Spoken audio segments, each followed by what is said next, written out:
Today we get a story of a Gen Z kid who thinks that the sky isn't real and that it is a plant by the government, and a lot of stuff that they learned on TikTok because Gen Z kids spend way too much time on TikTok. Yeah, this is a pretty crazy one, so sit back, relax, subscribe if you're new, and let's jump into it. So we're going to call the subscriber who submitted this story Adam. So anyways, right, one day Adam was in class, and there's this kid in class who spent a little bit too much time on TikTok, and we're going to call him the Gen Z kid because unfortunately, a lot of people in our generation, including mine, spend a little bit too much time on TikTok, and they also get all their information from TikTok, which is not a great idea, by the way.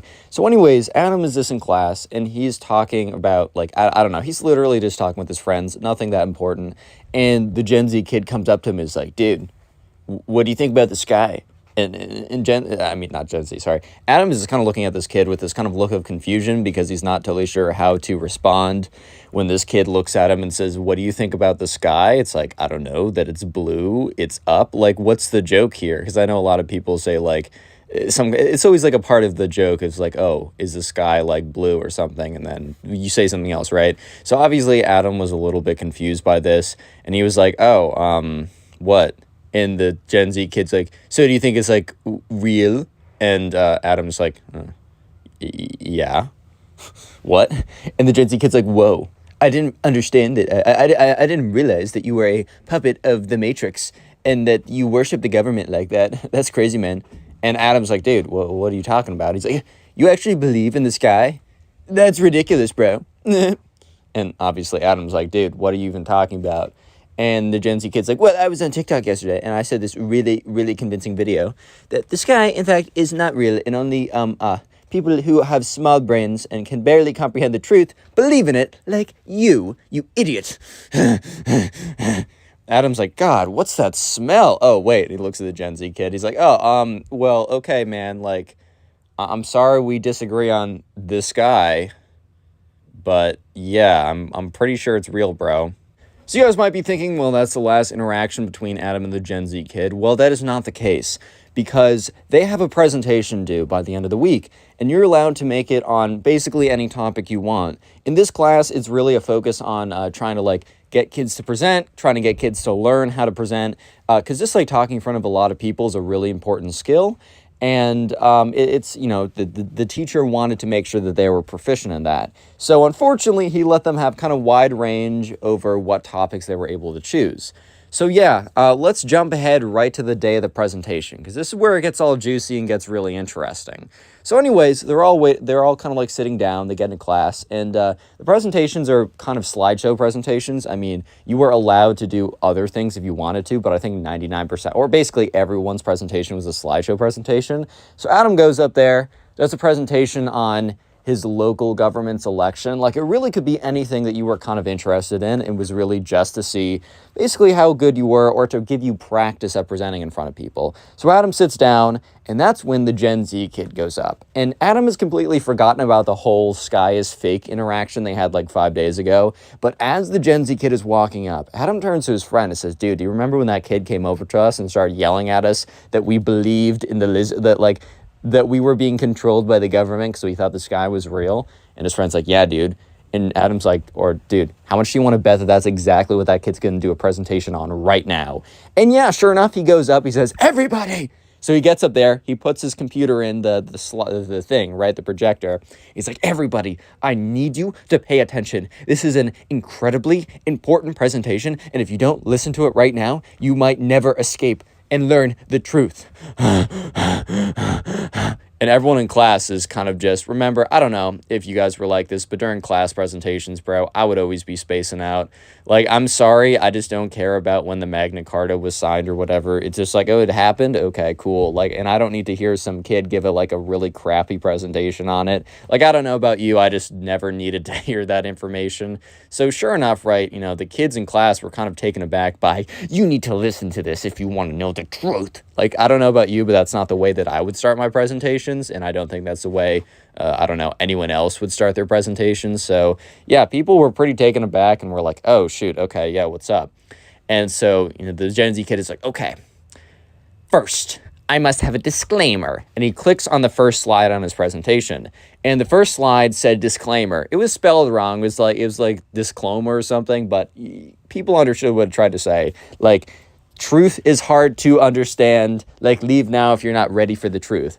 And the Gen Z kid is like, if you guys are not prepared for the knowledge that I'm about to deliver, then you can leave. And the teacher like pipes in and says, actually, they can't leave. Yeah, guys, you can't leave. Like, you have to stay. The Gen Z kid's like, okay, then. Well, then you all better be prepared for the truth I'm about to deliver to you guys. And everyone's like, okay, sure. Like, no one was, like, standing up being like, man, I'm sorry. I can only listen to lies. I have a doctor's note, actually, that says I can only listen to lies. So, yeah, I'm going to have to skip this. Like, no one was doing that, bro. Like, I don't know what the Gen Z kid was really expecting for people to stand up and be like, only lies, man. I can't listen to the truth. That's ridiculous. So the teacher right now is actually kind of, like, everyone in the class, including the teacher, is kind of interested to see what the Gen Z kid's about to say. So the Gen Z kid's like, okay, looks like all of you guys are going to be witnessing my presentation. And he goes to the next slide. And it's like, and the slide literally just says, you are not ready for this, ... And he's like, guys, you are not mentally, physically, spiritually, or emotionally prepared for the information I'm about to bring to you guys.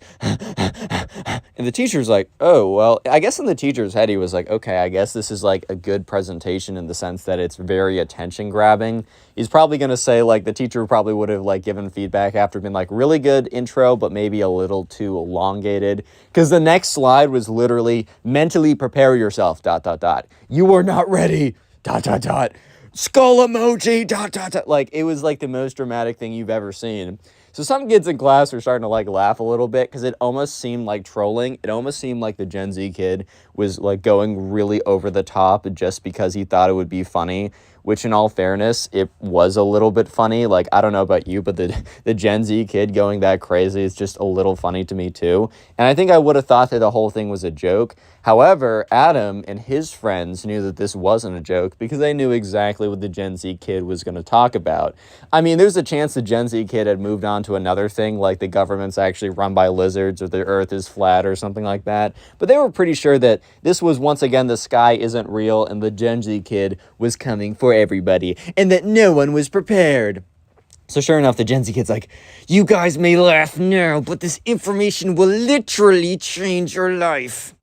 So that's when the Gen Z kid clicks to the next slide. And on the next slide, it says, the sky isn't real. And, like, people actually just start laughing, like, just straight up laughing in class. And I think the Gen Z, I don't know why, but the Gen Z kid was almost shocked that people didn't take him absolutely seriously. I guess he thought with all the slides saying, this is super important, like, you will never have a more important video than this one, and all this kind of, like, melodramatic stuff, right? That he was I guess he was kind of expecting that, like, they would have been like, oh my god, he must be telling the truth right now. But yeah, some kids were laughing, like, the teacher was like, what? I think the teacher thought that this was, like, some kind of, like, I don't know, like a joke, but also trying to make it like a good presentation, because the teacher said you could cover literally whatever you wanted, so maybe this would have been within the boundaries. But, you know, the Gen Z kid was trying not to be phased. He's like, guys, I need you to understand the truth. It is true. The sky is fake. It is invented by the lizards in the government to keep us weak. However, I will help you escape the matrix right now. The sky is not real, and I guys, what the heck, guys? And he looks around, and Adam looks at him just like, what? He's like, guys, what the heck? Where's the pencil? Where's the paper? You're not taking notes? Like, I really suggest you take notes right now. If I were you, I'd be taking a lot of notes. That's all I'm saying, right? Anyways, the sky is not real. Proof number one. And he literally, like, okay, he goes to the next slide, and on screen is just a TikTok video. Like, it's an embedded link to a TikTok video. So he clicks on it and, like, opens up in a new tab, goes on the TikTok mobile or whatever, or a desktop, and, like, opens up, starts playing, and it's like, You know, there's like obviously fake conspiracy TikTok videos. First of all, it has the same, like, I think like Arthur McLeod, I think that's the musician, but it has that like one spooky background music that's overused like so much and is literally used in every single like quote unquote spooky video, right? I think you guys know what I mean. So yeah, sure enough, that stuff was playing. It was like, and then it was some person who was like way too close to the camera. It's like, guys, I need to inform you about the truth. This guy is actually not real. Here's some photo evidence, and it like takes a screenshot of, or it's like shows a photo of like a very obviously it's just like a video. This is a photo that's like very crappily done, but it kind of looks like there's like a rip in the sky, but it's obviously photoshopped in and like blurred for like on purpose, right? And almost seems like the account was satire, but it like wasn't presented as satire. Like it was just so bad. And also the video had like 14 likes or something, so it didn't even do well, bro. It didn't even go viral. Yeah, so everyone's kind of just like laughing at this point. They're all kind of just like, you know, they're thinking it's pretty funny. And the Gen Z kid is like, why are you laughing?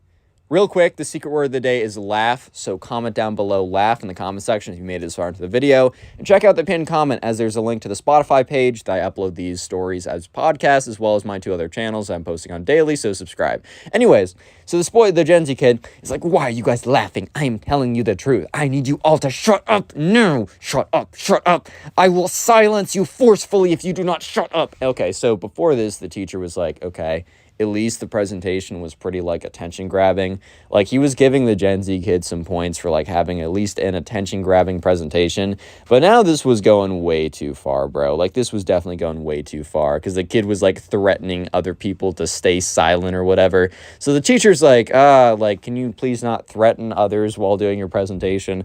I'm surprised the teacher didn't go in harder or something like that. I feel like the teacher should have really just like, I don't know, been like, okay, you're done, and like brought him down. Because I don't know, if I was a teacher and some kid started threatening other kids to shut up during his presentation about how the sky is fake, I think I would have just cut the presentation right there. But anyways, the teacher's like, hey, like you can't be saying that. And the Gen Z kid turns to the teacher with this look of like fury and rage. He's like, teacher, do you not understand the information that I'm bringing to you guys? I think at that point, the teacher started to realize that this kid was not just trolling. This was not some kind of prank, or this wasn't some kind of like parody presentation. Because if this was like, it seemed like it was such obvious parody, and like the teacher was actually kind of enjoying like the parody of it. But up until like the kid turned to him and was like, do you not understand the valuable information I'm bringing to you guys? I think that's when the teacher started to realize that, oh, wait, this kid's being for real. Like he's actually being serious right now. So the teacher's like, oh, shoot. So the teacher's like, okay.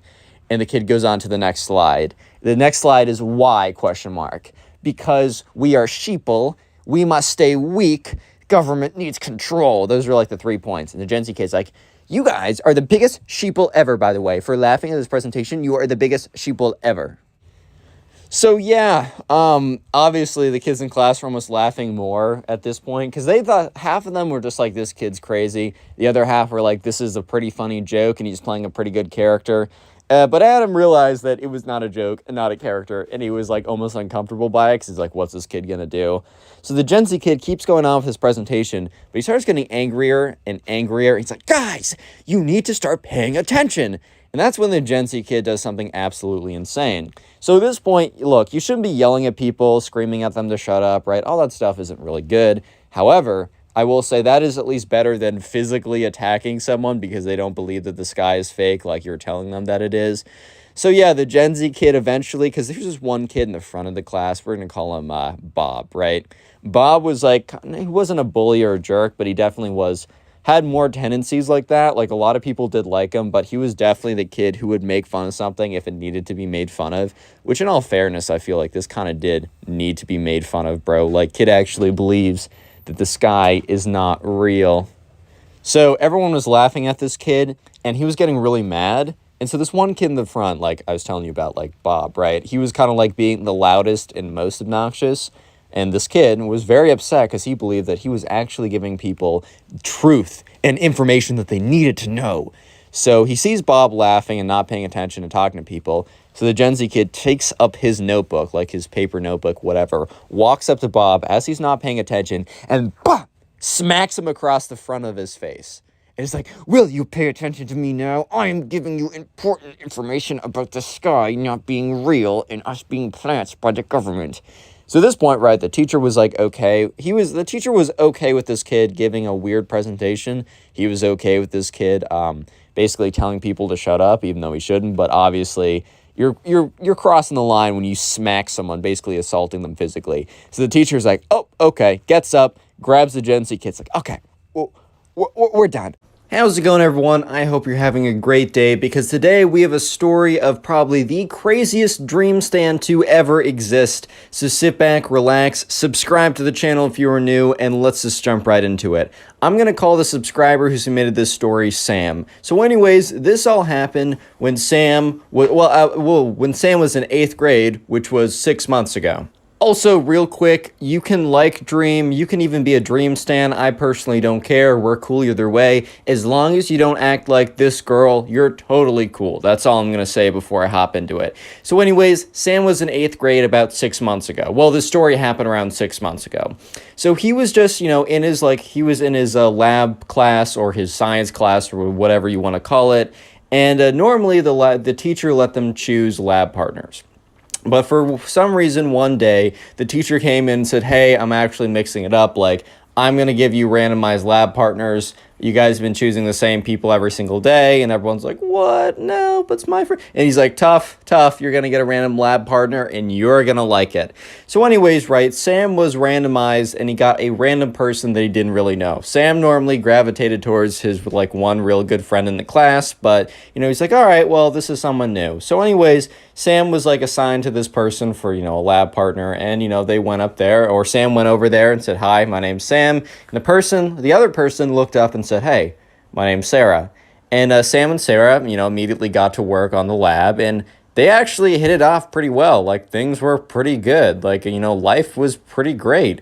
It's not necessarily they had a lot in common right away, but they just had really good chemistry, and it was pretty apparent. And by the end of it, Sam's like, hey, I actually had a lot of fun today. We should hang out more, and Sarah agreed. It was always kind of throughout the story, it's not super clear to me if they ever had a kind of a underlying romantic theme or if it was truly just a platonic relationship. I have plenty of friendships with women, and it's just 100% platonic. Those people lie on the internet and say that those can never exist. They can. However, I'm not sure if in this case Sam kind of had a little thing for Sarah or not, but throughout the story, they do remain friends till the very end, and it's insane, but you don't want to miss that. Anyway, so Sam and Sarah, outside of this lab class, would start to hang out a little bit. They still had a free period or whatever type recess deal. At lunch, Sam would normally sit with his boys, but, he would sometimes be like, hey, I'm going to go hang out with some other friends, and they'd be like, what? And then they see him go sit with a girl, and they're like, ooh, you're sitting with a girl. Typical behavior, even from my friends, and we're 19. It doesn't get better, guys, all I'm saying. But anyways, right, so Sam and Sarah, they started to talk more, and they became pretty close friends. And, it came to the point where Sarah actually invited Sam over to her house for a sleepover. And, I will say, a boy-girl sleepover, I have been to one of them. They're pretty cool. But anyways, Sam was like, oh my, really? And Sarah's like, yeah, I mean, we're buddies. I have my other buddies over all the time. Doesn't really matter, And, Sarah's like, well, my mom's cool with it. Talk to your parents. So anyways, Sam went back home and, he hit up he didn't hit up his parents. His parents were there. Sam went back home and he kind of went up to his mom's like, hey, Mom, I got a question for you. And his mom's like, yeah, what's up? He's like, so I'm friends with this girl, and I really am just friends with her. And Sam's mom's like, yes. She already knew that something was coming up. And he's like, well, so basically what happened is that, she's invited me over to her house for a sleepover, which is I go to sleepovers all the time. And Sam's mom's like, Sam? And Sam's like, no, Mom, I swear, I really don't have any feelings for her. She doesn't have any feelings for me. It's just normal. I know it's weird because it's boys and girls, but Mom, boys and girls can be friends too. And Sam's mom's like, well, okay, but I trust you on this one. Because, Sam's in 8th grade. Hey, man. And, Sam's like, thank you, Mom. That's great. So the next day, Sam gets into school, and he kind of runs up to Sarah. He's like, Sarah, like, I know I can actually do this. Like, I can come over to your house. And she's like, oh, that's awesome. Like that's great. Like, I'm so excited. Do you want to do this weekend? He's like, yeah, no, I don't have anything this weekend. So they plan it for the weekend. Sam's going to go over to Sarah's house. Life is good. Well, life wasn't really good, but Sam didn't see that coming. But the only warning sign he got was that, Sam was talking to one of his boys at the lunch table. He decided not to hang out with Sarah that day just because, he had to hang out with the boys. You got to split your time. And he was saying, like, oh, it's really cool. Like, Sarah and I are actually pretty good friends. I'm actually going over to her house. And one of the boys was like, wait, Sarah, like Sarah, and then says the last name. And Sam's like, yeah. He's like, oh, dude. And Sam's like, dude, what? He's like, I don't really know. Like, I can't tell you anything specific, but I've just heard things. And Sam's like, bro, what do you mean you've heard things? What are the things? And Sam's friend's like, I don't know. I've just heard that she's like, really, like, this isn't meant to be offensive, but she's just like, she's just really, really weird, and something happened, but I didn't actually know. And Sam's like, bro, you can't just say that. You can't just say that and then not actually have an answer. And Sam's friend's like, I know, I shouldn't have even brought it up. I don't know. Maybe you want to do some digging. Maybe you don't. I don't think it's just like she's weird, like people don't like her weird. I think something like, I don't know. There's something there. I don't know what it is. But, bro, just be careful. That's all I'm saying. And Sam was kind of like, all right, well, obviously my friend's just being a hater and is jealous because I don't really spend as much time with them anymore because I have more than one friend. You know what? He can't deal with the fact that I have more than one friend. So, you know what? That's tough for him. And, sure enough, Sam did not heed his friend's warning and kind of paid the price for it later on. And this is probably one of the craziest stories I've ever told in the channel or I've ever received. By the way, submit your own stories to me on Instagram, connorpugs, or Discord. Both my links are in the description of this video if you want to submit the stories. Anyways, so Sam packs his bag on that Friday and is super excited, and, he's ready for the next day. Saturday comes around, and he sends a text to Sarah being like, hey, I'm excited for tonight. She's like, yeah, we got a lot of fun stuff planned. And so anyways, Sam's mom is driving him over, and Sam's mom's like, all right, well, you have my number, and if at any point you want to leave, just let me know. Like, I will bring you back. Don't worry about it. And Sam's like, Mom, it's going to be fine. Stop worrying, Mom. God, Mom, why are you so... God damn it, Mom. No, okay. But he was like, oh, like, Mom, I'm fine. Like, don't worry about me like that. Yeah, well, his mom had an intuition, and that all of his friends apparently did too, but Sam just couldn't see. So anyways, Sam and his mom pull up to Sarah's house, and the first kind of red flag was that there was no cars in the driveway. And Sam's mom was like, wait, her parents aren't home? And Sam's like, And Sam's mom's like, all right, I'm coming with you, and if their parents aren't going to be here, well, then I don't think I can let you stay. Sam's like, oh, jeez. So they walk up, right? And, Sam's mom rings the doorbell, and Sarah greets them at the door. Sam's mom's like, hi, Sarah. I'm Sam's mom. I'm so excited to see you. I'm so glad that my son and you are good friends. Are your parents home? And Sarah's like, no, but they'll be back really soon. And Sam's mom's like, how soon do you think? Sarah's like, yeah, I don't know, like 30, 45 minutes. They just went out to get something. Sorry, I think they're just running a little late. They sent me a text. And, Sam's mom's like, okay, I don't think I'm going to, okay, that's fine. Sam, you have my number if you need anything. Sarah, Sam can give you my number if you need to contact me or anything. Bye, guys. And, Sam's mom walks away. Sam's mom should not have walked away because things are about to get really crazy. And I keep hyping it up, but trust me, it is worth it. So anyways, Sam, walks in, and he's so excited, right? This is Sarah. This is his friend. This is the first mixed-gender sleepover, which he hasn't been to one before, and he's really happy about that. And, Sarah seems pretty excited, too. But there's just this weird energy that Sam kind of is, acknowledging, but also ignoring, because he just thinks it's his nerves. He just thinks he's, being, a little freaked out about his first, oh, my God, sleepover with a girl, whatever, right? But no, it was something else, and he should have paid attention to it. And, Sarah's like, oh, do you need to charge your phone? And Sam's like, actually, I do. And his phone was on, 20% or something. So she's like, oh, I got a charger, and takes his phone and charges it in another room. This was mistake This was mistake number like 15, but whatever. This was his next mistake. He's now lost access to his phone. So what? Anyways, right, so Sam and Sarah, they walk over, and Sarah's like, welcome to my room. She opens it up, and it's your quintessential, like, very stereotypical, like, girl room. There's, like, all this, like, I don't know what a stereotypical girl room. It just doesn't smell like crap like all boys' rooms do. You know what? That's a compliment, girls. Don't get mad at me in the comment section. Boys, don't stop coping. Your rooms smell bad. I know, because I am one. Anyways, though, so they sit down, they start talking about stuff. They're actually having a really good time because they're both like watching, I don't know, freaking Stranger Things. And this is before the new season came out. So they're kind of like theorizing about what's going to happen next. And, they're really having a good time and all that kind of stuff. And that's when Sarah's like, oh, I'm going to like go to the I have to like go downstairs and go to the bathroom. I'll be back in like 5 minutes. Do you mind just like chilling here? Sam's like, yeah, no, that's fine. So Sarah leaves her room. And Sam, he doesn't, like, look for her diary or anything, but he's looking around, he's bored. His phone's charging, so he goes around and he sees a closet. And the closet is only, like, open, like, a jar. Like, it's only half open, right? Or it's only open a little bit. So he goes over, and it seems to be, like, overflowing.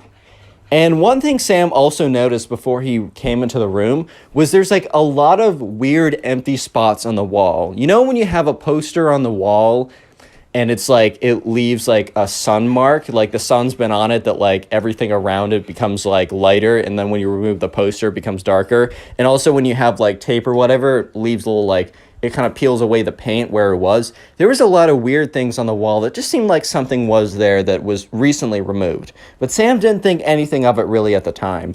But when Sam got to the closet, he opened up the closet a little bit and he saw a massive pile of like Dream SMP, all that type of stuff, a big pile of like merchandise and stuff. And that doesn't really matter. You can have a thing, but the thing that like really caught his eye was this big bulletin board type thing. And there was a very big like bulletin board shaped hole in her wall. It was not hole, but like a part that like felt like something was there before. And that started to weird him out. And he like looked at it, and on the top of the bulletin board, it said, "The quest to find Dream, aka Clay." And Sam was like, and down below it had all, there's like in the horror movies or like the guy goes crazy trying to figure something out. He has all the strings attaching the stuff. It was pamphlets, it was flyers, it was everything like trying to figure out Dream and who he actually is and what he actually looks like. And as he's reading it, it says, conclusion, like Dream, and then he finds like a little book, right? A little book next to it. All these flyers and posters trying to find who Dream really is. By the way, if you don't know, Dream is a very popular Minecraft YouTuber. And anyways, he picks it up and he starts reading through it. And a little bit through, he gets to a page where it says, Dream's name is not Clay. He made that up, right? And he's like, I figured this out through my deductive reasoning.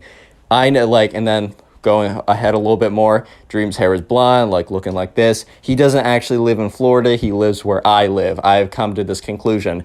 Does some more like page flipping, and that's where Sam's heart starts to drop. And it says, suspect for Dream, Sam, and then his last name. Hair, check. Voice, check. Like, I believe that this is actually him. I'll have to do some more research. And Sam keeps on flipping the pages, and he starts to get really freaked out because it is insanely detailed pages, page after page after page of details about him and like Sarah's conspiracy theories that he is actually Dream. And that's when he gets to the last page that says like Operation Interrogation. And he reads it, and it spells out in plain English that Sarah is going to invite him, befriend him even closer, and then invite him over for a sleepover to interrogate him to prove that he is actually Dream. And when Sam has this book open, he hears a voice behind him saying, "So you found the book." And he turns around, and it's Sarah. Real quick, comment dream if you made it this far into the video. I just want to see how many people made it this far. I like seeing the names and faces. And I will try and heart a bunch of comments that say the secret word of the day, which is dream. And also, if you want to support the channel even more than you've already done by watching this far and giving me the good watch time, which boosts the channel, all you got to do is binge watch these videos in one sitting, meaning sit down and either do something or try to go to sleep or draw or play video games and watch a bunch of videos in a row. And let me know in the comment section down below what you're doing like while you're watching my videos or how many videos you binge watched. I'll try and heart the comments, reply to them saying thank you, and even shout out random people who tell me how they support the channel, like this person on screen. Thank you. So shout out to this person as well as everyone else who's been supporting the channel in the last couple of weeks and forever really. And let's get back to the story. So at this point, right, Sam is petrified. He's at the house alone. His phone is in another room. It's probably not even charging. She's probably just taking it, like any source of communication. It's just him, and Sarah. And Sarah thinks that he is the Minecraft YouTuber Dream because he's blonde, he sounds like him, and she's gone crazy, right? And at this point, she wants to interrogate him to prove that he is actually Dream. So Sam is like, haha, yeah, I was just looking around. No, like, book? What? I just see you really like the Dream SMP. That's cool. I don't really watch Minecraft that much. She said, I know you'd say that. I know you'd try and back out of the truth. And Sam's like, what do you mean? She's like, you saw the book, didn't you? And Sam's like, what book? And Sarah's like, oh, it's just a little book I have of, like, my favorite Dream characters. And Sam's like, and Sarah's like, oh, follow me. Sarah comes over, grabs his hand, and leads him downstairs.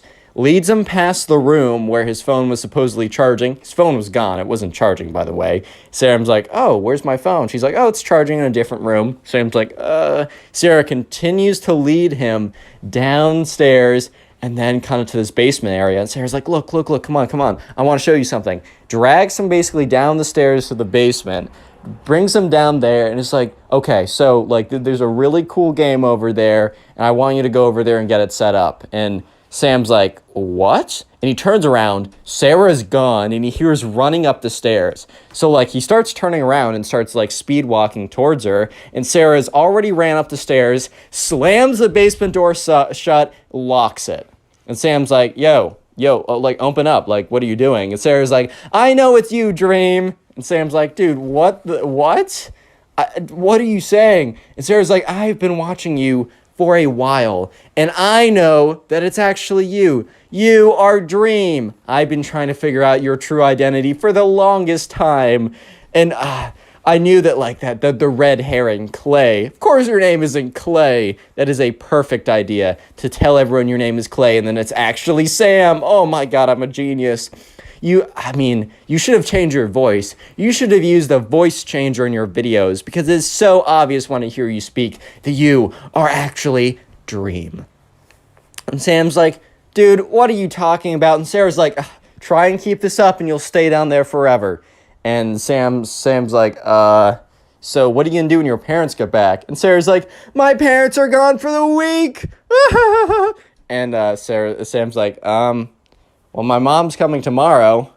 And Sarah will say, I'm just going to tell her that you were walking home and you chose to walk home yourself. She's going to think then that you got abducted and something like that. And I'll have you for the entire week and you'll starve unless you admit it. And Sam's like, oh my God, this woman's insane. So he's looking around and there's no actual windows. There's only like a light. And Sam's like, okay, well, what are you going to do if I admit that I'm Dream? And Sarah's like, well, you got to admit it first. And Sam's like, okay, you got me. I'm actually Dream.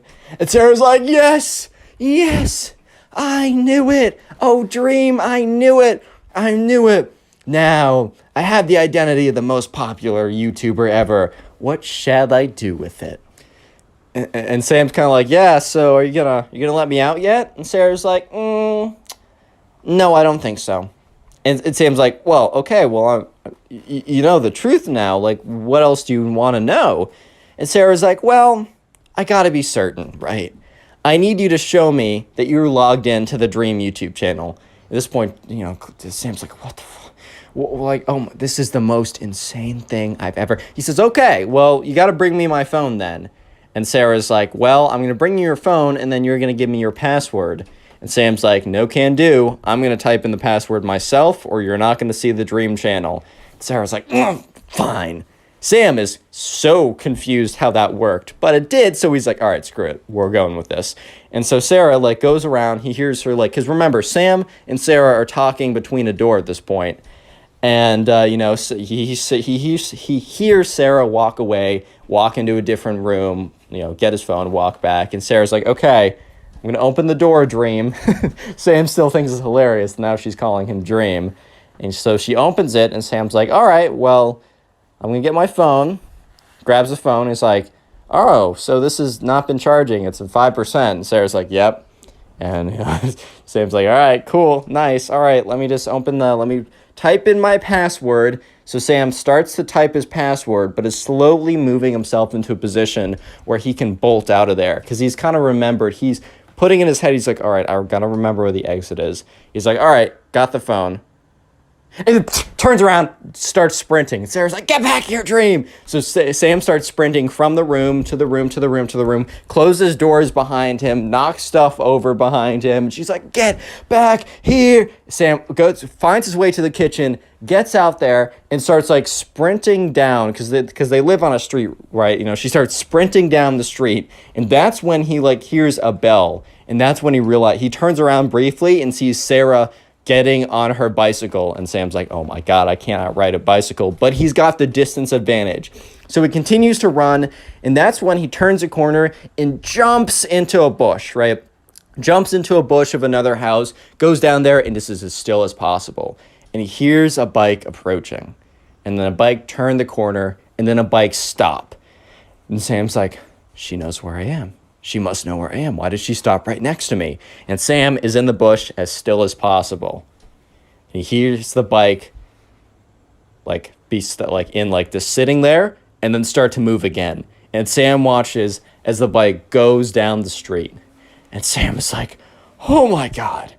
Oh my God. So he sends a text to his mom saying, like, Mom, can you pick me up? And she immediately starts calling him, and he declines the call and says, hey, can you pick me up? And she says, answer my call. So Sam kind of peeks his head out, sees that Sarah's nowhere to be seen, and picks up the phone.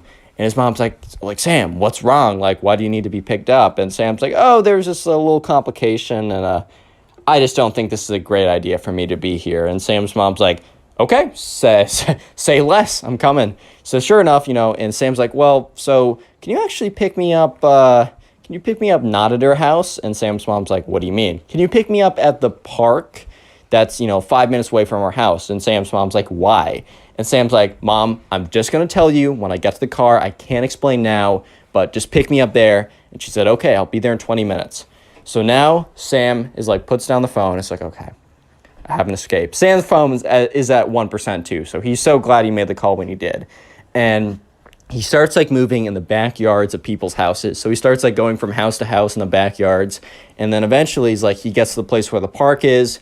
And he's about to like jump over the fence when he stops just to look. And thank God he stopped, because he sees in the very distance a bike approaching him. And sure enough, it is Sarah on the bike. She does not see him, but he sees her. So he ducks down and he waits as the bike passes by. Sarah's been doing loops around the entire block because she must be like, how did I lose Dream? And anyways, Sam, hops out, runs into the park and like hides behind a bush or whatever, hides in a tree, hides behind some kind of shrubbery, waiting for his mom. And he waits and he waits and he waits. And that's when he sees a car pull up. And he sees the car pull up and he looks in, and sure enough, it's his mom. So he gets up, he sprints out, and he opens up the driver's side car seat. He hops in, closes it, and says, Mom, go, go, go. And, his mom's like, Sam, what? Like, where's your stuff? He's like, I'll deal with that later. He's like, no, and Sam's mom's like, no, let's go pick it up. And Sam's like, Mom, let's drive around the neighborhood. Let me tell you what happened, and then we will make a choice from there. So Sam's mom's like, all right, fine. So Sam's mom starts driving around the neighborhood, and Sam's mom's like, fine, Sam, all right, tell me the story. Click on the video on happened? Screen right now. I know you'll enjoy it. Just click it, do it. Today we get a story of a Gen Z kid who doesn't take showers because he thinks they're offensive. Yeah, let's just jump right into the story and subscribe if you're new. So we're going to call the subscriber who submitted this story James. So anyways, in James's class, there's this kid who we're going to call the Gen Z kid. And James, it was a pretty big class, so James actually never saw this kid before. And so one day when they came into class, the teacher told them that, the teacher wanted them to meet new people, wanted them to kind of mix it up a little bit, so that the teacher was going to be assigning them to random tables. Because basically everyone had your assigned seats. I don't know if you guys had this in school, but you wouldn't be assigned to a specific seat. However, everybody in the class knew that that was like your seat, right?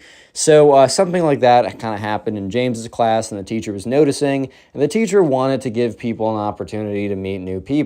So the teacher gave random seat assignments for that day and told them that they could go back to sitting wherever the next day, but that today they were going to meet some new people and that they were going to do an in-class assignment, and it was going to be a pretty chill day and they should be happy about it. So yeah, anyways, James is assigned to a table of 4, and the 2 other people are a little bit irrelevant to the story. However, James is also assigned to a table with the Gen Z kid, right? The Gen Z kid.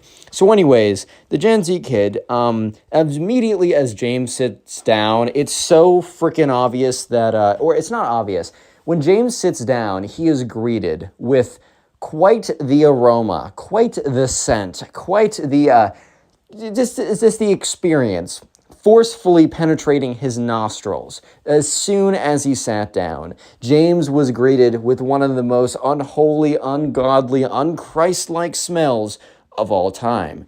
Yeah, so James was just like, oh my God, is there like is there a rotting animal carcass in the floorboards? Did I sit on someone's, I don't know, defecation? Like, I don't understand what's going on right now. And that's when James is able to locate the smell.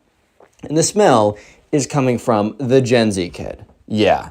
So anyway, since these kids don't really know each other that well, the teacher instructs them to, tell each other a little bit about yourselves, right? Like, just say a few words, like, say your name, where you're, like, I don't know, all that kind of stuff. So James is like, what's up, guys? Like, my name's James. Like, I like to play Fortnite. And the Gen Z kid is like, Fortnite is offensive.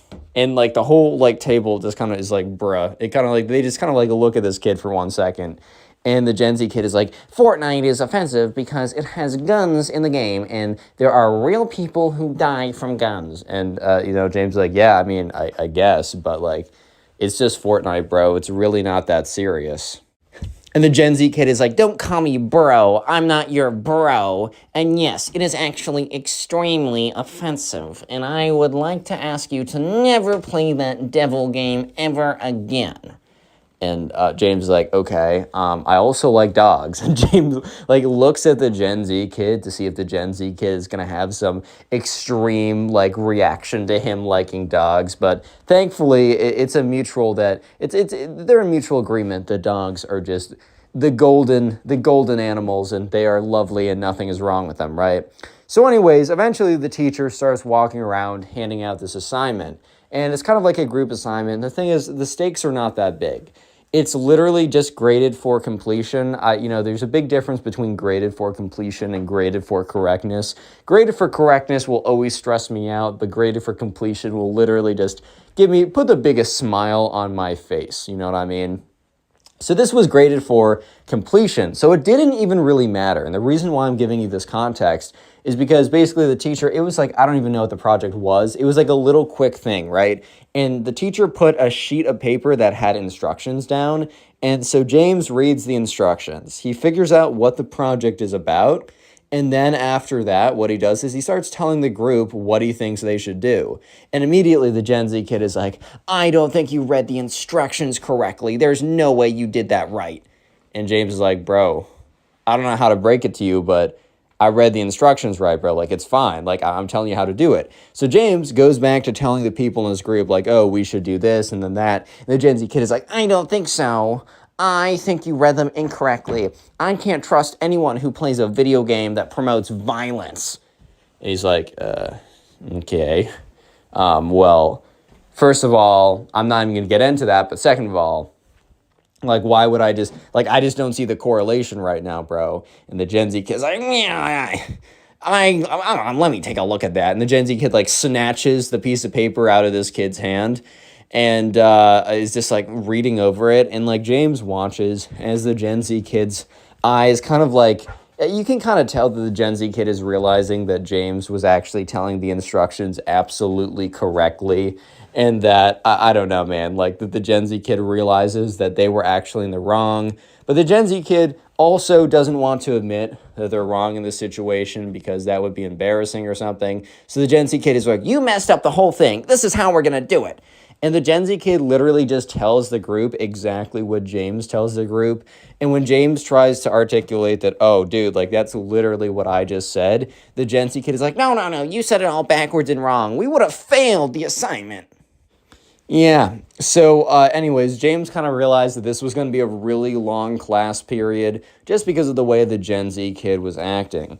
And so, sure enough, they started doing whatever project. It wasn't super serious of a day. I think the teacher just realized that, they were doing fine and that, she kind of wanted to basically give them a fun day off. But what was supposed to be a fun day off was just taken completely super seriously. Like the fact that the Gen Z kid was mad about like, oh my God, he's gonna give me a bad grade when it's literally graded for completion, and accuses him, oh, you're playing video games with violence in them, so you're gonna be an untrustworthy source. Dude really sounds like a grandmother from 2004 going on Fox News saying that video games cause violence, bro. Like, I don't really know about that one, bro. So yeah, James is not having the most fun at the table ever, but their group eventually does complete the project, and they complete it in the way that James says that they should complete it, or was going to tell them until the Gen Z kid was like, you're doing it wrong, when in fact he was doing it literally how everyone else was doing it, but I guess that's beyond the point at this point. So yeah, eventually, they're kind of just sitting around, and the teacher realizes that most of them are done. The teacher must have not planned out the project that well. I think the teacher thought that the project would have taken people more time, so they still had like 20 minutes left. So the teacher says, all right, class, well, since you're still in your groups, and I want you guys to like become friends with these people, what I want you to do is I want you to talk to the other people in your group and just tell them about yourself. And so James is just thinking to himself, all right, well, I really got to be walking on eggshells because I guess playing Fortnite is like offensive or something, bro. Like at this point, James feels like if he says like literally, oh, I like taking long walks in the park, the Gen Z kid's gonna be like, that's offensive to people who can't take long walks and they get short of breath when they take short walks. Like, I'm gonna cancel you on Twitter or something like that. I don't even know at this point. But anyways, right, yeah, so James is just thinking, okay, how can I talk about myself without getting myself in a whole load of unnecessary trouble? Like, James didn't really super care about what the Gen Z kid was thinking about him. Like, James didn't really care about that, but at the same time, like, James also didn't want to make the next 20 minutes of class more unnecessarily difficult than it already was going to be by the looks of how things were going. So James is kind of just like, okay, I like spending time with my dog. I like math. And you could already see the Gen Z kid's eyes light up when he's like, I like math. I'm sure the Gen Z kid was coming together with some kind of nonsense like, well, did you know that not everyone is good at math, and for that reason you're canceled? Or something like that. But I think the Gen Z kid kind of just held their tongue, realizing that there are more important things to do, such as cancel people for taking showers, which you'll see in just a second. So eventually it comes around for the Gen Z kid to say their part. And the Gen Z kid is like, hello, my name is Clarence.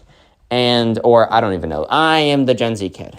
And I actually have a full-time profession. So at this point, James's ears kind of perk up because he's like, oh, because they were in like ninth graders, so they were freshmen in high school. So a lot of them didn't have jobs, not even like over the summer, not even a lot of them had jobs. Like a lot of high schoolers will get jobs over the summer, or college kids will get jobs over the summer that are kind of like more or less like temporary jobs or whatever, like working at McDonald's or something. But freshmen in high school don't normally have jobs. It's like 5 to 10% of them, right? And like, especially during the school year. So like James was actually genuinely interested. So James is like, oh, what's your job? And the Gen Z kid says, my job is really, really hard. In that very moment, like the Gen Z, like not the Gen Z kid, sorry. What do we call the subscriber? James he was just trying so difficult not to make a "that's what she said" joke. Bro was literally Michael Scott when his boss came in and said he had to stop making the "that's what she said" jokes. And the Gen Z kid was literally like Jim trying to egg him on. Yeah, so he's like, okay. And the Gen Z kid is like, yeah, my job is really difficult. I spend a lot of my time consuming and aggregating extremely important information. And James is like, dude, you just said a whole lot of word salad, but you also said a whole lot of nothing at the same time.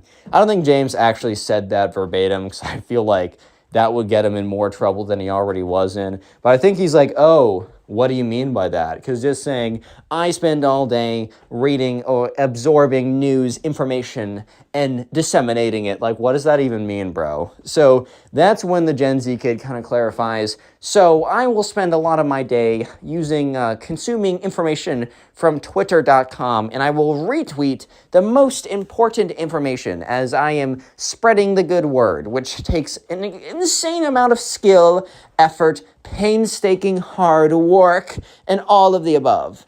I will not be thanked for my service as it is my duty to my people. And James is like, what?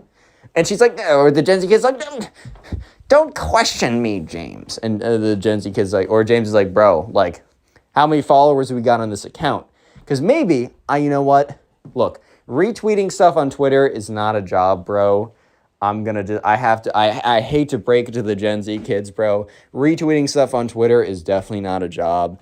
But maybe if you had like 1 million followers or 100,000 followers or even like 10,000 followers and people followed you for very specific information and they were looking for your retweets, maybe it would be a little bit more justified to like spend that much time and to hold, or just to spend like to hold it at such like a holy, like I'm doing such a service for the community type way that they were talking about it.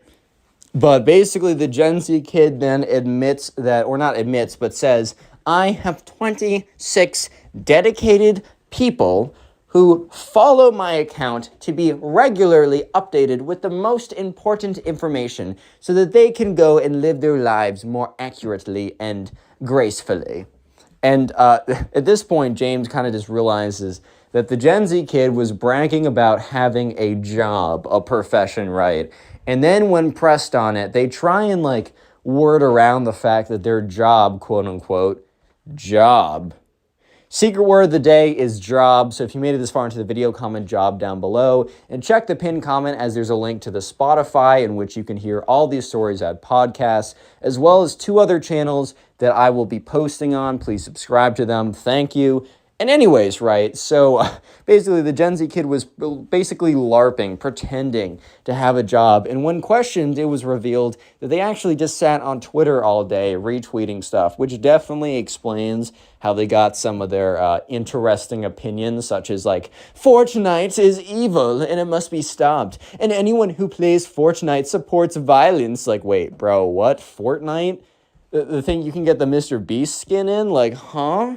That's like evil, bro? Are you serious right now? But yeah, so everyone else at the table, like the other 2 people, were kind of looking at each other and looking at James like, did this kid actually just try and like pretend to have a real job and then get exposed for just being a Twitter user with 28 followers? Like, dude, it doesn't matter if you only have 28 followers on Twitter, but don't pretend as if you're some extremely important individual. Yes, yeah, what I do every day is people, thousands and millions of people rely on me. No, dude, you have 28 followers on Twitter and you retweet like some news article you saw. You're not doing anything, bro, especially in the grand scheme of things. But yeah, eventually the Gen Z kid goes on to be like, well, there's a lot of other things that are very interesting that I believe in. And like James was like, okay, bro, are you going to lecture me on why Fortnite is evil again and why I should be canceled for playing Fortnite? Like, what are you going to say next? That Minecraft is offensive to dirt because I mine dirt with my fists? Like, where are we going with this? The Gen Z kid says, you guys might have noticed that I have a very distinct aroma. And that's when James remembers, oh yeah, this kid smells terrible also. And like everyone kind of looks at the Gen Z kid because they kind of don't want. Because here's the thing, you don't want to admit the fact that like someone smells terrible, but bro, if someone smells terrible, they smell terrible, dude. It's like one as a guy, let me just say that from all the girls I know, the one thing that they say is like maybe you're not born the most good-looking guy, but if you smell good, you're literally bumped up a few points. But like if you're smelling bad, like you're playing yourself. Even good-looking guys, if they smell like if they have this bad smell, dude, you're gonna have such a harder time. It's literally a cheat code. Wear deodorant, take showers, and maybe find a good cologne. Use it sparingly. Don't go crazy. But yeah, if someone smells bad, you kind of don't want to tell them that. But I guess the Gen Z kid was kind of admitting to it. So the Gen Z kid's like, you guys have probably noticed my unique aroma. And James kind of like nods a little bit, which the Gen Z kid almost looks a little bit offended by that, but also keeps going on. It's like, well, you guys need to know something. Showers, it's just not right.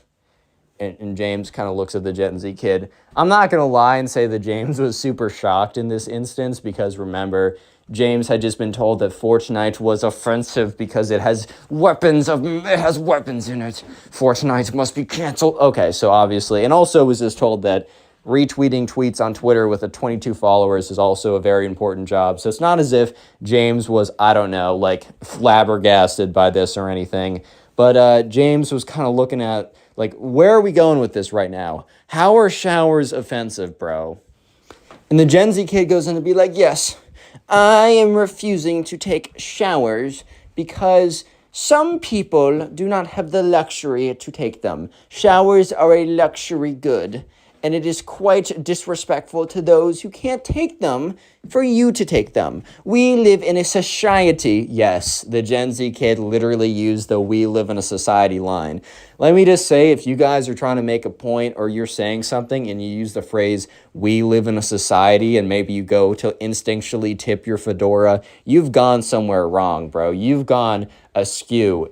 You gotta like take a few steps back and be like, what am I doing right now? Is this the best course for my life? But anyways, the Gen Z kid is like, we live in a society that if you are smelling poor from not having a shower, that you will have worse opportunities in life. So I am starting a movement, this is one of my pastime hobbies, of not showering so that we all smell terrible and we all equalize.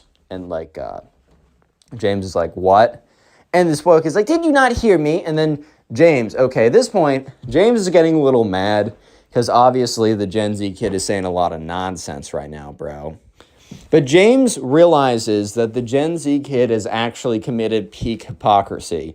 So the Gen Z kid is talking about how we live in a society. We live in a society. Oh my God, you already know you're going wrong if you're saying those words. But basically that we, quote unquote, live in a society and that, you know, because some people can't shower, no one should shower. But here's the thing. The Gen Z kid had like an expensive MacBook and like a new MacBook and an iPhone and would use that to browse Twitter all day. So at this point, James is like, well, I can see your logic, lying a little bit, but trying to like bait the Gen Z kid in a little bit.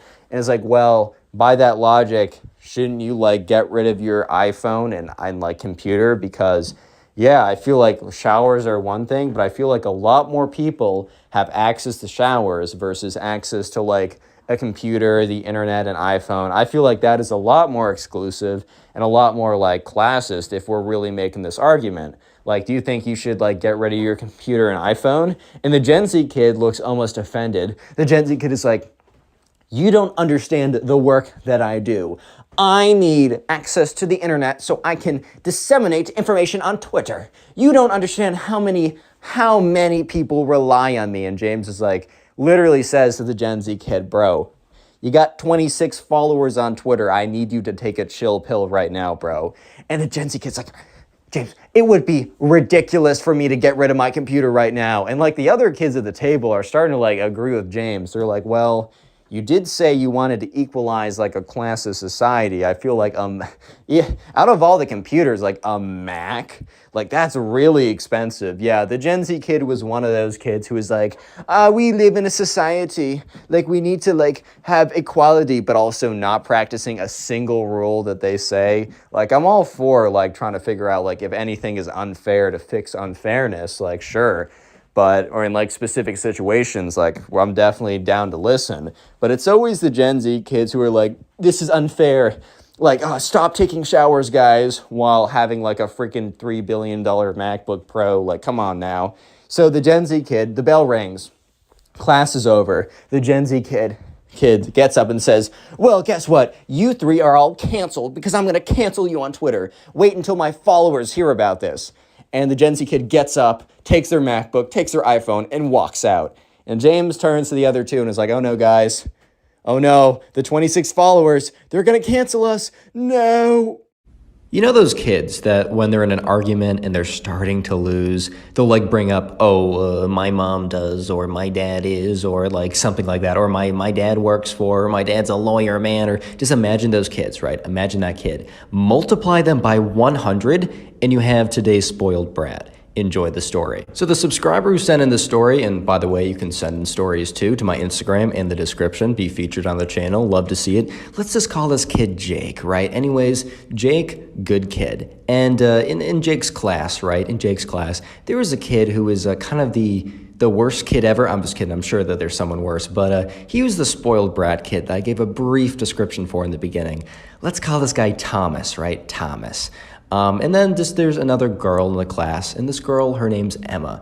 Emma's pretty crucial to the story, but that'll become a little bit more apparent in just a second. Anyways, right, so just a little backstory before we go into what Thomas did, his crazy mental breakdown, explosion, calling my dad on literally everything, and whatever, right, you'll see in a second. But a little bit of a backstory, right? So Jake, the kid who sent in the story, and this girl, Emma, they pretty obviously had feelings for each other, like they were always like friends, but it was very clear that like, they were not about to stay friends for long. They were either going to have a massive explosion and never talk to each other ever again, or they were gonna like date, marry, have 6 kids, send 2 kids off to college, start a Roth IRA, start mining Bitcoin as all couples do.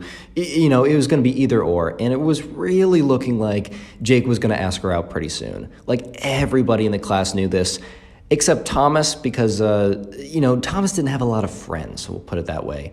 But it was kind of due to him being a jerk face. I don't know how else to put it, man. I don't know how else to put it. It just is what it is. Anyways, right, so, Jake, he's in class one day. And, at this point, he kind of has, like, plans to ask Emma out at some point this week, right? He knows he's going to do it. And the thing is, like, everybody knows he's going to do it, too. Even, like, Emma is, like, 98% sure because people who talk to Jake talk to her.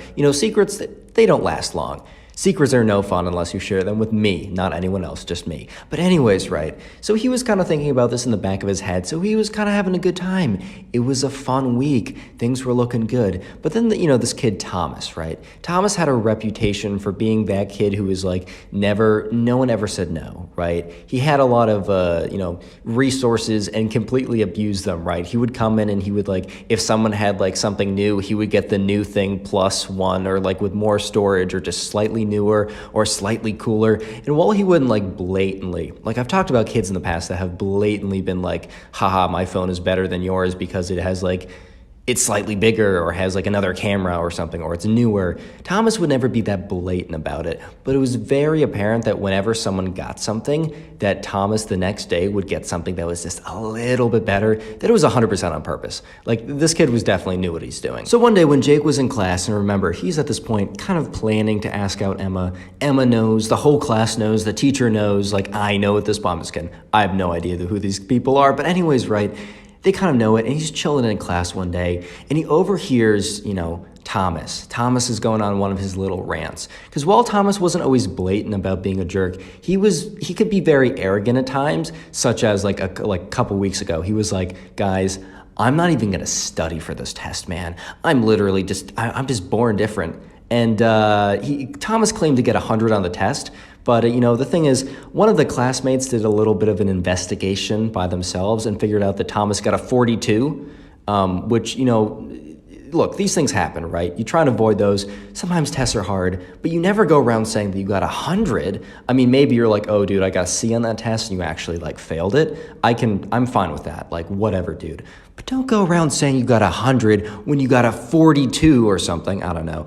Anyways, right, so Thomas was going on one of his little rants, and Jake decided to overhear what Thomas's rant was. And it was very kind of like awkward yet pretty funny for Jake, because Thomas was talking about how Emma was in love with him. And at first Jake was like, bro, what? And Thomas was talking really loudly to this kid, and he was like, yeah, Emma, she's in love with me, man. She just can't, I see her all the time. She's looking over at me with these eyes of desire. And like, that's a quote, by the way. Like, sometimes I make up the lines for what these people are saying, because I didn't get like a 50-page script, but that one was a quote, right? This was a quote, right? Jake told, or, the subscriber who we're calling Jake, said that like, this kid actually said like eyes of like desire or something crazy like that. So at this point, Jake is like, LOL, like what? And yeah, Thomas, the kid, spoiled brat kid, who you will see have a epic meltdown in just a second. Just give me a second, right? This kid then goes on to say that he's going to ask out Emma and that there's a 100% chance that she's going to say yes.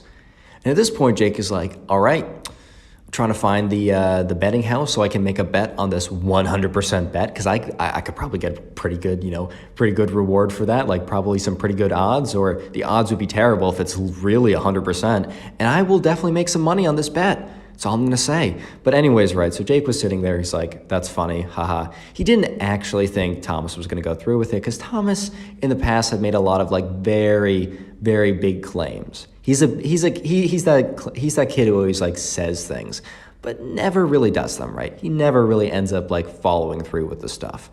But, anyways, they get out of class and they're walking down the hallway, and, Jake, the subscriber, he sees Emma, and Emma's like, oh, hi, Jake, how's it going? And Jake is like, Emma, can we talk for a second? Because Jake was thinking to himself, he's like, you know what? I think I should just ask her out now. Like, I don't want her to like feel like to say yes to this kid just because she feels bad and then it's weird. And he said also, like, why am I stringing her on? Like, why am I making this longer than it needs to be? So what he did is he did it really private, nothing really crazy. And he just took her aside and he's like, hey, we've been having a really, really good time together. Like, I've really enjoyed spending time with you. And he's like, I feel like we're not really friends right now and I want to make it official. And she was like all smiley and happy, man. I really have to make this part up because I don't have a lot of experience when it comes to, you know what? I'm not even gonna go to that, man. One like equals one prayer for, my love life, but whatever, dude. Jake says something really sweet, like, I don't know, your feet are hot, LOL, XD. He says something like really sweet and just something a girl wants to hear, like what I just said. By the way, guys, feel free to use that banger on someone. It will 100% work. I'm as confident that it's gonna work that I am as confident that this kid's not gonna have a complete mental breakdown. And by mental breakdown, I mean Thomas having a complete rage. But anyways, right? But that's a joke. Don't actually use that line. I'm not liable if you get rejected or punched in the face.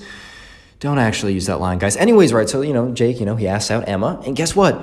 Emma said yes. Not a surprise at all. But anyways, right, so, they're walking out, and, good news, Jake just asked out Emma. She said yes. He's having a good time. People are like, Emma goes up to her group of friends and starts telling them like, ooh, kind of like, it kind of fun, like high school drama stuff like that. Like, oh, yay, congrats, guys, whatever. But here's the thing, right? Here's the thing. Thomas is not aware of this fact. I mean, first of all, she'd never say yes to Thomas because he's kind of a jerk. But Thomas, good guy, actually not good guy, but Thomas, right? He's not aware of this. Anyways, right, so you get out to the hall, and Jake is somewhere, like, Jake is kind of near, like, he's in the hallway, because it's, like, in between classes or whatever, or it's, like, during whatever. I don't know exactly the context, but for some reason, a bunch of kids were just, like, chilling somewhere. Maybe it's the hall, maybe it's out at, like, recess, maybe it's a common area. Either way, imagine a place where all these kids are at, and Thomas is there, and he sees Emma, and he's like, hey, Emma, can I talk to you for a second? And here's the thing, right? Emma was totally aware, like when Jake like called her aside, she knew exactly what was happening because they've been kind of like talking for a week like that, like they had kind of been like that for a while. Either way, right, so when Thomas calls Emma aside, She had no idea what to expect. She had never talked to this kid before. Yeah, the whole like Thomas telling people that she was in love with him. That just wasn't true, man. That just was not true. Anyways, right, so Thomas, he calls Emma aside, but he calls her aside not really, like Jake like actually brought her to like a different place.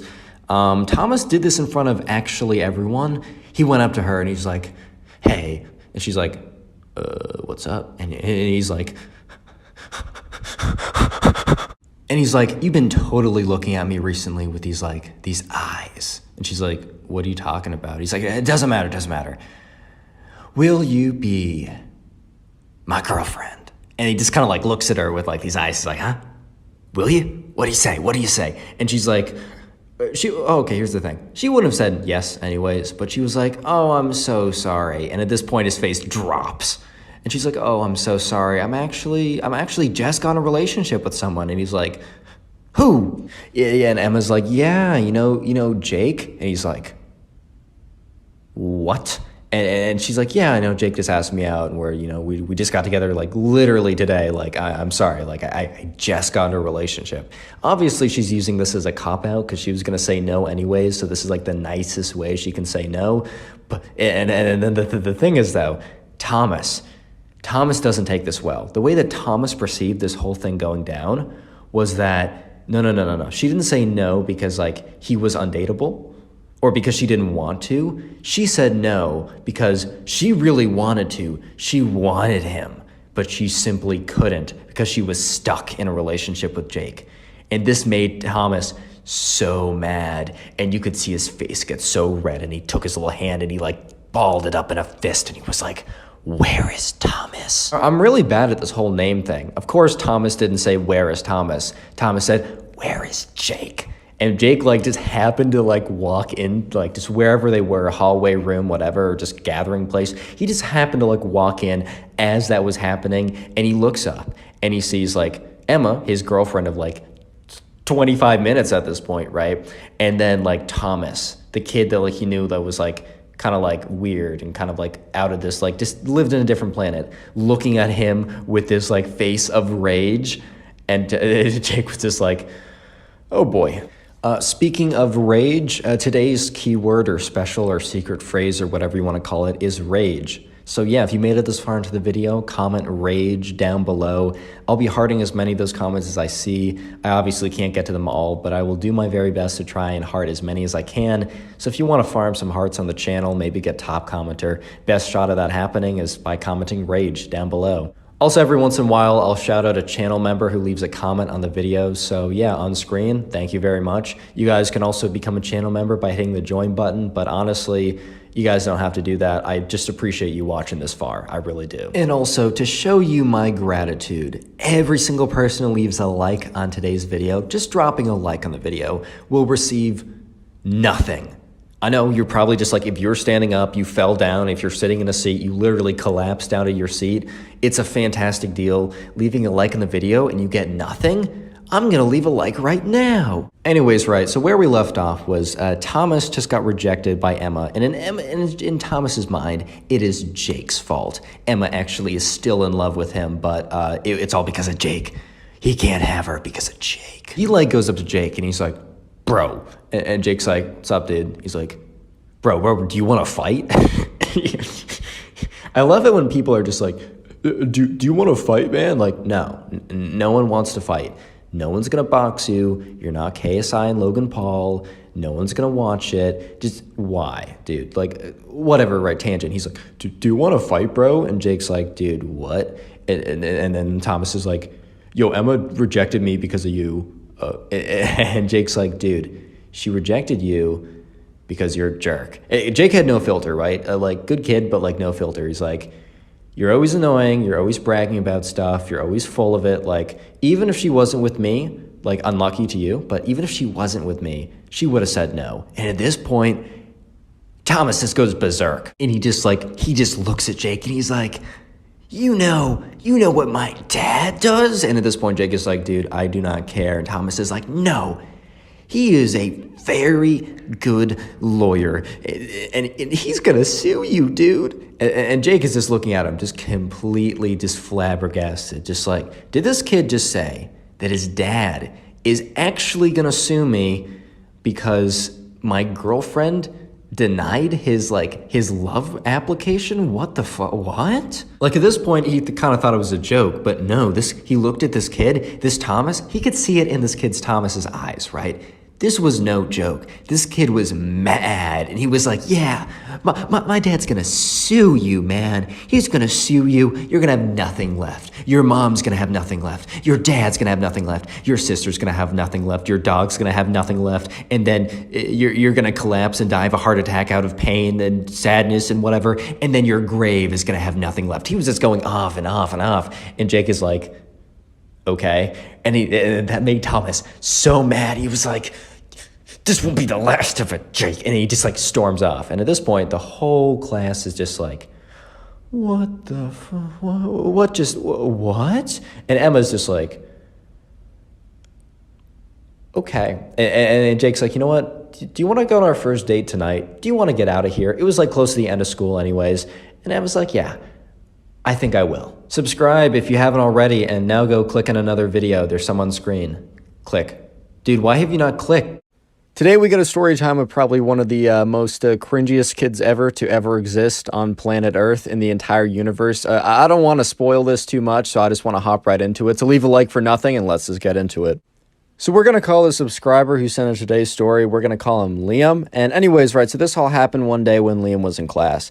And Liam was sitting kind of towards the back of his class with his friends. Like, he wasn't paying that close of attention. All right, guys, do well in school. That's all I'm going to try and say. But anyways, Liam was kind of dozing off, not really paying attention, when this kind of kid that, like, he didn't know that well, but was kind of known as kind of a little weird, kind of a little strange. But this kid, like, turns to Liam and his friends and says, hey, like, do you guys have girlfriends? Very kind of a weird thing to lead with, especially if you don't know the guy. I wouldn't be going up to random people saying, hey, do you have a girlfriend? Like, I don't know, man. That sounds kind of weird.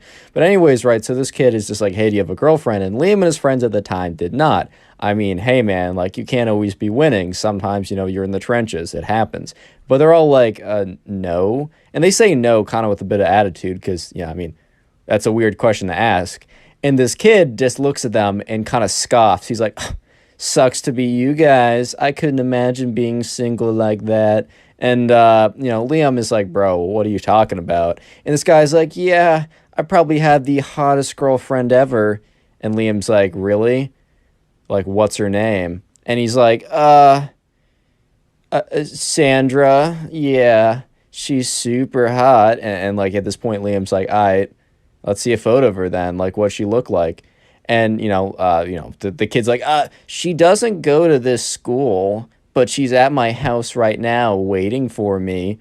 At this point, right, Liam's like, all right, proof or it didn't happen, bro. Like, I need to see some proof. And Liam and his friends were basically saying, we don't believe you, man. Like, we think you're just capping right now. We think that, like, what you're saying is no, you're just bragging with nothing to actually brag about.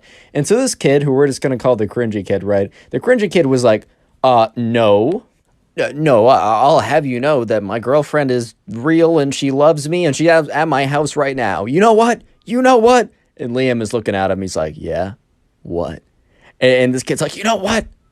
Come to my house after school and I'll have you meet. I'll introduce her to you, and I will watch your face. I will watch your expression slowly crumble as you realize that I am entangled with the woman of my dreams in a beautiful relationship. Remember, they're in 6th grade, so bro, you're not getting married. But anyways, he's like, and I will win. I will conquer you. It will be victory. As I said, this is a very weird kid. Like, hey, man, if you're, like, saying, I will conquer you, this will be victory, like, to anyone, bro, check yourself. That's all I'm saying. But anyways, right, Liam is, like, thinking to himself, he's like, all right, I don't actually think I have anything to do after school. I'm just going to tell my mom that, I have a thing that I have to do after school and, like, that I'll be home an hour later. And he turns to his friends. He's like, hey, are you guys busy? And they're like, I mean, yes, but we're still gonna come over. We want to see this girlfriend, right? Because they all believe that like this was some elaborate scheme, and they wanted to figure out like what actually was this kid cooking up? What was his plan?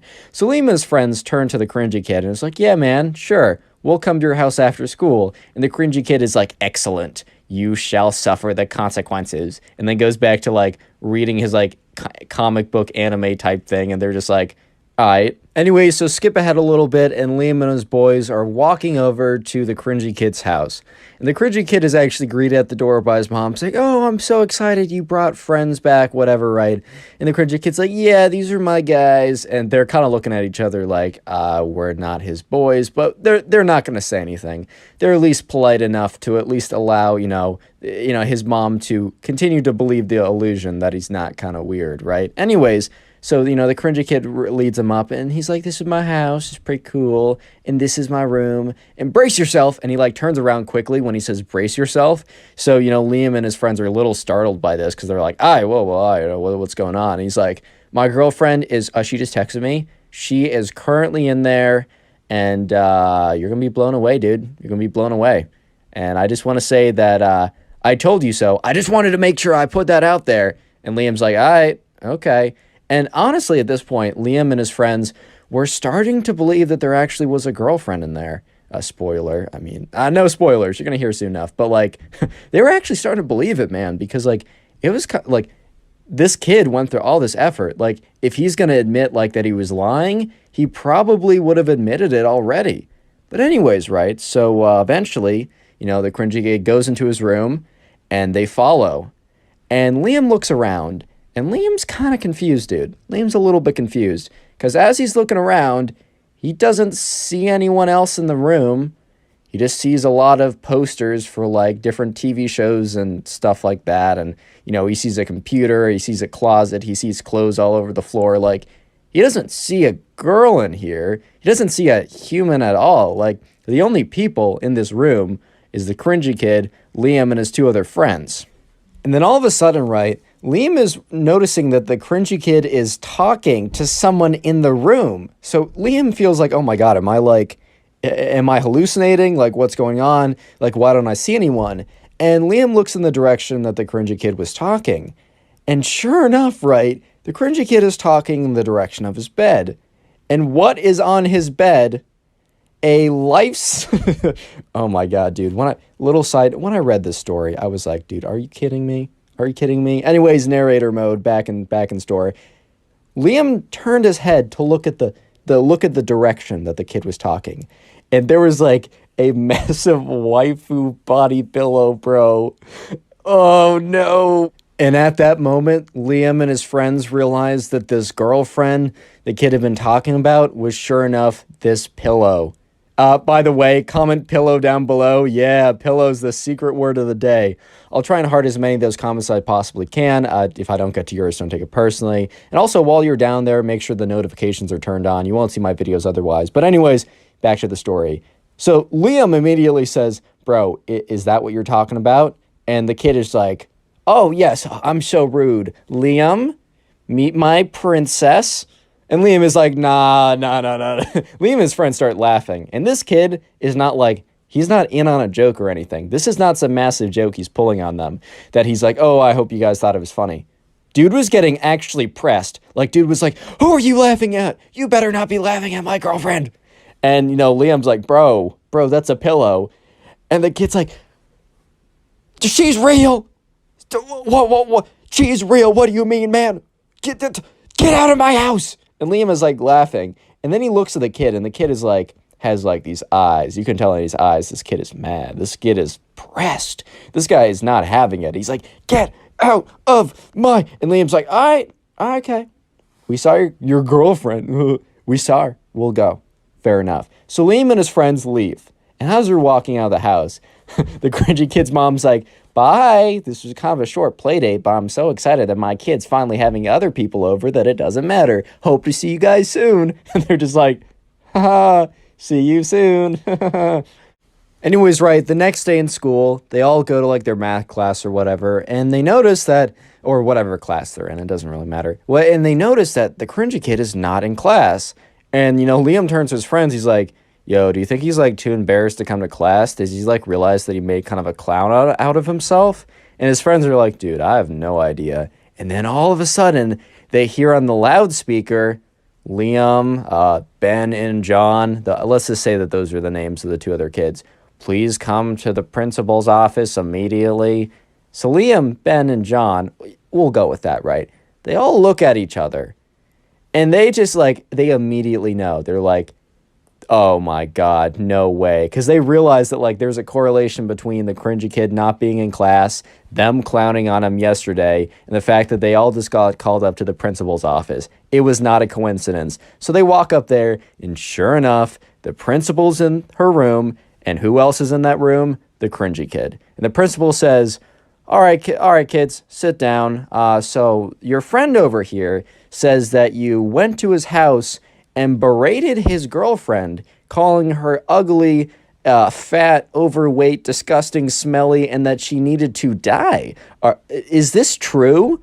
And Liam looks at her and says, no, that is not true. And then Liam goes on to say, actually, this kid said that he had a girlfriend, and he was bragging to us, so we decided to go to his house to see his girlfriend, which he invited us there. And when we got there, we realized that he does not have a girlfriend. He just has a 4-foot-tall waifu body pillow. And we said that she wasn't real. He got mad at us, and here we are today. And then, the kid, the cringy kid, instead of sticking to his original story that he, one, actually had a girlfriend, and two, that they came to his house to insult his girlfriend, was like, see, that's even worse. I made up something because I thought you'd be so offended by what actually happened, and they just admitted to it. And the principal is kind of shocked. One, because of the thing that Liam just told her, and two, that the cringy kid, admitted to lying to her face and then expected her to like punish them even harder because of the story they told. And the principal looks up at Liam and says, and his friends, and is like, you guys can go back to class now. I have something to deal with. And as Liam and his friends are walking out of the principal's office, they can faintly hear the cringy kid yelling, you're just letting them go. That's outrageous. Subscribe if you haven't already done so, drop a like in the videos, and then click on one of the 4 videos you see on screen right now, or just go ahead and watch another one of my videos. Peace. How's it going, everyone? I hope you're having a good day. Today we got some crazy emo kid stories that I know for a fact you will enjoy. So sit back, relax, subscribe to the channel if you're new, and let's call the first subscriber who submitted this story Hank. By the way, all these episodes are on Spotify, and they normally come out a couple hours early on Spotify, so make sure to check that out. First link in the description. Anyways, back to the story. So we're going to call the first subscriber who submitted the story Hank. And anyways, this all happened when Hank was shopping at the mall. So Hank used to always go to the mall to shop with his friends. It was just a fun place to hang out. They didn't really have a lot of other places that they could go in the town that they lived in, so the mall was probably their best bet. And sure enough, one of these days, one of Hank's friends wanted to shop at this place called Hot Topic. If you don't know, Hot Topic's a place where they have a lot of t-shirts and other kind of apparel that is very, I don't know, like fast fashion-y, brand-centric. Like, it's very much like, you'll have a lot of different brands, or kind of like, you'll find a lot of band t-shirts, a lot of kind of like, okay, so a lot of different stuff's at Hot Topic, but one kind of theme of clothing that you'll see at Hot Topic is emo style clothing, if that makes sense. So like really black clothing, edgy clothing, stuff like that. And just so you know, like, I have nothing against it if you dress like that. I think it's a cool enough style. I think you're fine even if you identify as like, oh, I'm emo in the way I dress or act or whatever. I don't really care. Live your life. However, as long as you don't act like the kids in these videos, especially this one, you're chill with me. But anyways, Hank just was like, okay, man, like, you want to go to Hot Topic, that's fine. Hank hadn't really been in that much, so he didn't really know what to expect. So Hank was walking into, the Hot Topic, and he was looking around, and there's a whole host of people, and Hank's friend was like, all right, man, like, I'm going to go to the back of the room. I know what I want. I'm going to go in their skateboard section. You can kind of just wander around here. I'll be out when I'm done. So Hank was totally fine with this, and Hank kind of like was wandering around, and he walked over to one of the t-shirt aisles, or one of the t-shirt rack aisles, and that's when he accidentally bumped into this kid.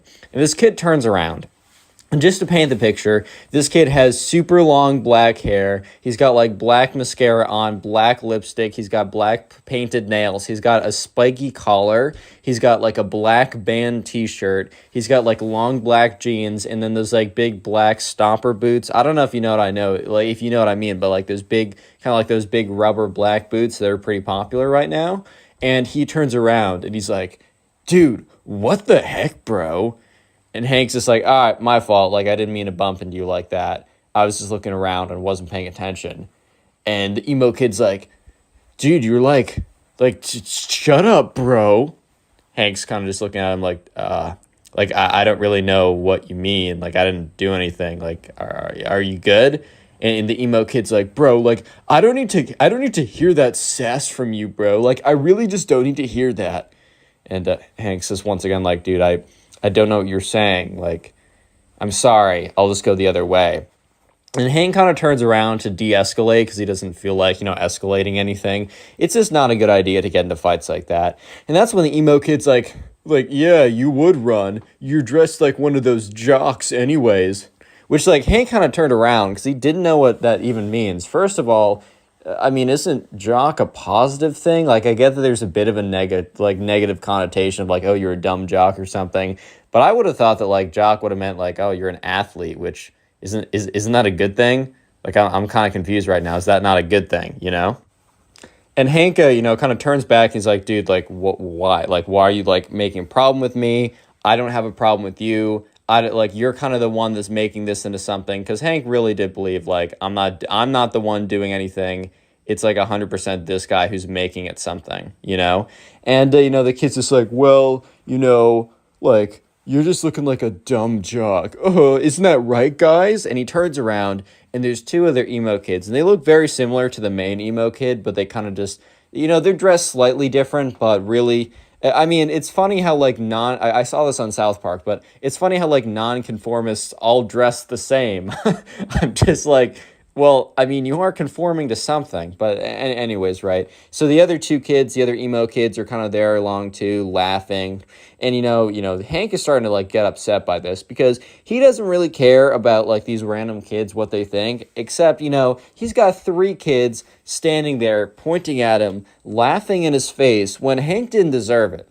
Like, Hank was thinking, like, look, if I deserve this, if I was being, like, an absolute, like, if I was being a jerk to them or for some reason I actually did something, sure, maybe I deserve this. But Hank's just thinking to himself, like, dude, I don't deserve this. I was literally just chilling here. I actually bumped into this kid. Like, I'm sorry about that. Like, my fault. Once again, my fault.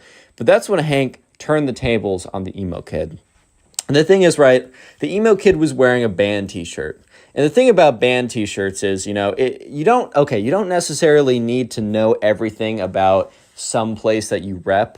Like, if you wear a t-shirt that's from Starbucks and someone's like, okay, well then name all the flavors of like cappuccino you can get. It doesn't have to be like that. But the thing is, a lot of people wear band t-shirts because the band t-shirts look sick, and they don't know any of the songs from the band, which, I guess is fine. But like at the end of the day, a lot of people will kind of pretend to know it and not actually know it. So, Hank was like, well, screw it, bro. He's like, all right, buddy. And he looks at the main emo kid, and the main emo kid looks at him back. And he's like, all right, buddy, name me 3 songs from that band. And he points to the emo kid's t-shirt. And I don't know, maybe it was like Nirvana or something. Like one of those kind of like t-shirts or whatever, which, and the emo kid looks at him, and he has this kind of look of shock. This look of, oh my God, like you caught me. Kind of the look of like, man got caught in a trap right here type of look.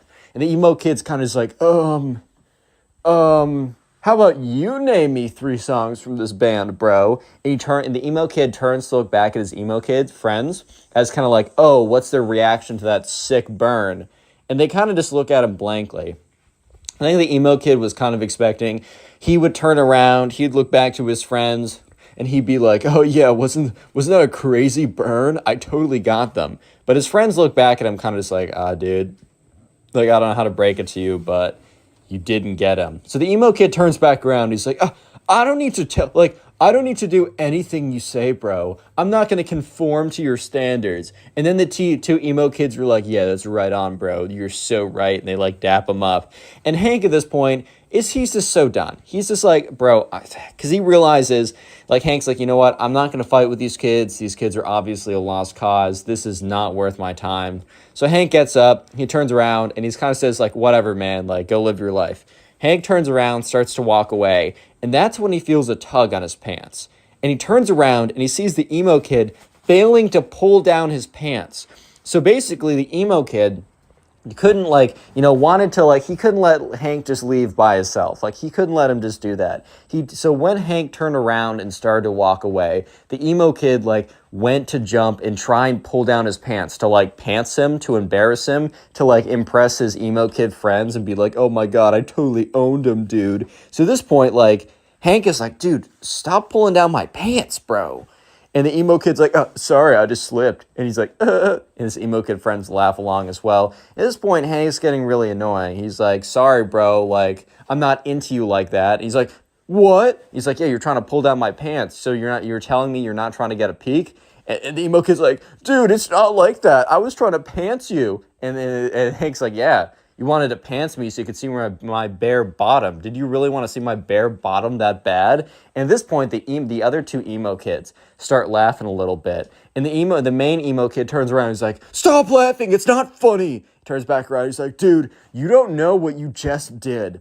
And the emo kid walks up to Hank with his chest puffed out. He's like, bro, you literally don't know what you just did. You don't know who you're messing with. Okay, I don't know if he started to tear up or anything. But at the exact same time, the mall cop that happened to be like going around the mall to make sure that nothing's like happening looks into the Hot Topic and sees basically this kid walk up to this other kid with his chest puffed out. So the mall cop outside kind of slows down walking and looks inside.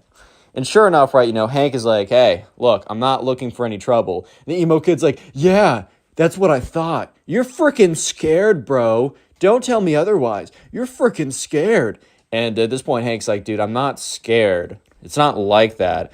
I just don't want any trouble. Like, you're not worth my time. And he's like, I am worth your time. I'm worth all of your time plus some because I'm worth more than you, dude. You don't know who you're messing with. At this point, right, the emo kids was really kind of just showing his true colors and being like, I mean, kid's insecure. That's fair enough. He's trying to act all tough in front of his friends. So once again, Hank's like, he turns around and he's like, all right, man. He's like, dude, I'm just not doing this. Once again, have a good life. Hank turns around, and as Hank's turning around, the emo kid is like, in his head, he's like, I can't let this slide. So the emo kid literally raises up his hand and swings on Hank. Real quick, if you made it this far into the video, go ahead and comment emo down below. I just want to see how many people made it to the end of this video, as I do appreciate you guys. Best way to support the channel, as always, is just watch a bunch of the videos. The more watch time you give to the channel, the more we get promoted in the algorithm, and I really, really do appreciate it. Let me know in the comment section what you do while watching my videos. I genuinely want to know. Just so you know, all these episodes are on Spotify. It's in the description, the first link. Please rate us 5 stars when you have a chance. If you want to submit these stories, and please do, because, that's how I make these videos, go to my Instagram or Twitter. They're both in the description, but they're also at connorpugs. I got a Discord server, link in description, code connorpugs for 10% off gamer subs. Let's get back to the story. So Hank, remember, he turns around and Hank's like, dude, I'm not going to deal with you like that. It's just not worth my time. So Hank turns around and the emo kid, who's like, I can't let Hank like one up me. Like, I can't let this random kid like, kind of like alpha me in front of my emo kid friends or whatever. So as Hank turns around, the emo kid swings on him, takes his fist. The thing is, though, the emo kid's not like a trained, fighter or boxer or something. So obviously the emo kid doesn't make contact with Hank. Instead of making contact with Hank, the emo kid nearly misses Hank, and his right hook goes right through a rack of clothes. The emo kid was really putting his full force into this too. Because once the emo kid misses and whiffs on Hank, the emo kid flies forward into the rack of clothes. So he basically pushes himself into a rack of clothes, fails to swing on him. The mall cop, however, did see the emo kid try and swing on Hank, so he walks in there. Hank turns around, and he sees the emo kid on the floor in a pile of clothes, and he's just so confused on what happened. And then Hank turns around the other way to see a mall cop standing in front of him. So Hank's really confused at this moment. He's like, okay, 1 second ago, I turned away from the emo kid. And a second later, the emo kid is sitting like face first in a pile of clothes, and a mall cop is standing above me. Like, this literally makes no sense. And sure enough, the mall cop's like, hey, hold up, everyone. I got to talk to you guys. And the two emo kids, like, from the back, like, they get scared and they literally run off. They disappear into the rest of the story. It's like, hey, you get back here. But also the mall cop didn't really care that much because the two people that he really wanted to talk to were both Hank and the emo kid who swung on him. So the emo kid gets up. He's, like, kind of panting a little bit. He's like, and the mall cop's like, hey, I saw you swing on this kid. I know you didn't make contact, but you did try and swing on this kid. It's 100%. Like, what's going on here? The emo kid's like, dude, I was just defending myself. And at this point, Hank's like, that's not the case. This kid and I were kind of talking back and forth. He tried to pull down my pants. I made fun of him for doing that. I turned around and he tried to swing on me. At this point, right, the mall cop kind of witnessed the last 60% of this altercation. So he knows for a fact that he saw the emo kid try and pull down the pants and then have an argument. So the emo kid says, well, after I pulled down his pants, this kid tried to swing on me and I just defended myself. And the thing is, right, that was a mistake for the emo kid because the mall cop had been watching the whole thing. So the mall cop knew for a fact that that wasn't the case of what happened. So the mall cop goes on to say, like, dude, I know for a fact that's not what happened. I saw you guys kind of like bickering in the store, and I wanted to make sure that we had no like nonsense going on. Obviously, some nonsense did go on, and I watched the whole thing. I saw you try and pull down this kid's pants. He did not swing on you. I don't know what he said to you that offended you or anything, but it's very clearly that, you're the aggressor here, and I can't have that. So he's like, hey, I'm going to need you to come with me. And the emo kid's like, all right, buddy, go ahead with him. And the emo kid is like looking at Hank and kind of giving him this look of like, come on, bud, like, go ahead. He's asking for you. When in truth, the mall cop is not asking for Hank. The mall cop is asking for the emo kid. So the mall cop's like, sorry, man, you must be mistaken. I'm not asking for this guy over here, pointing to Hank. He's like, I'm asking for you. And he points at the emo kid. And the emo kid is so absolutely stunned by this revelation. He's like, at this point, the emo kid is practically speechless. The emo kid is standing there, is just like, you must have some kind of mistake or something. Like, you can't be talking about me. That's insane. Like, there's no way. Like, what do you mean? Hanks is looking at the emo kid with this bit of a smirk, and the mall cop is kind of like, come on, bud. Like, we don't want to have any trouble here. Make this nice and easy for all of us, and just come along with me. And, at this point, the emo kid is looking at Hank and kind of just giving him this look of like, this isn't over, buddy. This isn't over. And Hank is kind of just like, wow, this like a lot just went down the last 5 minutes, because this was like no longer than like 10 minutes of an altercation. And as soon as the mall cop basically drags the emo kid away, his friend comes rushing up to him, and he's like, dude, like, I just checked out the thing I was getting, and in his hand, he had this, like, skateboard thing or whatever. He's like, dude, I just saw, like, a mall cop over here. I saw some kid getting dragged out of the store. Did you happen to see what happened? And Hank just looks at his friend and is like, did I happen to see what happened? He's like, buddy, I lived what happened. Okay, so we're going to call the subscriber for the next story Bobby. I got a little King the Hill theme going on with these names because I got Bobby and Hank. If you know, and you're cool. Anyway, so Bobby was like hanging out at home one day, and one of his friends hits him up. And, Bobby, doesn't see this friend this often because they happen to be going to two different schools, even though they live relatively in the same area. They're both in high school, and they're both seniors in high school. So Bobby's friend, who we're going to call Ben, actually happens to have a car at this point. And, Bobby's friend Ben hits up Bobby one day, and Bobby's just chilling at home, and he gets a text from Ben saying, hey, do you want to, like, hang out today? And Bobby was feeling kind of lazy, so he's like, maybe, like, what do you want to do? His friend's like, dude, I want to go to the skate park. And Bobby, in his head, he's like, I don't know if I want to go. Like, this is, I don't know. I don't know, man. I really don't know. And Bobby should have stayed home that day based on what was about to go down, but he didn't because he wanted to see his friend Ben, and he was like, wait, what else am I going to do today? Watch Netflix? I know for a fact by the end of the day, if I'm just sitting here watching Netflix, I'm not going to be a happy camper. So sure enough, Bobby texts him back. He's like, yeah, man, like, I don't got a ride, but if you can pick me up 100%. So sure enough, this friend, I don't know, an hour later, pulls up to Bobby's house and says, hey, man, get in. And, Bobby shows up to the window. He's like, hey, what's up, Ben? Haven't seen you in forever. Just so you know, I don't have a skateboard, just so you're aware. And Ben's like, dude, I got two in the back. Don't worry about that. I got you. So sure enough, Ben hops into the car with Bobby. And, they drive, or Bobby hops into the car with Ben. They drive over to the skate park, which is like 15 minutes away from where Bobby lives. And they get out, and, Bobby used to skate a little bit back in the day with his friend. It's been a while, so he's not going to do any tricks or anything like that, but he's just getting along, he's just getting on the board. He's kind of riding around a bit, just getting a little bit of exercise, and mostly he's out there just to hang out with Ben, because he hasn't seen Ben in a second, and they used to be really tight. So sure enough, Bobby and Ben are just chilling at the skate park. They're having a good time. They're kind of just living their life, and that's when a very specific looking group, of these emo kids. They pop out of nowhere, basically, and they just appear at the end of the skate park. So this skate park is pretty big. It's not like a massive one. It's not like where you'd have a professional skater event or something. But it's a pretty big skate park. Like, the city definitely put some, like, a good amount of bread into making this. So sure enough, they're looking over and they see this group of kids. And this group of kids has, like, a ringleader that's, like, standing in front of the other two. And he's kind of dressed like they're all dressed like kind of like the other emo kids in the last story time. So I'm not going to go ahead and describe them. They're dressed a little bit differently, but it's all kind of the same, if you know what I mean. So sure enough, the kids are just standing at the end of the park. And it's really awkward because, like, Bobby goes over to Ben. He's like, dude, like, see those kids? And Ben's like, yeah, I just been staring at them.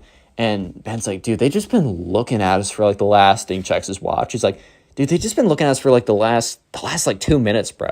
That's really freaking weird. And, Bobby's like, yeah, man, like, this is kind of weird.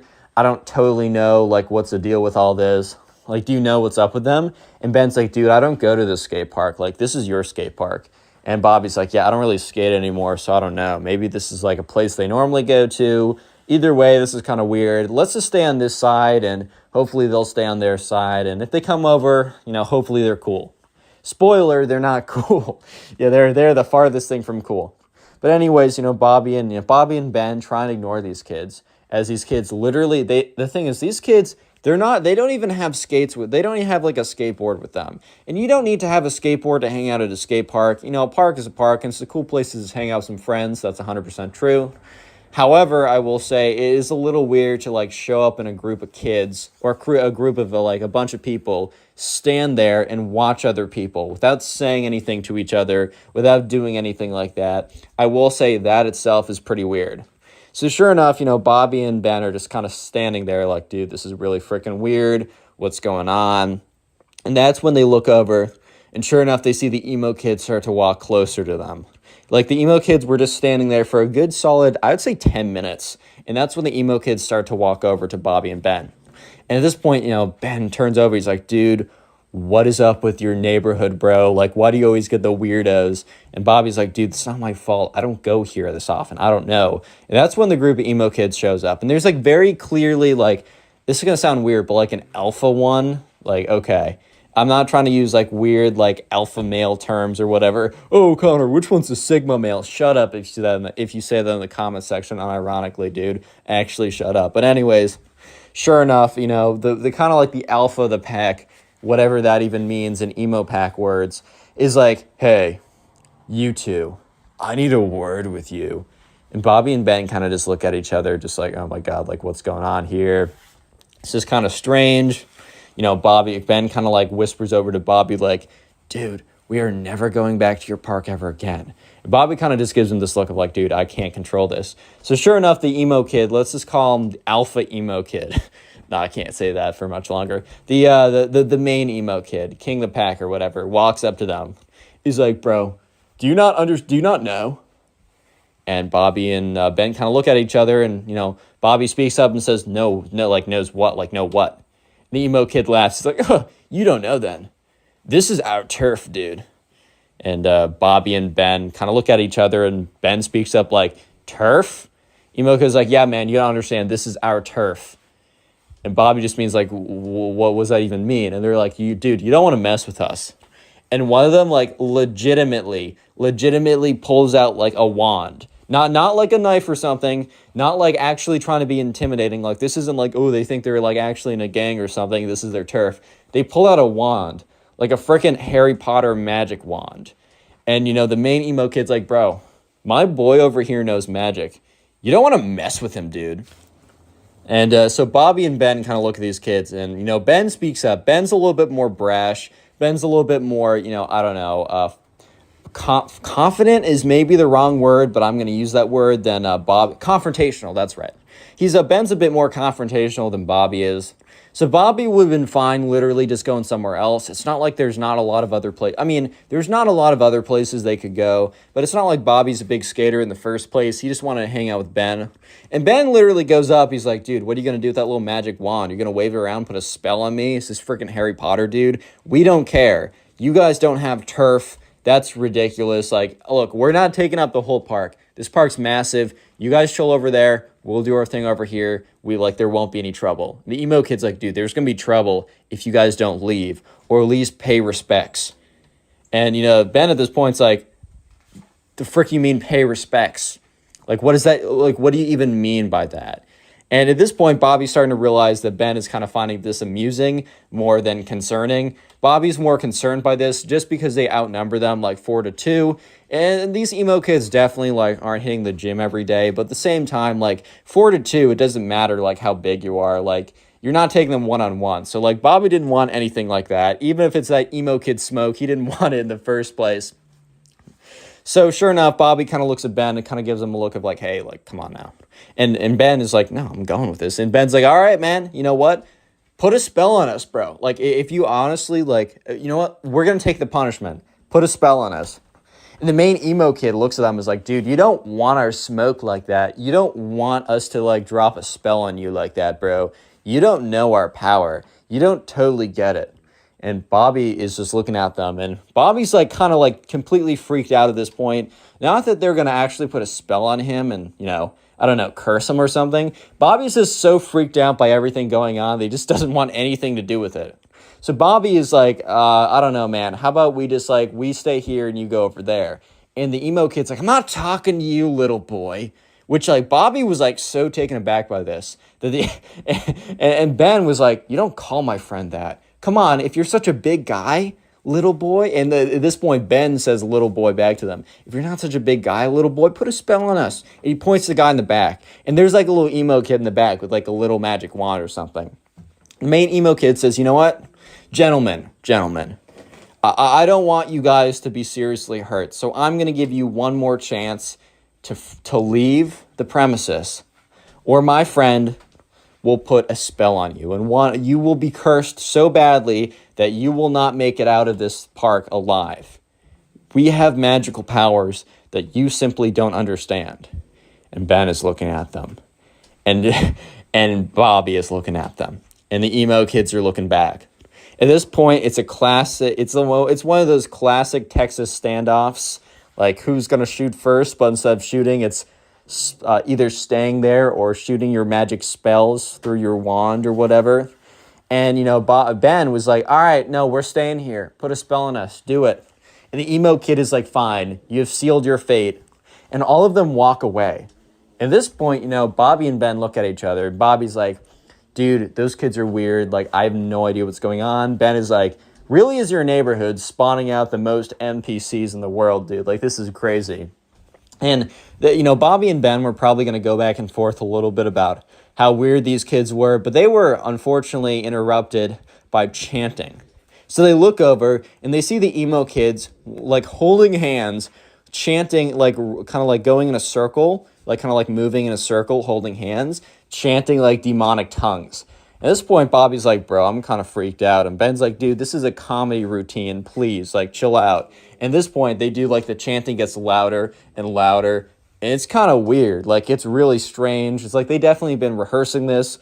And Bobby admits to me that for a split second, he was thinking, like, dude, what if these kids actually have magic powers? Spoiler, they don't. They're just weird, right? And by the end of the chant, one of the kids comes over. The main one grabs the wand, starts swinging it around, and starts walking over to them. He's like, like, one last chance, boys. I'm giving you one last chance to literally survive. I'm giving you one more chance unless you want to, like, if you want to leave here and see your parents again. And Bobby was just in his head like, dude, this kid's legitly weird. And Ben says, yeah, bring it on, dude. I want to see the worst you have. And Bobby was like, he admits, he was a little bit concerned just because, I don't know, just like the confidence these emo kids had was kind of startling. And the main emo kid's like, fine. Takes up his wand. He starts like saying a bunch of like random gibberish and waving his wand in a circular motion, pointing it at Bobby, right? Or at Ben, not Bobby. And Ben, kind of looks at Bobby and gives him a wink. And Bobby knows that, but Ben's about to be up to some mischief. And the kid is like, ha-da-da-da, ha-da-da-da, ha-boo! Or it does like what is very clearly like the final motion. And Ben literally like opens his eyes super wide, clutches his heart, and drops to the ground and doesn't move. Bobby is like a little bit freaked out, but he also remembers that Ben just like gave him a big wink. And you hear all the emo kids, like some of them are in the back like, oh my God, it actually worked. The spell actually worked. And the main emo kid has this look on his face, like the most scared look you've ever seen. The main emo kid was terrified because for a good 30 seconds, the main emo kid actually thought that he just killed this kid from his like magic spell or whatever. So sure enough, the emo kid like drops his wand, rushes up to Ben and is like, no, the spell, it was too powerful. I should have held back. And Bobby's just looking at him. And the emo kids, the other ones, are standing like talking to each other. And they're like frantically talking to each other. They're really concerned about this. They're like, dude, do we call the cops? Do we bury the body? Like, what do we do? Like, what if our parents find out? All this kind of nonsense, right? And that's when you hear giggling. It started as giggling, but then it just evolved into laughter. And that's when Ben flips over and you can see that he's just been laughing. He couldn't hold it in any longer. And he gets up, he's like, oh my God, you fell for it. This is the funniest thing ever. He's like, guys, you're not wizards, you're just weird. Go to that side of the park. We're gonna be here, and there's nothing you can do about it. And that's when I think the emo kids kind of realized that, they weren't going to scare them out of there, and they definitely were not going to fight them out of there either. So sure enough, the emo kids they don't even say anything. These kids they're kind of done with trying to scare like Bobby and Ben out of there. So they pick up their stuff, they get up, and they leave. And Bobby and Ben, they go back to doing their whatever they were doing before. But it really was just never the same after that, because like for the rest of the day, Ben would just continuously make emo kid jokes and Bobby would laugh and make them back. So in fact, the rest of the day was better than ever before. And this happened a long time ago. Like this happened like 4 or 5 years ago.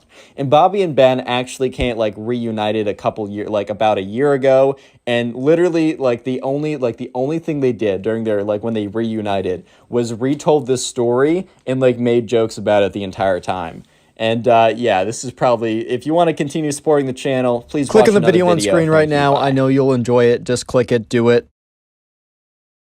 How's it going, everyone? Today we have a story of one of the cringiest emo kids of all time. So sit back, relax, subscribe to the channel if you're new. We're calling today's subscriber who submitted the story Brent. So this all happened when Brent was at soccer camp. And so Brent went to the soccer camp every single year. And it just happened that this year he encountered the emo kid at soccer camp. So anyways, this was just another summer of Brent going to soccer camp. His mom dropped him off, and once again, he was pretty excited to go. Unfortunately, some of the friends he made from the year before, they didn't show up this time, so he was very proactive about finding people, meeting new people, and trying to make some new friends. So anyways, in the very beginning of soccer camp, they had kind of a get to know other people type deal. And all of a sudden, right, Brent sees this girl, and she was at kind of the girls' soccer camp. So it was kind of split up like boys' soccer camp and girls' soccer camp. However, it was all under the same umbrella of the soccer camp program. So they would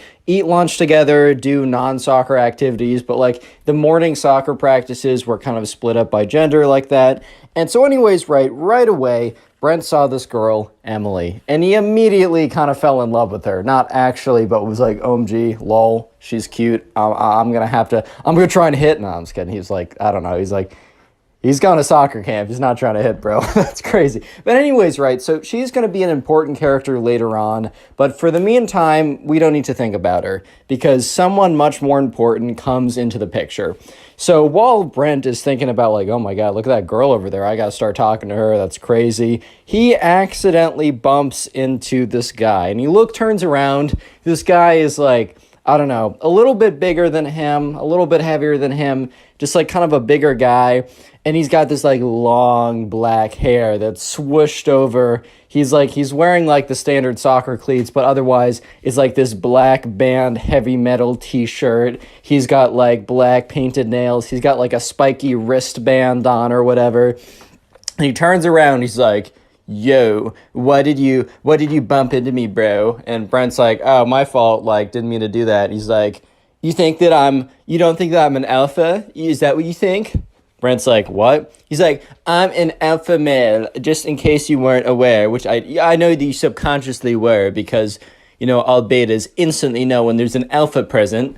And Andrew was the guy from like 7 stories ago. Brent was like, what? He's like, bro, do you not know what beta males and alpha males are? Well, basically, beta males are like you and lame, and alpha males are strong, powerful, and dominant in the pack. And with that, like, the emo kid does a big, like, swipe of his big, long, black hair. So, like, his bangs would no longer cover his eyes. It immediately fell back in front of his face. He's like, yeah, just so you know, kid, get out of my way. And the emo kid, like, shuffles away. And this was Brent's first interaction with the emo kid. So he's like, okay. That's cool, man. Like, okay. See you around, buddy.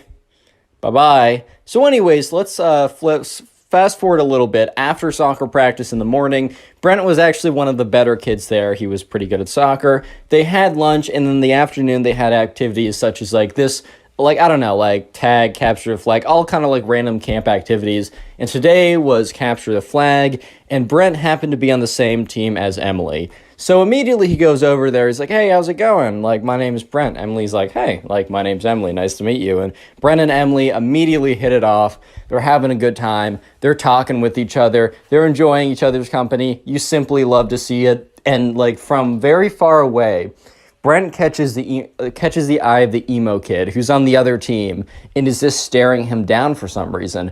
Brent doesn't really think much of it, and then he goes back to talking to Emily.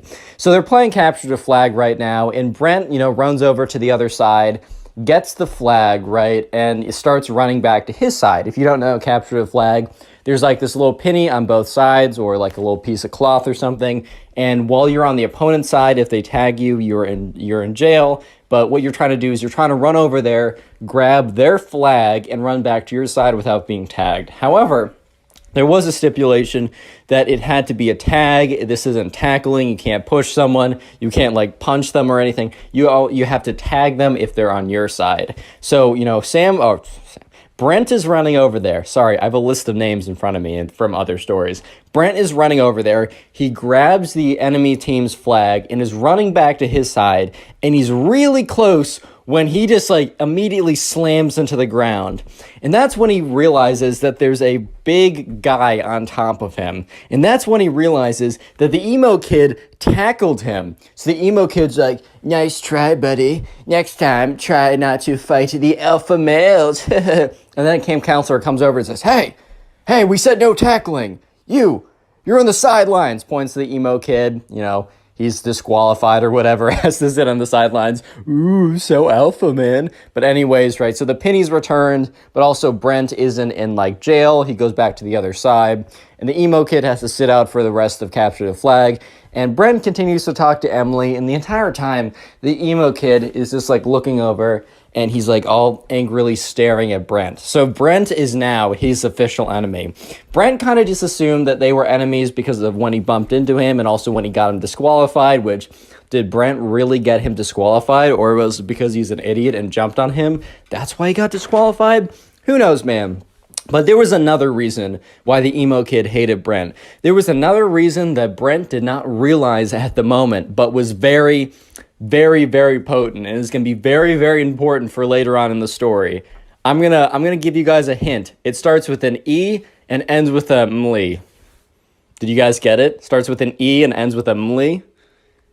Emily, I'm just going to tell you, yeah, it is Emily, the girl. So emo kid likes her. Anyways, so Brent and Emily talk for the rest of that capture the flag game. The entire time the emo kid is staring Brent down. Brent just simply assumes, well, this kid hates me for that reason only. But let me just say that the next week of soccer camp was the craziest week that Brent has ever had. So anyways, right, his mom picks him up. He goes back home. His mom's like, hey, how was the first day? And Brent says, oh, I met this really weird kid who tackled me. And she's like, oh, my God, are you okay? He's like, yeah, actually, I have barely any scrapes on me even. But he seems to not like me, so I'll keep you updated on that. So Brent is dropped off the next day, and he walks over there. And that's when the emo kid, is just staring him down.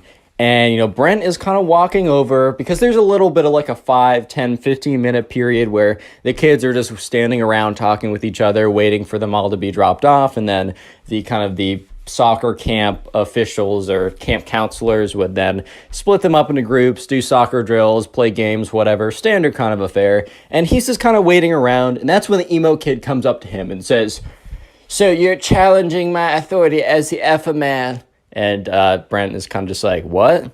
He's like, I'll say it again, just in case your little beta ears couldn't hear me. So you're challenging my authority that I am the alpha male of the pack. If we were wolves, which we kind of are, and Brent was like, what? If we were wolves, as we kind of are, as I said, I would be the alpha male, alpha wolf. And you would be the beta wolf, and I would be banging your wife while you watch little cuck beta wolf. Whoa. And Brent is looking at this kid, and this kid is like no offense, but this kid is like the opposite of what a stereotypical alpha male would look like, right? One of those red-pilled alpha males. It just looks the complete opposite of that. But anyways, Brent's not gonna get into like he's not gonna rebuttal this kid because like what is there to rebuttal? Everything, man. Like this kid has no argument. But anyways, Brent's like okay, and the emo kid's like, well, you say okay, but remember yesterday when you got me kicked out of the game, which you obviously tipped off the ref? And Brent's like, bro, you tackled me. It's very clearly stated in the rule books that you're not allowed to tackle anyone. How is this on me? He's like, dude, it was so clearly on you because the ref understood that I was the alpha male and I was simply asserting my dominance, bro. And, Brent's just like, dude, the frick are you talking about, dude? Like, I paid him off with what? The $5 allowance I get a week? With what? My used, smelly, stinky socks? What do I have? And he's like, I don't know, man. I don't know. Maybe you took his daughter on a date because his daughter's so ugly she'd never get a date. Oh. And Brent's like, was that a diss? Like, does he even have a daughter? He's like 20, bro. What? And the emo kid's like, anyways, I just wanted to let you know that I'm the alpha man. You're the beta man. I will do your wife when you have one. And scene. And the emo kid walks away. And Brent at this point is like, what? Why? Why is this my life? Anyway, so skip forward to the soccer practice. They're put into groups, and the emo kid was in group B earlier, so they basically split them up into group A and group B. So group A is the better players, and group B is the I'm just kidding, the players who are newer to soccer. And the emo kid apparently was on the cusp of group A. It was at the very top of group B, and because his performance was good enough, he was actually moved up to group A. So now Brent, instead of having a morning to himself to focus on soccer, now had to deal with the emo kid being, thrown into the mix here. So anyways, they're doing some drills with the soccer ball, and they're kind of like kicking them around cones. You had to kind of keep control of the ball while you were running. And the emo kid, like they said, okay, line up into 3 groups. And the emo kid immediately ran behind Brent. And Brent kind of looks behind him. He's like, what? And the emo kid said, nothing, Brent. Just letting you know that I'm the alpha male here. And Brent's like, okay, fine. Let's just do the drill. So the ref blows the whistle. Brent starts kicking the ball and moving with it. And the emo kid immediately runs up behind him and trips him. He's like, oh, sorry. And the ref's like, hey. And the emo kid's like, it was an accident, I swear. And the ref's like, all right, be careful. And Brent is starting to get really angry because, if you get an injury in soccer, especially if you get a foot injury, he could be out for the entire week. I mean, this is one of his favorite camps that he has every single summer. He loves going to it. It's one of his favorite things to do. And this emo kid, for the second time in the last 24 hours, has, has gotten really close to causing him a pretty big injury. Like, I mean, he could have jumped, like, he jumped on him yesterday. He ran behind him, knocking him over. What if he twisted an ankle? What if he, I don't know, fractured something in his leg? Like, it's not that hard, especially when you got a big old kid jumping on top of you every 5 minutes. It's difficult. It's not that difficult, man. So anyways, Brent, for the next activity, waits to get into line before the emo kid does, because he doesn't want to be in the same line as the emo kid. But it turns out that, like, everyone else lines up, and it's literally just Brent and the emo kid waiting for each other to move, because the Brent wants to go where the emo kid doesn't go, and the emo kid wants to go where Brent goes. And the refs are, or not the refs, but the soccer coaches are like, come on, kind of like, guys, get into line. And Brent's like, okay. And he sprints to the end of the line, and then the emo kid sprints to the back of that line. And the coach is like, emo kid, says his actual name, can you go to another line? Like, that line's too long. And the emo kid's like, okay, moves over one line. And when the coach turns his head, the emo kid literally runs back into the line with Brent again. So when the coach turns around, he's like, wait, emo kid, I said, could you go to that line? And he's like, fine. Emo kid eventually goes to that line, actually does that. So for the rest of the soccer practice, the emo kid tried to, like, bump into Brent, tried to make his life difficult, basically was just being a big butt the entire time. But thankfully, right, that nothing really happened. He didn't bump into Brent successfully again. In fact, the emo kid, most of the time when he tried to bump into Brent would do some, like, very slick soccer move, kind of like break his ankles, not literally, but you know what I mean. And the emo kid would, like, fall flat on his face because he kind of, like, tried to run into Brent, and then Brent sidestepped him and completely swerved out of his way. Anyways, though, things start to get a little bit more interesting, because throughout the next day, Brent and Emily are talking it up. It's kind of like the known thing for the camp that, like, those two were kind of like the unofficial soccer camp couple. I don't know if your camps had stuff like that, but this was true for the soccer camp. And word was that, like, the two of them, they were gonna kiss soon. Oh my God, guys, isn't that like 12th base or something? So sure enough, right, one of these days, so like a day later, Emily and Brent are just sitting with each other at lunch. They're kind of on, like, a quote-unquote date or whatever. And that's when a girl comes over and sits next to them.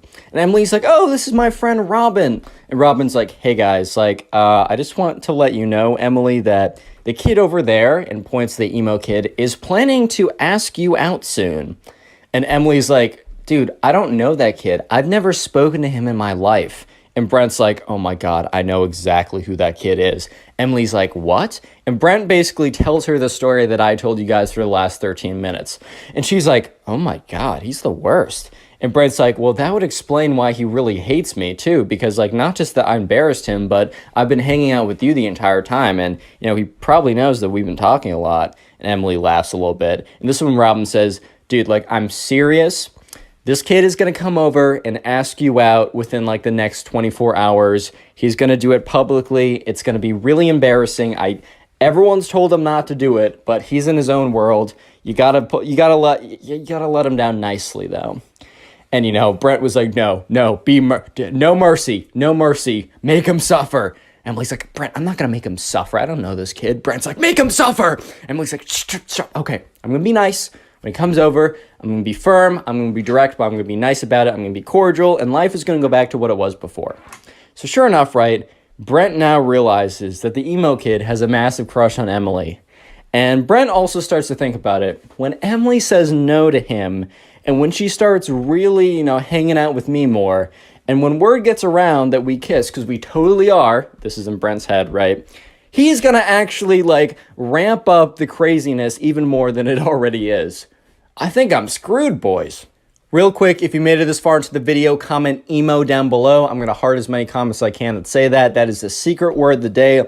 And also, if you want to support the channel and help boost me back into the algorithm, all you got to do is, at some point, maybe after this video, maybe later, sit down and watch a bunch of my videos in a row, maybe while you're playing video games or drawing or cleaning your room, or maybe to help you go to sleep. I take that as a compliment now. I understand it. Leave in the comment section down below how you're helping boost the channel.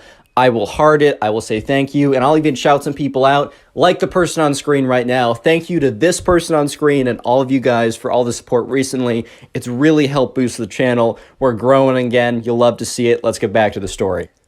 So anyways, flash forward to that night, or not that night, but that afternoon. Remember when this is the mixed gender, just fun, more camp activities, they're playing dodgeball. And sure enough, the emo kid and Brent actually happen to be on the same team this time. So emo kid and Brent, they're picking up the dodgeballs, they're throwing them, they're trying to avoid being hit by the dodgeballs. And the emo kid walks over and is like, "Sup, bro?" And Brent's like, "What?" Emo kid's like, "I just want to let you know that, I know that you and Emily, or you have been trying to flirt with Emily, and it's been failing horribly for my sources, at least that's what my sources said. And I just want to let you know that, I let you have your fun. I let you play like the little beta little lamb you are. But I'm actually going to come in and, as the alpha male, assert my dominance and claim what is mine. Emily shall be my girlfriend by the end of tomorrow. Mark my words, and I will watch as little tears roll down your face because you're so sad that I took your girl. Oh, little Brent, I'm so sorry." Brent's like, "Dude, she's not gonna, I've talked to her, she's gonna say no. Don't do it. I hate you, but I know for a fact that you're gonna get rejected in front of everyone." The emo kid's like, "Nice try, little boy. I know for a fact that my testosterone is 10 trillion and yours is 0. So based on that alone, plus a billion other factors, such as my manliness, my alpha maleness, my swag, overall levels, and a billion more things. Just, she will obviously say yes to me. And even if you two are fake dating, she'll break up with you immediately to say yes to me. I just know some things that you don't know, Brent. Get over it." So the emo kid walks away. And Brent's like, "Well, my conscience is clear because I tried to warn the kid not to do it. I tried to warn the kid, right? I'm not a bad guy. I told him not to do it. I told him. I said, I even gave him the benefit of the doubt. I said, I don't like you, but I want to help you here. He didn't listen to me. It's not my fault, whatever happens tomorrow." Next day rolls around. At soccer practice, the emo kid for the entire morning is like, Brent, better spend the last moments with Emily as you can because she's about to be my girlfriend. Oh, and Brent's like, "Dude, shut up, dude." He's like, "Oh my God, am I getting to you, man? Am I getting to you, man? Oh man, it was so easy to break your thin, weak beta skin. Oh my God, my words are hurting you so much. I'm gonna lick up your little salty tears. They're so tasty and so good." And Brent's like, "Shut up, bro. You're gonna get embarrassed. I can't wait for the moment. She better go hard." Anyways, flash forward to lunch. The moment. So anyways, Brent is sitting with Emily, and Emily's like, "Dude, the emo kid, I can't see him anywhere." And Brent's like, "Dude, he's going to ask you out. It's happening. Get over it. It's going to happen any second." She's like, he's going to do it the next day, which means probably now in front of everyone. And, Brent's like, that's what he said he would do. And Brent was like, "Oh my God, don't turn around." Because Brent was looking, and the emo kid was walking over. And what was he walking over with? He was walking over with a boom box. You already know where this is going. And Brent's like, "You know what? Brace yourself. Try and have an out-of-body experience right now so you don't have to deal with what's about to happen. This is about to be bad, Emily. I'm so sorry." And Emily's like, "Oh my God, oh my God." And that's when you start to hear music. It's the emo kid's personal band. So it's like this heavy metal rock band. So just imagine some heavy metal rock going in the background. And the lyrics are, "Emily, yeah, Emily, why do you hang with losers like Brent? Emily, please love me. Yeah." And it's just kind of more stuff like that in the background. And the emo kid is rocking out by himself with an air guitar while this is all going on. It is the worst moment of Brent's life because the secondhand embarrassment is so strong, he's basically getting firsthand embarrassment from the whole thing. Everyone has stopped eating and turned around, including reading the camp counselors. They're just watching this kid bounce around with an air guitar with his like super long black bangs flying around all around the place as this boombox plays one of the crappiest songs they've ever heard, terribly mixed, the worst lyrics, basically saying that Brent sucks and that she should be in love with him, and he's bouncing around, and then after 5 whole excruciating minutes, and everyone at this point is laughing and trying to hold themselves together, after 5 whole long excruciating minutes of the worst music ever and some like really bad air guitar and bouncing around, the song stops and the emo kid says, "Emily, it is clear who you shall choose. What is your verdict?" And Emily's like, "I'm sorry, I don't know you. I'm not going out with you." Emo kid's like, "That's hilarious. What's your actual verdict?" Emily's like, "Dude, I don't know you." He's like, "Dude, that's hilarious. What's your actual verdict?" And Brent's like, "All right, man, that's enough. Let's concede while we're behind." The emo kid looks at Brent and says, "This isn't over, man." And he walks away with his boombox. And Brent's like, "Why did he say that to me? I didn't dump him." And Emily's like, "Dude, that was worse than I could have ever imagined." And right, so Robin, the friend who warned them, came over again and said, "Look, I should have warned you about that. I didn't think it was real. I didn't even think that was actually going to happen. I was told earlier this morning and I laughed. I'm so sorry. I should take anything that you hear about this kid seriously from this point on because, oh my God." And Emily's like, "Wait. Oh no, we still have an activity tonight, this afternoon." And Brent's like, "Oh my God, he said this isn't over." And sure enough, it was far from over. So they get to the activity that afternoon. So it was probably the worst possible activity that it could have been because it was small groups of charades. They kind of ran out. They had something else planned, but since it started to rain, they had to go inside. So they're like, "All right, we're going to break you off into small groups of 3. And we're going to have you play charades with each other." And at this point, they're like, "Okay, what are the odds?" Brent's like, "What are the odds that I'm put with?" And the person says, "Brent, Emily, and emo kid." And Brent's like, "You got to be joking, man. You got to be joking." Apparently, right, Robin tells him this, later on, once the camp is over. Apparently, because she was talking with one of the camp counselors about everything that went down. The camp counselor said that, once, it started to rain, the emo kid went up to them and asked what they were doing. Camp counselor said, "Oh, we're doing small groups of charades." And the emo kid requested that his 2 best friends and him were put together in a group. So it wasn't just random, it was the emo kid. But Brent didn't know that at the time. So Brent looks at Emily, and Emily looks at Brent. And they're both basically just like, "Oh boy." And they both look at the emo kid, who has a massive smile on his face. So all 3 of them go away to a corner. And the emo kid's like, "Emily, I might have came on too strong." And she's like, "Well, that's an understatement." But he's like, "I will show you the truth. Brent, I challenge you to an alpha battle." Brent's just like, "What's an alpha battle?" "Ha! You're such a beta for not knowing what an alpha battle is, beta." He's like, "An alpha battle will be proof that I am alpha and you are a weak beta. And then Emily will choose me." And Emily's like, "I'm not." And he's like, "Wait, your heart will tell you otherwise after the alpha battle." Emily's like, "Okay, I'm still not going to." She's like, "God, stop, silence, woman."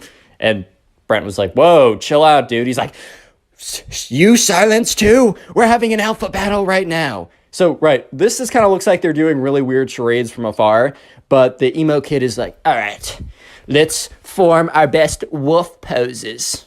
Brent's like, "What?" He said, "Form your best wolf poses now." And Brent's like, all right. Ooh, emo kid's like, "That is the worst wolf pose I've ever seen. You were definitely not part wolf like I am." And the emo kid does this really weird pose. He's like, "Oh my God, I'm wolfing so hard right now. This is the most emo thing. I mean, the most alpha thing I've ever done. Oh my God." At this point, Emily's like, "Guys, you are both embarrassing yourselves." Emo kid, it's like, "No, you will see that I'm the most alpha. I swear." Emo kid's like, "All right, let's do it. Wrestle me." And, Brent's like, "What?" Emo kid jumps on top of him, just tackles him to the ground, because he's 20 pounds heavier, right, and a little bit taller. And Brent was completely taken off guard. He's like, "Bro, stop. What are you doing?" And the emo kid's like, "I'm out alphaing you." And that's when the camp counselor comes over and says, "All right, guys, break it up. Tears the 2 of them apart. He's like, "All right, So we're only doing this for 20 more minutes, but it looks like you two can't keep off of each other. So I'm gonna be joining your group. Imagine how awkward this is. It is Emily, Brent, the emo kid, and a random camp counselor. So they do normal charades, right? And the entire time, the emo kid is like sneaking in punches to Brent's arm. He's like, ow. And when the camp counselor looks up, the emo kid puts his arms behind his back. And the emo kid's like, this isn't over, man. And then the emo kid walks over to Emily. He's like, tss, tss, Emily, tss. Emily's like, what? Do you think I'm more alpha? Shut up, kid. Emo kid's like, no. Okay, I'll just be direct. Do you want to go out with me? No! And the camp counselor was like, guys, silence while I'm doing charades. And Emily's like, dude, I don't want to go out with you. How many times do I need to tell you this? Emo kid's like, but I'm definitely more alpha. She's like, that's not a real thing. So the next day rolls around. It's Thursday.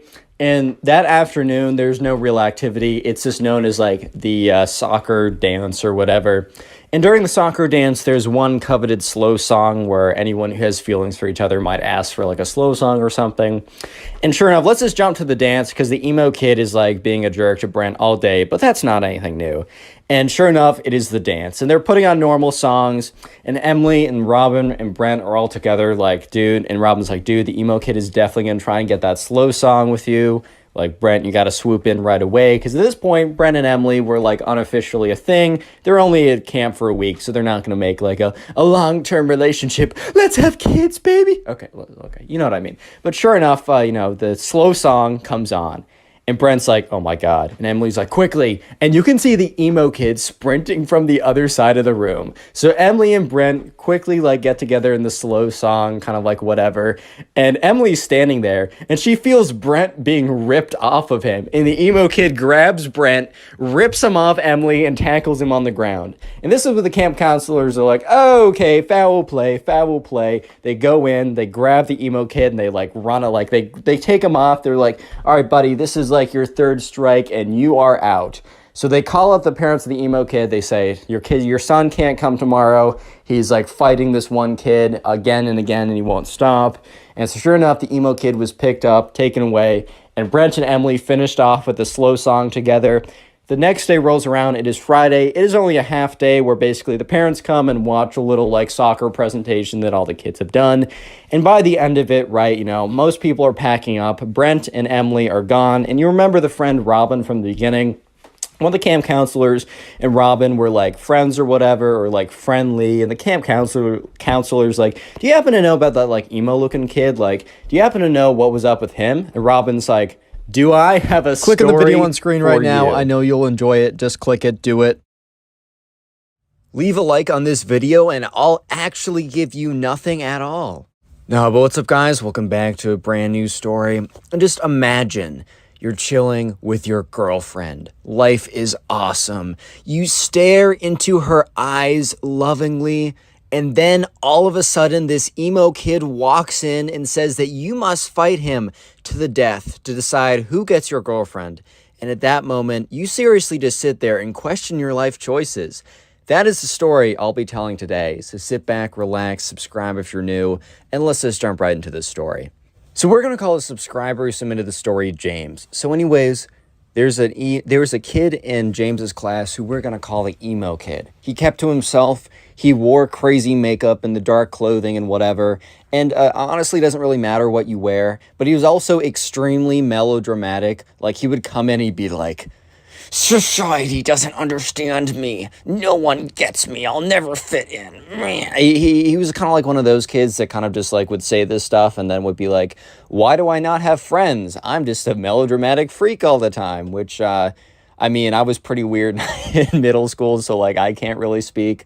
But then again, hey man. Anyways, so there's also a girl in, I don't know, I'll just call her we'll just call her Kate, right? It's name of my friend back home. So anyways, James and the emo kid, unfortunately, had to cross paths because they both had a thing for this girl. And this Friday, right? So this story all starts like this weekend, or not this weekend, we'll say starts on Monday. And this Friday, remember, not actually this Friday, I mean this Friday in the story, was going to be the school dance.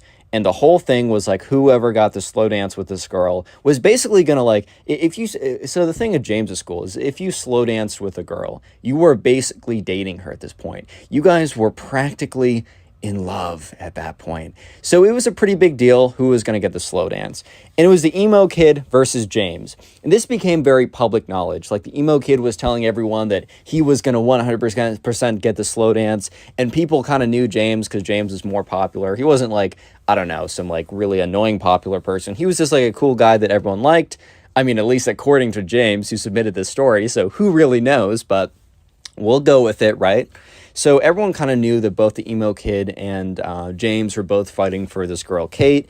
And Kate made it pretty clear that, you know, she was not going to say yes to the emo kid. Like, sorry, unlucky. Life just works out like that. But she was considering saying yes to James. She was kind of just keeping... the truth was that she was going to say yes to James if he asked. However, she just wanted to keep him kind of like on his toes and questioning or whatever, right? So, yeah, throughout that whole week, the emo kid and James, they didn't really, like, they weren't, like, in a fight with each other, but it was kind of like, they were kind of like rivals in a sense, even though they never had any direct confrontation. And let's just skip ahead to that Friday. It was the day of the school dance. It was emo kid versus James. So anyways, at this point, you know, the emo kid is like, you know, he's kind of like, he's standing in the corner at the dance, right? Look, I was pretty awkward in high school and middle school when it came to those big dances. But to be fair, everyone else was as well. But the emo kid was kind of taking it to a whole different level. He literally was like slouched in the corner of the room. His like long black hair kind of like down, almost like, you know, that scene from The Ring with that like the girl who comes out of the TV. He was kind of looking like that chick for a second. So he was definitely not helping himself out in this situation. And at this point, James and his boys were kind of standing like together, whatever. They were dancing to, I don't know. I don't freaking know what they play at high school dances. Maybe some Whip Nene by Silento. Yeah, I don't know, man. It's a middle school dance, bro. I don't know how this works. But anyways, they're kind of waiting for the slow song to come on. Maybe some, I don't know, some like song by Adele or something like that. Like dude, I always try and like say lines from songs during these stories and I just blank every single time. But anyways, yeah, so they're all kind of waiting around there, and it was, eventually, the slow dance song came on. And remember, you might be thinking, oh man, who cares? It's just like a slow song. No. What you have to understand is the slow song meant everything to these kids. Like, the slow song, basically, if you had a slow song with some girl, because remember, they were in middle school. This was like 7th, 8th grade. So probably the farthest you ever went with a girl was, like, slow dancing, or maybe holding her hand, if you were, like, crazy. Because, you know... If you hold a girl's hand for too long, there is a chance you get her pregnant. So definitely not misinformation from the Connor Pugs channel. But anyways, slow dance was a really big deal. And all of a sudden, the song comes on. And the thing was, right, the emo kid was too busy kind of like sulking about society in the corner of the room to react quick enough. So James was like, all right, bro, like that guy's playing himself. I'm going to go in. So James very quickly goes in. And boom, he gets there, goes up. He's like, hey, like, Kate, like, can I have this dance? And she very happily says yes. Because she said, like, oh, I don't know if I'll say yes. She knew. She was bluffing the whole time. And James kind of felt pretty confident about it.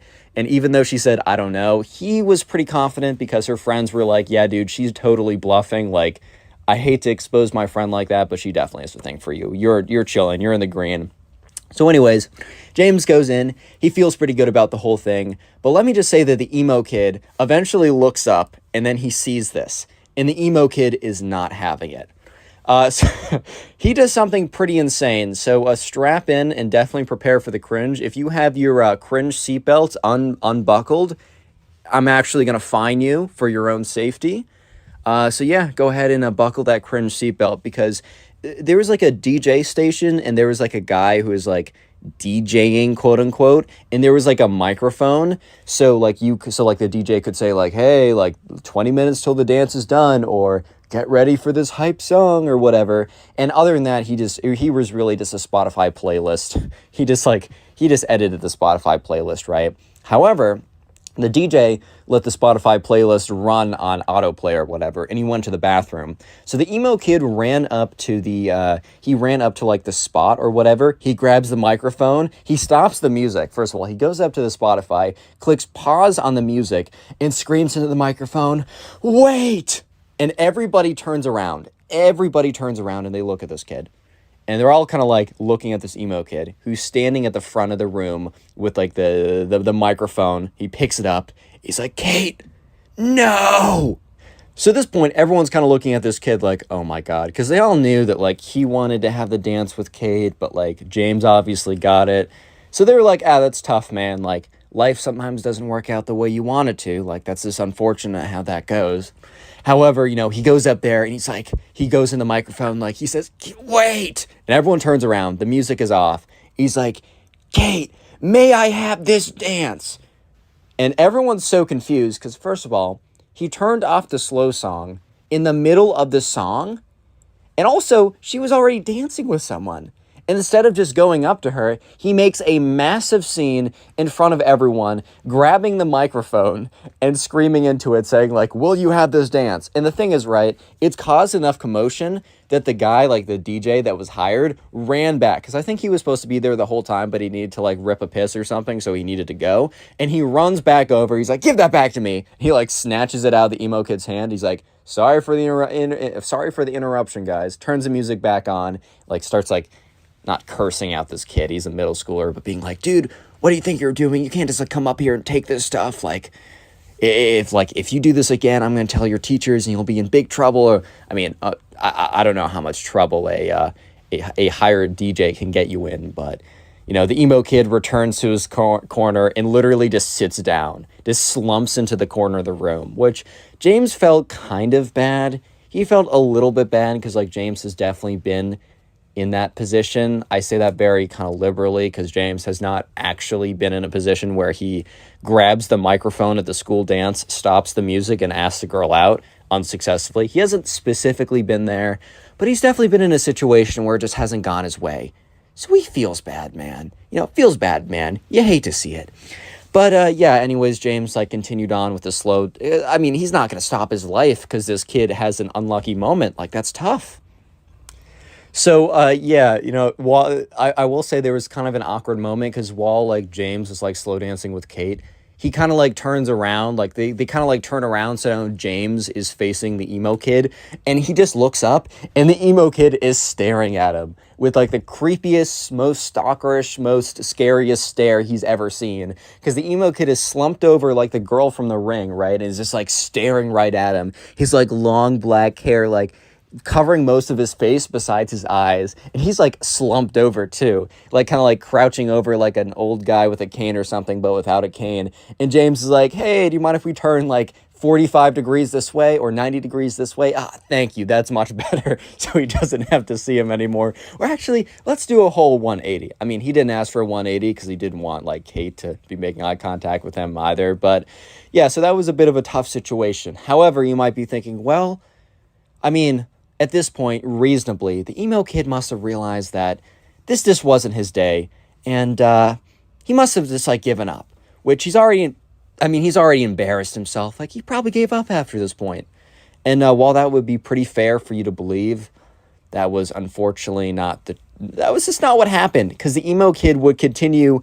Let me just say that the emo kid thought that if he had a sword fight with James, that he would be able to win the honor of his lady. I'm not even kidding you. Real quick, if you made it this far into the video, comment emo down below. That'll be the secret word of the day. I will try and heart as many of those comments as I possibly can. And also, if you want to support the channel, the best possible thing you can do is just watch this video throughout the entirety of this video, and then afterwards, if you could watch some of my old videos, that helps more than you can ever imagine. And please go in the comment section and tell me how many of my old videos you've watched today or this week. I'll heart it and say thank you because it helps me out more than you can ever imagine. Anyways, let's get back to the story, because the emo kid is not done. In fact, he is far from being done. So what happened after the school dance? Like over the weekend, James actually met up with Kate. They went to like go get dinner together, and that's when they officially started dating, whatever that means in 8th grade, which means, oh my God, they're gonna sit together at lunch. Oh my God, dude, that's crazy, right? But anyway, so James officially starts dating this girl. Word gets around really quickly, and eventually the emo kid, I'm pretty sure at this point the emo kid would have known, but by his next actions, it's not super clear. So that Monday is the first kind of like lunch day that Kate and what's his name, James, are going to be having their first real at school lunch date, which is a pretty big deal for the 8th graders there. Obviously, it's not that big of a deal in general, but hey, man, let them have their fun. And so, yeah, he sits down, like he finds Kate, they sit down, and they're at a table by themselves. And like people are looking over and talking and be like, ooh, someone's dating, whatever, right? And however, James, Kate is facing away from the door, but James is facing the door. And James sees the door open up and he sees the emo kid walk in. And James is like, this is tough. Because James feels bad. He legitimately feels bad because, I mean, if the roles were reversed, he would feel bad like seeing the girl that he really liked a week ago sitting with the guy who was low-key his like enemy rival on a date. Like that would be tough to see. And James started to feel a little bit worried when the emo kid starts to approach him, right? Starts to approach him. And yeah, so the emo kid walks up to their table. And at this point, Kate also realizes that someone's walking up, so she turns around. And the emo kid walks up and doesn't look at James. He's not paying any attention to James. He's actually acting as if James doesn't even exist at this point. The emo kid turns to the girl, Kate, I forgot her name for a second, says, Kate, I've been wanting to ask this for a while, but since we've become so close in the last couple weeks, which they have never spoken before, but that is beyond the point. At this point, that is beyond the point. He's like, I was wondering if you would like to go on a date with me, if you would like to start dating. And James is like, oh, no, he doesn't know. How does he not know? Because James is like, everybody knows. Everybody told everybody, but I guess everybody didn't tell the emo kid. Of course they didn't. And Kate at this point is like, oh, well, I'm very flattered. And the emo kid's like, well, if you're flattered, then you should say yes, correct? And at this point, she's like, well, you see, it's actually not great timing because I'm actually currently in a relationship. And the emo kid's like, what? How? With who?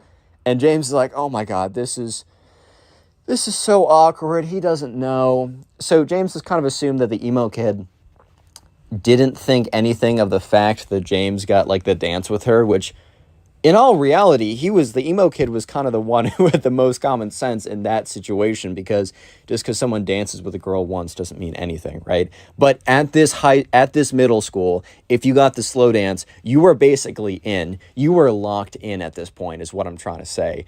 So Kate has to go on to awkwardly explain to the emo kid that, well, the guy that she's sitting at right now on the lunch date with happens to be the guy that she's dating. And the emo kid turns to James, looks at him, looks him down and up, like does like the elevator look when he looks at like the top of his head, looks all the way down, then looks all the way up, turns back to Kate and is like, really, dude? You decided to date this guy when you could have dated me?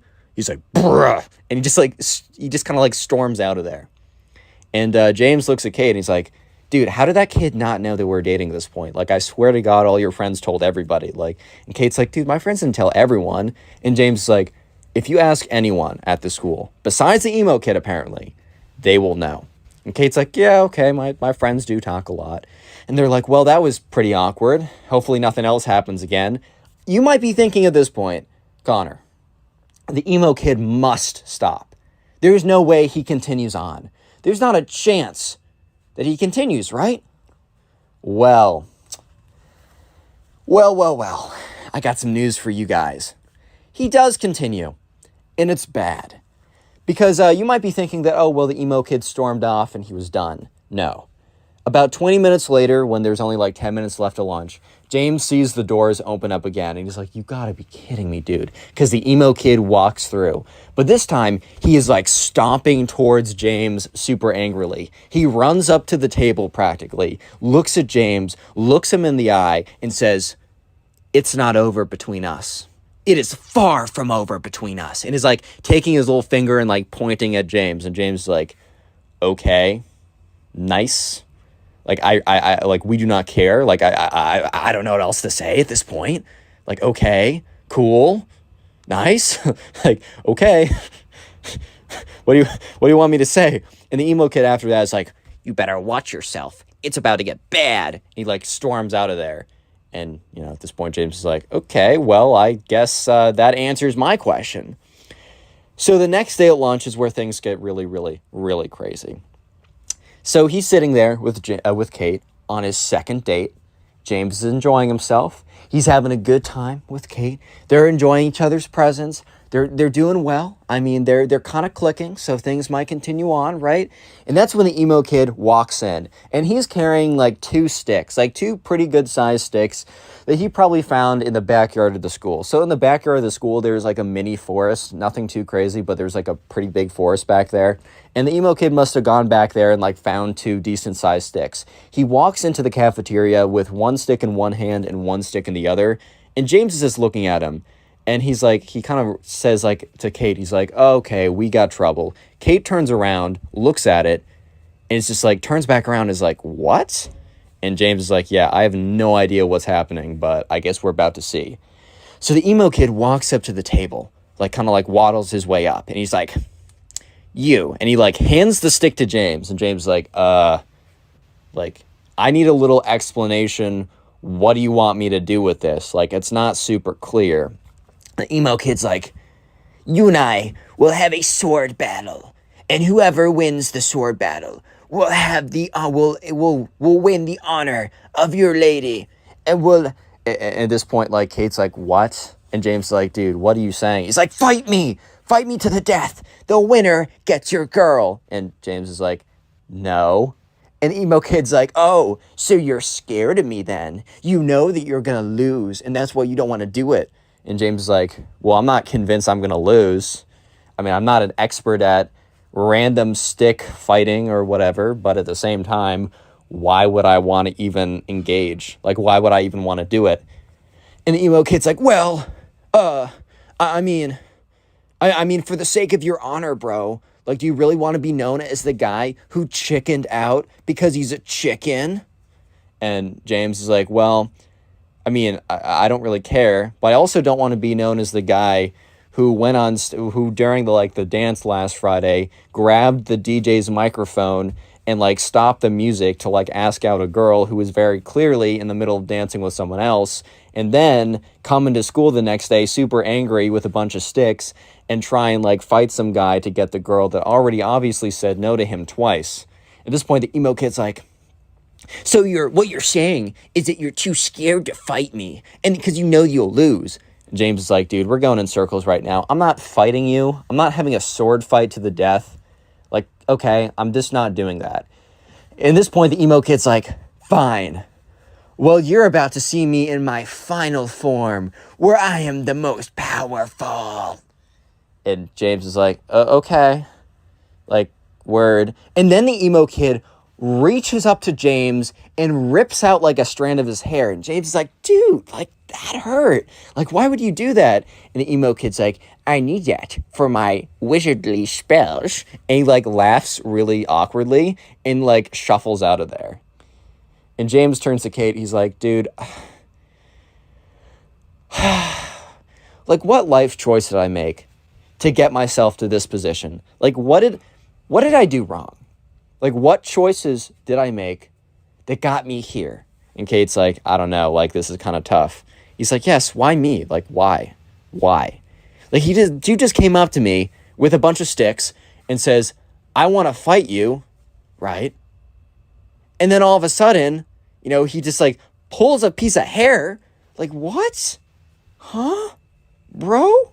I just don't know. I just don't know what to do at this point. And Kate's like, yeah, I don't know. But, like, I think eventually he'll just get bored of whatever he's doing and give up. So anyways, next day, it is lunch. Lunch once again. And James comes in, and he finds Kate. And he's almost like they sit down, and he's almost like, he's really stiff. He's, like, not talking that much. And Kate's like, are you good? Like, is everything okay? And James is like, dude, it's not you. It's just the emo. I just don't know what that kid's going to do today. Like, I'm not trying to lose any more hair. Like, that really hurt last night. Like, I was starting to bleed from my scalp where he pulled me. Like, that was ridiculous. And, Kate's like, yeah, that kid's pretty weird. Like, sorry you have to go through with that. And speak of the devil, dude. Because at that point, the emo kid walks in. And at this point, he has a backpack on. And he has a smaller stick. And he has a stick in his hand, a smaller one. And a spirit Halloween wizard hat on. and James is like, you gotta be kidding me, bro. Like, you gotta be kidding me. And at this point, Kate's like, what? She turns around and she's like, oh my God. And the emo kid walks up and he's like, ha ha ha, like, this is where you made your mistake, James. This is where you made your last mistake. And he walks out, and he sits next, and he stands up next to them. He reaches into his backpack or whatever. He takes out a piece of chalk. He takes out a plastic bag that has a hair in it, presumably James's hair. And he also has like a candle set and a lighter. And he sits down on their he sits down next to them, and so they had concrete floors in the lunchroom. So next to them, he draws like a pentagram, puts a bunch of like candles around like the pentagram, takes James's hair, puts it in the middle, lights all the candles. At this point, this is taking like 2 minutes to do. Kate and James are just sitting there looking at him, completely aghast. Like, what is this kid? What is this kid on? Like, whatever he's on, dude, like, maybe get me some of that. Oh my God. No, but they were just like, I mean, what are you supposed to do? What are you supposed to say? So eventually the emo kid has his whole, his magic setup is all done or whatever you want to call it. And he starts lighting all the candles. He's like, James, this is your last chance. Give me your girlfriend and I won't put a spell on you. And James is like, dude, what do you mean give me my girlfriend? Like, it's like a mutual choice to be like girlfriend and boyfriend. Like, you're acting as if this is like the 1600s or something, and like the wife is the property of the husband, bro. Like, what are you talking about? And he's like, one more chance, bro. I'm about to put a crazy spell on you if you don't give me your girlfriend. And this is when Kate speaks up and is like, dude, like, even if he said that he was going to give me to you, I'm not going to be your boyfriend. Like, I'm not going to be your girlfriend, dude. And the emo kid's like, well, I'm going to put a spell on you too, dude, if you don't become my... He literally threatens Kate. And he's like, oh, if you don't become my girlfriend, I'm going to put a spell on you as well, which... Okay, I might not be the smoothest individual. I might not be, I don't know, the one that has the greatest pickup lines of all time. My Tinder one's pretty funny. I did steal it from my friend, but maybe I'll 5,000 likes and I'll reveal it because it's pretty funny, but it's also a little embarrassing. But here's one thing I do know. There's a very decent chance that if you threaten to cast a spell on a woman if she doesn't become your girlfriend, she's probably, not 100%, but probably not gonna become your girlfriend. I know I might be going out on a crazy limb right now, and you guys might completely disagree, and maybe you found your wife of 10 years who loves you very much from threatening her with magical spells. I just don't think that's a great way to do it.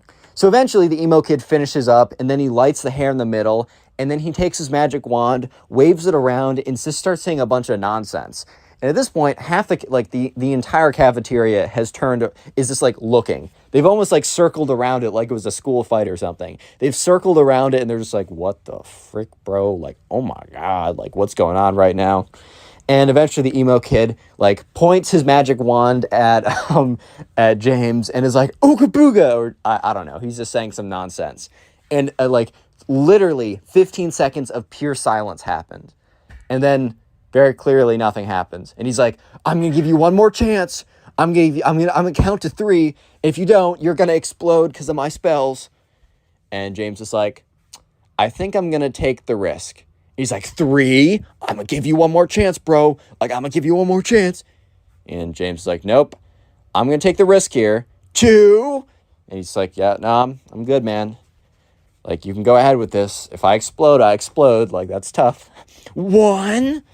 last chance, dude. I'm being super generous right now. Just give me your girlfriend and we'll be all good here. And James is like, nah, I'm chilling, bro. He's like, fine. Kicks it. The emo kid literally kicks over his magic, like, whatever set, because I think he knew it wasn't going to work anyways, which thankfully it was concrete floors and nothing, like, flammable, because, like, the candles fly all over the place or whatever, and he storms out of there. He, like, storms out of there. At this point, James sits back down. He's like, maybe we should go on dates at night when we're not in school. And Kate's like, that's not a bad idea. So the next day, Kate and James actually don't sit together at lunch. They sit separately. So they decide that if they're going to, like, do anything, at least for a little bit, to do it outside of school, like after school or at lunch or something like that. But the emo kid once again comes up to James, and James is like, oh my God, dude, like, what now?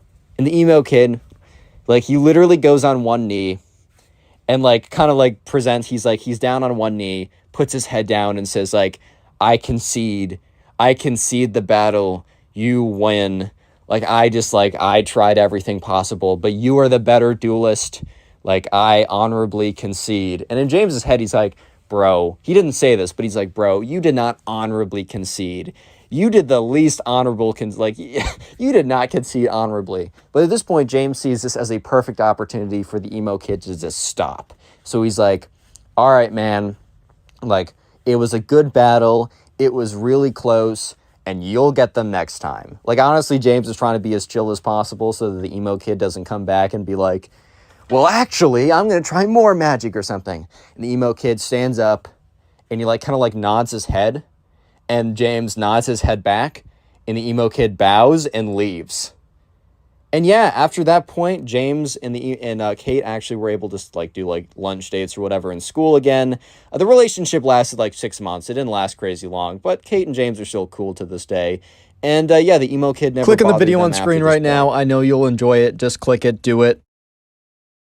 How's it going, everyone? I hope you're having a great day, because today I have probably the craziest emo kid story I have ever received to date. I'm not even kidding. So sit back, relax, grab something to eat, grab something to drink, subscribe if you're new to the channel, and let's just jump right into it. We're calling today's subscriber Ty. So anyways, Ty was going off to camp, and this was his first time doing an overnight camp, so he was a little bit nervous, and it was kind of like a wilderness-based overnight camp, but they were mostly in cabins. Ty's parents did it before, and they actually met at this camp, so they were really pushing for Ty to go. But the summer before, he just said that he, wasn't ready and was going to do it the next year. And of course, the next summer rolls around, and Ty's like, oh my God, I said that? So sure enough, Ty and his parents ship him off to this camp. Ty's a little bit nervous about it, but they say, hey man, it's going to be good for you. Trust me. Like, I know it's scary, but you just got to do it. So anyways, they arrive at the campground, and they walk over, Ty and his parents walk over to the person who is signing everyone in.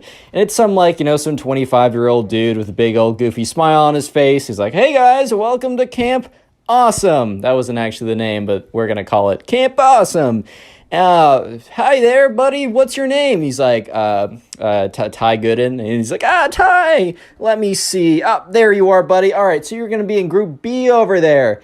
And he points to this group of kids and, like, one counselor or whatever. And Ty turns around to his parents, and his parents are like, all right, well, we'll see you in 2 weeks. And Ty's like, Mom, like, I don't know if I can do this. And Ty and his dad kind of sits down and he's like, yo, you got this, buddy. Like, you don't need to worry about it. Like, trust me, the 2 weeks are going to fly by, and you're going to have so much fun, you're not going to want to leave. That's a guarantee from me. And Ty's like, all right. So Ty walks over, and he goes over to Group B, and there's a big group of kids, and, the counselor's like, hey, guys, my name is Ben. Don't worry, he's not the evil guy. But hi, guys, my name is Ben. Welcome, to camp. These are going to be the guys who are in our group. We're going to be in the same cabin together. We're going to do a lot of activities together. You can still meet people in the other groups, but these are going to be the guys you're going to be seeing all the freaking time. So start getting to know each other. Let's go around, do some names. And so they went around and did some names, and Ty was just kind of observing, all right, well, that person seems kind of cool and whatever, oh, we have that in common. And then it kind of comes around to this one kid that Ty didn't even realize was there until until he spoke up. And this kid had these like long black swooshed hair, right? He wore all black. He had these like rock band t-shirts, these big like black boots. He had this spiky like brace necklace type thing. And by the way, if you kind of dress emo, that's totally chill. I don't really care. As long as you don't act like this kid, you're cool in my book. I say this every single time.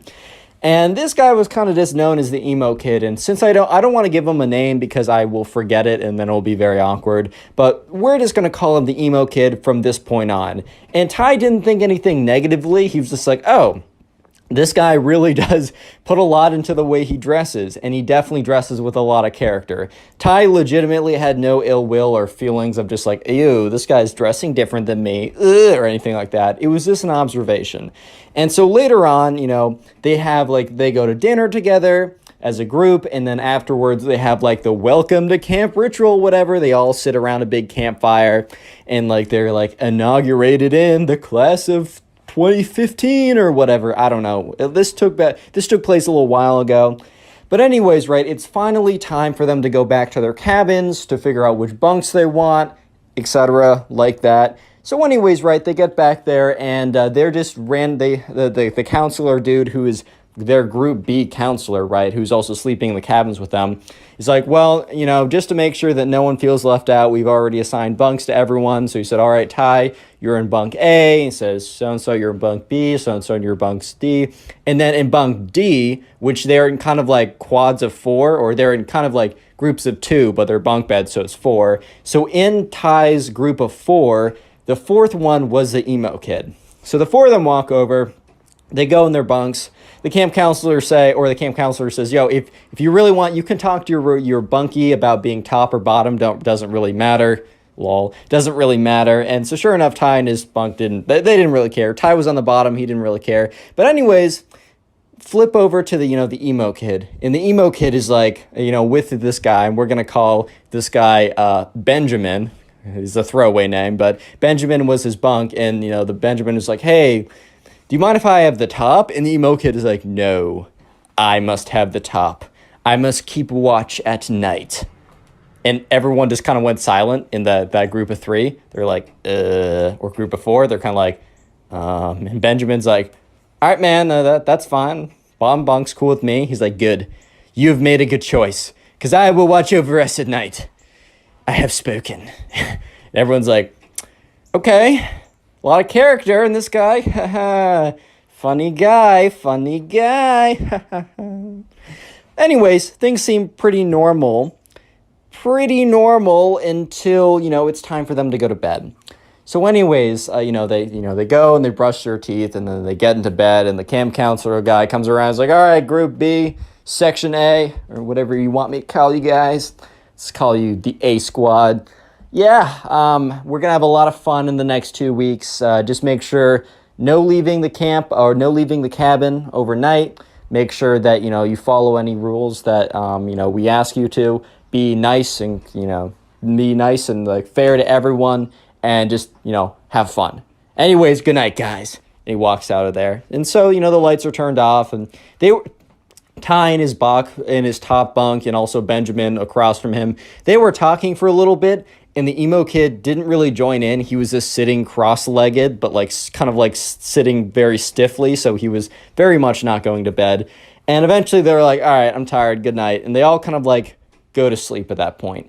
And about 20 minutes later, Ty has not fallen asleep because he's still feeling a little weird. He's in a new environment. It's dark or whatever. He's a little bit scared. He's a young kid, whatever. He hears rustling, right? And that's when he hears steps, right? And he realizes that the steps are coming from across from him, and it's coming from the top bunk across from him, meaning the emo kid, is starting to walk down the bunks. He's like, all right, well, there's nothing too weird with that. And that's when he hears, because there's a door next to their cabin, so there's multiple exits from the cabin. He hears the door open, and he watches as the emo kid walks out.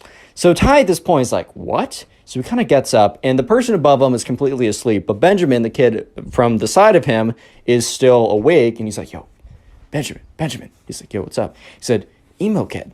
I maybe said his actual name, but we're calling him emo kid. He's like, emo kid, he just walked out the door. Benjamin's like, you can't do that. And, Ty's like, dude, but he did. So anyways, they both get up and they both look out the window, but they're trying to do it stealthily so that they're not caught, right? And they see the emo kid literally just standing there looking into the moon. It is the creepiest, weirdest thing they have ever seen. Because the kid is just literally freaking standing there, bro. He's just standing there observing the night sky. And they're all like, oh my God, dude, that's freaking weird. What is going on right now? And, sure enough, Ty and Benjamin were like, all right, this kid is a little strange. Make sure he doesn't, like, strangle us to death or something in our sleep. I'm a little freaked out. And that's when the emo kid, out of nowhere, does a 180-degree turn and turns right looking at the window. Ty and Benjamin quickly jump down there, like, oh my God, do you see us? Do you see us? Do you see us? So, like, Ty starts to look up. He, like, peeks a little bit into the window and quickly goes down because he sees the emo kid walking towards the window. And he's like, dude, Benjamin, he's walking towards the window. He's like, crawl back to your bunks, crawl back to your bunks. So they both crawl out of sight of the window and they crawl into their bunks, and it's dark enough in the room for them to do this without being super obvious. And they're both in their bunks, and Ty turns around under the sheets, right? And he peeks out, and the emo kid is literally standing right with his nose up against the window looking in. And he's like, oh my God, this kid's insane. Anyways, emo kid walks back in quietly, goes up the stairs again, and sits in the bed and supposedly goes to sleep. Ty doesn't fall asleep for like another hour afterwards, but eventually he opens his eyes to the camp counselor being like, Ty, come on. We're going to be late. And Ty's like, oh my God. And everyone else is like, yeah, you slept in, man. Actually, everyone in this bunk besides emo kid slept in. And that's because everyone was so freaked out that they couldn't go back to sleep. But anyways, first day activities. They go outside, and during the day, they don't totally have to stick with their group. They're actually assigned to random groups. However, a lot of people in the random group will be from their group because they're just trying to make friends within the group. So, and they also go to meals together, so like lunch or dinner or whatever is together. And so anyways, the first activity of the day is not with the emo kid. It is actually like kayak/canoe or whatever, either or, one of those two. And, Ty has a lot of fun. And they go back to dinner or lunch, sorry. They go to lunch as a group together.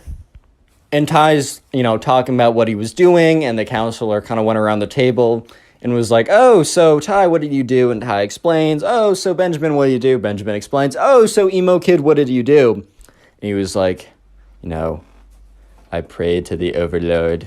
And they're like, oh, I don't remember that being an activity. Emo kid's like, it's not. It's necessary. And he's like, okay. Anyways, guys, so I'm going to read off the people in your next activity because the way it worked was at meals. So at breakfast, the camp counselor read off what group everyone else was in for activities. And then at lunch, the camp counselor read off what people would be in for the afternoon activities. And so the camp counselor was like, oh, so Ty, Benjamin, and emo kid, you're all going to be in the group 7 or whatever. And that happened to be like something with like wood tool making or something kind of cool like that. So anyways, after lunch, they all head in that direction.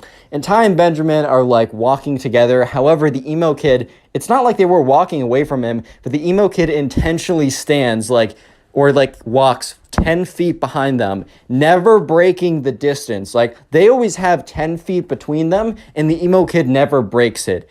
And he kind of walks weird. He walks very stiffly, yet he's kind of like propped forward at a 30-degree angle. His arms shoot straight down, and he kind of waddles a little bit like a penguin. But it's very intimidating and very weird. And Benjamin kind of whispers like, Ben, I can feel his eyes in the back of my head. Or not Ben, but Ty, I can feel his eyes in the back of my head. Ty's like, dude, Benjamin, I know. So anyways, they get there. And the camp counselor dude is like, hey guys, welcome to woodworking. It's going to be a lot of fun. You can make whatever tools or whatever you want. All I ask is that when you're using this blade, that, I'm there and help you guiding it. And also if you want any, if you want any inspiration or questions, come to me and it's all cool. So anyways, Ty and Benjamin sit down. They're like, oh, let's make like wooden knives or something. So they're given a pocket knife and they're taught how to whittle away. It's like, always, you got to face it away from you. Never face it towards you. If I see you guys facing it towards you, I got to revoke your knife privileges. Not trying to be that guy, but it's part of the jab. So anyways, right, they look over and they see the emo kid and he's like whittling away at the spoon and or at the stick. And they're all like, so eventually at the end of class, or the end of the activity, they're asked to go around in a circle and say a little bit about what they made and show it off. So Ty's like, all right, well, here's like a butter knife and didn't turn out that well. And everyone laughs a little bit. And the camp counselor's like, dude, it's fire. That's your first time. Don't even worry about it. Eventually comes around to the emo kid. And the emo kid is like, whips out this like almost perfectly whittled. Like this is like really professionally well done. And the camp counselor's like, wow, what is that? He's like, this is a wand for my warlock activities. Nobody better cross me now that I have access to my most powerful weapon of a wand. And everyone was like, what? Real quick, if you made it this far into the video, comment emo down below. That's the secret word of the day. I'll try and heart as many comments as I possibly can that say emo. And then also, if you want to support the channel, watch a bunch of these videos in one sitting. I call it binge watching. So if you're sitting down, maybe playing video games or trying to go to sleep or something like that, watch like 10 videos in a row if possible. I know it's a big ask, but if you do so, please leave a comment down below. I'll heart it and even shout you out, as on screen right now, shouting out some people who are supporting the channel and telling me about it. So yeah, thanks to these guys and you guys, and let's get right back to it. So fast forward a couple days into the week, and every single day, the emo kid's been doing weird things. So right now is a Wednesday. For context, they got there on a Sunday night. So this Wednesday night, Benjamin's kind of becoming like the side character for Ty. Like he's becoming like pretty close friends. And Ty and Benjamin are kind of like talking about the emo kid and being like kind of tracking the weird things he's been doing. But tonight is one of the weirdest things he's done. So once again, Ty and Benjamin have been noticing that the emo kid has been going outside every single time, like 15 minutes after they go to sleep. So Ty and Benjamin, they both get in bed, and when the lights are turned off, they wait about 15 minutes, and sure enough, the emo kid gets out of bed and walks down the steps. And he walks outside, and he walks to kind of this like big forest clearing. So Ty and Benjamin, they both walk over, and they both look up, and they look out of the window. And they're looking out, and they see the emo kid, and normally he just stands there blankly, but this time was different. He was getting to work. They saw the stick that he made in the like the wand craft whatever class, or the woodsmanship class, and he takes the end of it that isn't pointy, where you do the spell, and he puts it into the dirt, because he's standing in a pretty big dirt clearing, and he starts drawing this circle, this very big circle. And Ty looks over at Benjamin and is like, dude, what on earth is going on? Like, what is this kid doing? And Benjamin's like, dude, I have no idea. And they look at it, and he's drawn a complete perfect circle around him. And then he steps out of it. And then he starts making lines within the circle. He goes from the top of it, down, up, down, across, up. He's made a perfect upside down pentagram. And if you don't know, that's basically like a sign of like ship or the something. So at this point, right, Ty and his friend are freaking out. They're like, oh my god, he's trying to like summon something. And sure enough, the emo kid starts like waving his wand around in these weird directions and starts like spinning around in a circle and making these like weird movements. And if TikTok was around, I bet Ty would have been like, bro, is he trying to do a TikTok dance or something? But anyways, Ty and Benjamin are watching as the emo kid, after making the upside down pentagram, just starts waving it around and starts speaking, like, because the window was cracked open a little bit, and they start hearing like some weird okay, maybe it wasn't as goofy as that, but he was kind of talking these like weird tongues or whatever. And that's when they heard the light flick on. Not in their room, because they would have seen that. They heard the light flick on in the middle cabin. The middle part of the cabin. That is where the camp counselor lived. He must have heard or must have felt like some kind of disturbance or something, because they see the emo kid grab his wand and sprint out of there, and sprint so quickly he goes to the back room. And that's when like Ty and Benjamin are like, oh my god, he's sprinting here. So they quickly jump into bed and are, you know, when, I don't know if you guys did this, but like when you were up later than you should and your mom is about to run into like open the room, and you just jump into your bed and then you just stay super, super, super still. still, that was them. Like, it doesn't matter if you're sprawled out in a weird position, you're staying as still as possible. So they jump in, they're super still, and they watch as the door opens and the emo kid runs in and runs up to like the second bunk and just sits in there. And that's when like they see, like, literally 10 seconds after the emo kid gets into his bed, they see the light flicker on. And the camp counselor, who's for cabin B or whatever, walks in and is like, hey, I saw something out there. And you guys go out there? And, like, you know, everyone's pretending to be like, what? Like, they just woke up. The emo kid is really pretending to be like, what? I don't know what's going on, bro. And obviously Ty and Benjamin, you know, they're trying to like pretend like they weren't up watching the whole thing. And the kid on the very top of like Ty just is still completely asleep. So counselor's like, all right, whatever. He's like, all right, well, remember, it's a punishable offense if you guys leave the cabin during night. Like, you will be forced to go back home, and you don't want to miss the fun retreat we're doing this weekend. And they're all like, all right. They're like, yeah, it wasn't us. I don't know what it is. And that's when the camp counselor is like, what? And he looks outside the window, and that's when he sees it. He's like, stay here. And he goes outside, and they all watch as he walks outside, and he sees like the upside down pentagram like drawn into the circle or whatever, drawn into the dirt. And he's just looking at it. And he takes out like his iPhone 4, because it was like 2015 or whatever, and he takes a photo of it with like flash, takes another photo, steps back, takes another photo, and everyone else pretends to be asleep as they go back in.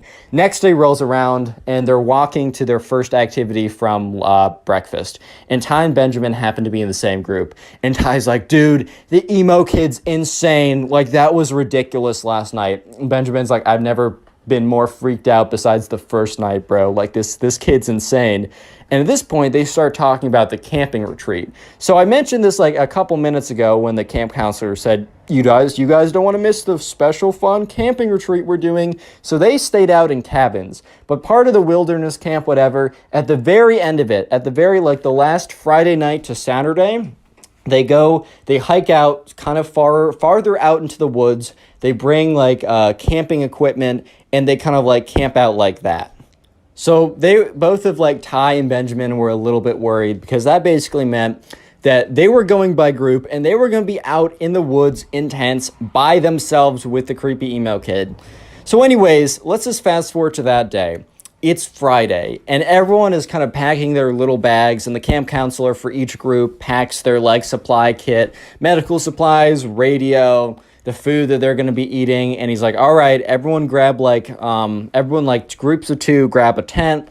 And so sure enough, people pair up, and Benjamin and Ty are together, and they grab this tent, and they start walking over to the campsite. And Ty and Benjamin was like, dude, I heard that, like, you know, there's only like enough tents so that like we have to pair up with someone. And he said, I heard that it's random. I heard that we don't get to choose who we pair up with. Ty's like, dude, that's insane. We already have friends. I get in the beginning them assigning us stuff, but like, we know people now. This is the last day. Like, why would we need to bunk with someone random?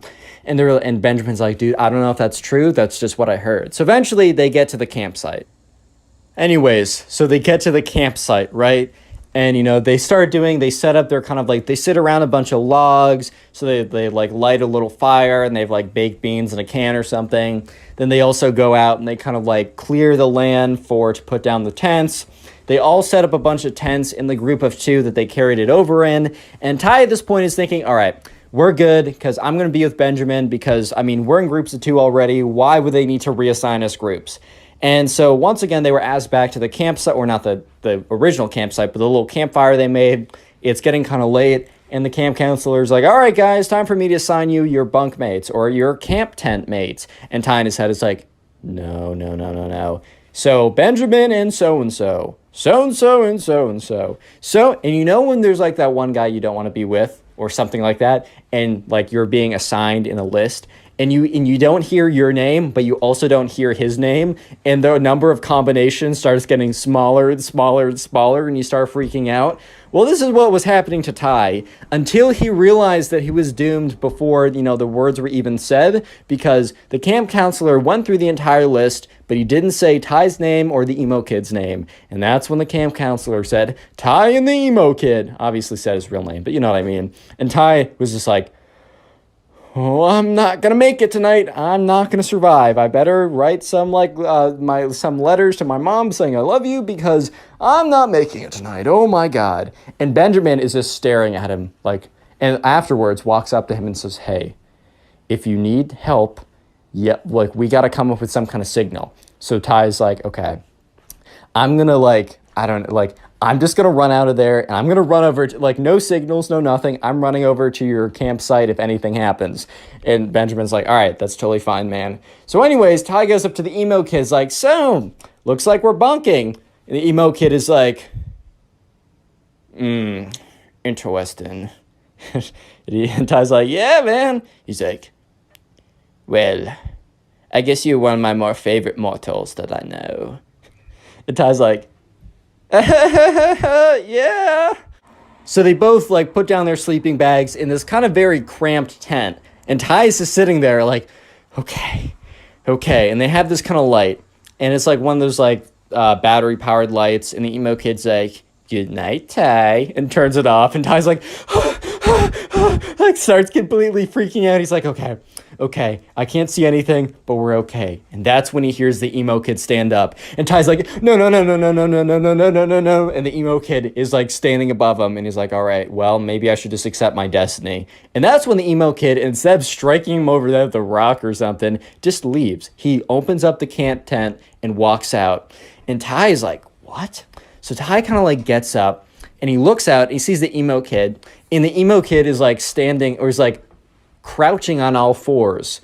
And then he starts howling to the full moon. He's like, "Hey!" But it's a really weird howl. And Ty's just like, what?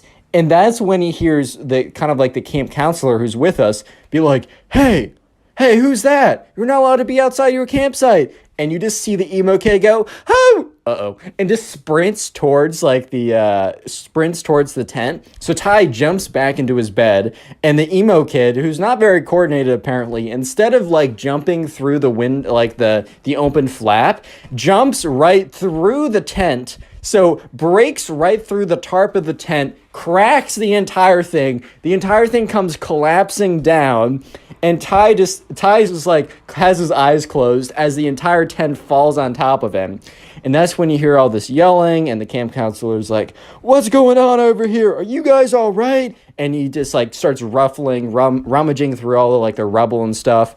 And Ty starts getting up and he pushes the stuff off of him. The camp counselor was like, was that you out there doing those howling noises? He's like, no. And then sure enough, the emo kid is just standing there and he says to him you wouldn't understand what I was doing.